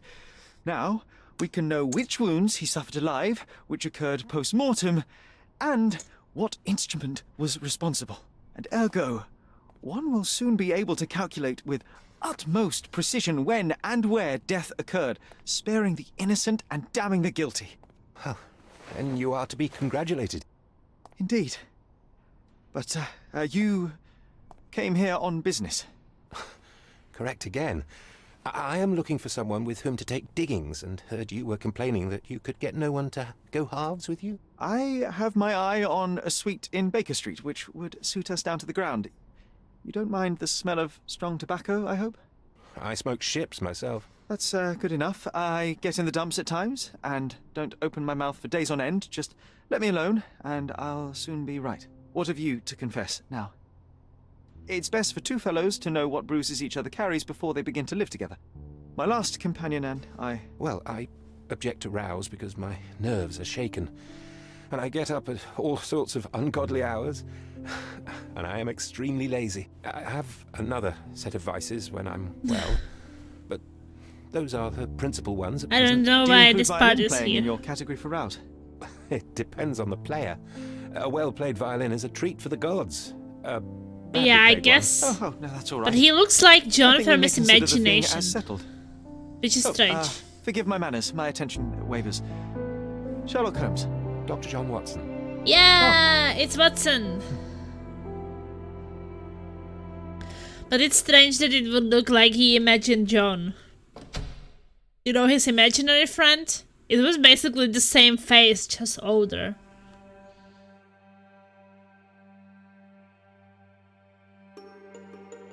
Watson, you finished the game?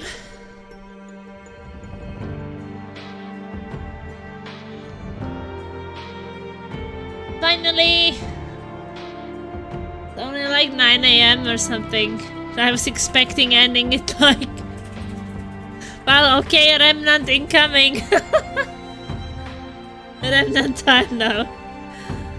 Yeah, I had like 9 hours of Sherlock today. I was guessing 2 or 3 hours and it came up to 9 or 10. So I truly did not expect that it would be that long. I mean, the game together took me...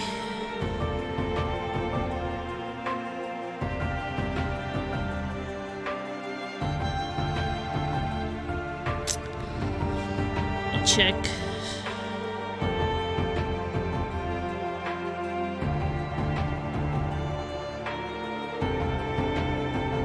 The game took me 46 hours.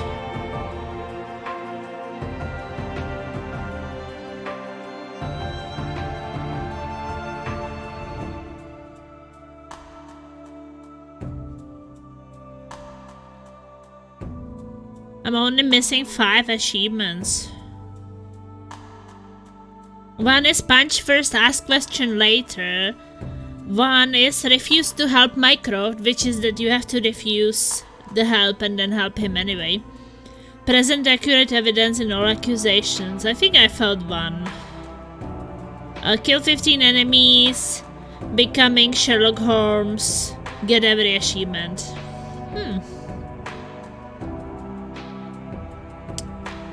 That was definitely doable. I think that the hardest was to provide the evidence to every case. Oh, I'm tired.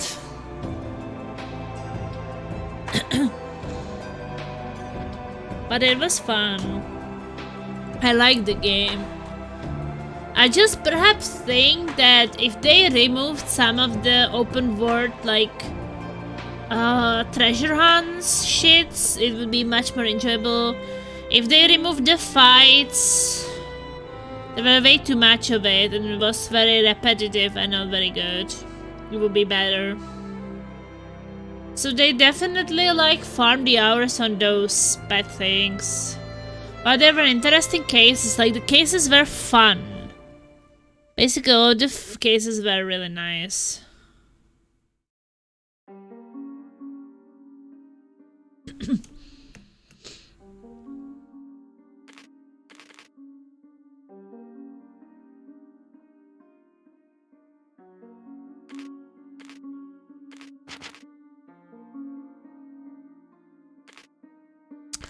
Yeah, I played Crimes and Punishments, Devil's Daughter.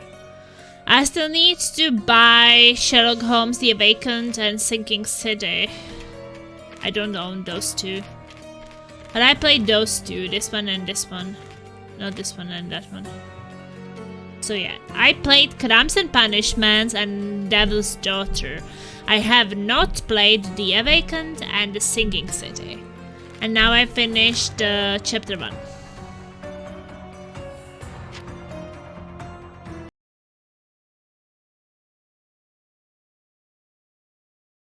So yeah, it took me 46 hours to finish everything. That's not bad. And as I said, there's these achievements where I'm missing present accurate evidence in all accusations. Punch first, ask questions later. I have no idea what that was. Short-tempered. Kill 15 enemies, that's very easily doable, I can still do it. Refuse to help Mycroft. That's somewhere there in the quests, I don't have a save for that anymore. So, yeah.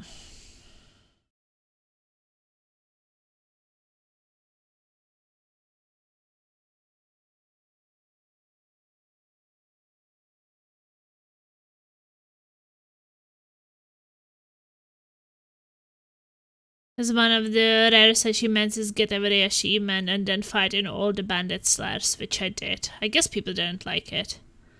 I've used the help. Mycroft. Kill 15 enemies. I didn't kill 50 enemies because I was just arresting people. I wasn't killing them.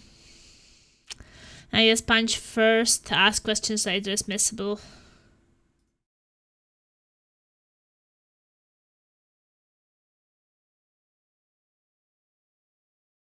That's fine.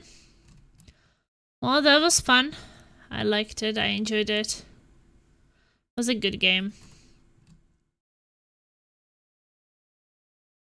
There where you go to Frogverse, you see what games they made.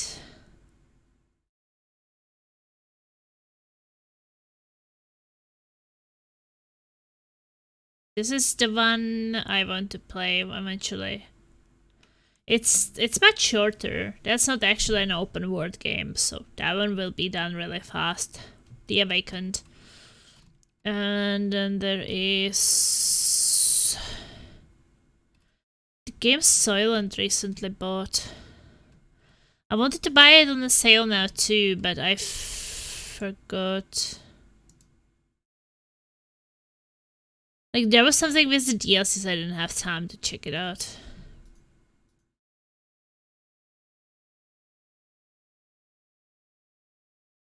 Why are they not showing it?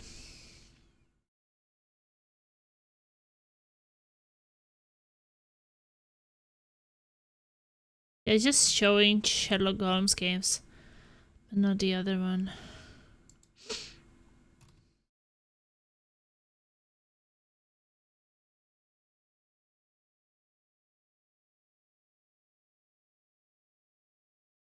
Do you check Frogverse as a publisher? It wasn't it Sinking City or something?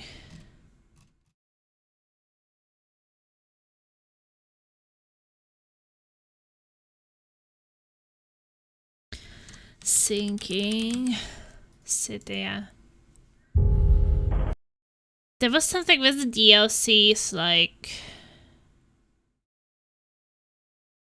3 new quests. And then people were saying that they were not worth it. Some people were saying that it was worth it, so I wasn't sure. Like mixed reviews. So I was like, nah. I don't know. And there was not enough time. What's going on tonight, Plasma? Tonight is going on 7 Days to Die. We are playing today 7 Days to Die, Datamic. 10 PM for you, 9 PM. So that is the plan. So 7 Days to Die this evening. Warhammer 40k Dark Tide on Sunday. And on the Monday, me and Laser will be starting this game. My next single player game will be cooperative game with Laser. And we will be playing this one, Remnant from the Ashes. Cooperatively. 18. Peggy 18. So that is the next game. And after Remnant from the Ashes will come the winner of the current voting. So yeah. Was fun today. Yay. Yeah, I guess you will join us, Datamec. We have work to be done. And I have now the motorcycle where I can take you on. I have the 2-seat motorcycle now, so I can be driving around with you behind me. You have to test it out tomorrow. Well, you have a good night, and see you tomorrow. Ta-da-dee-dee-doo! Stinger!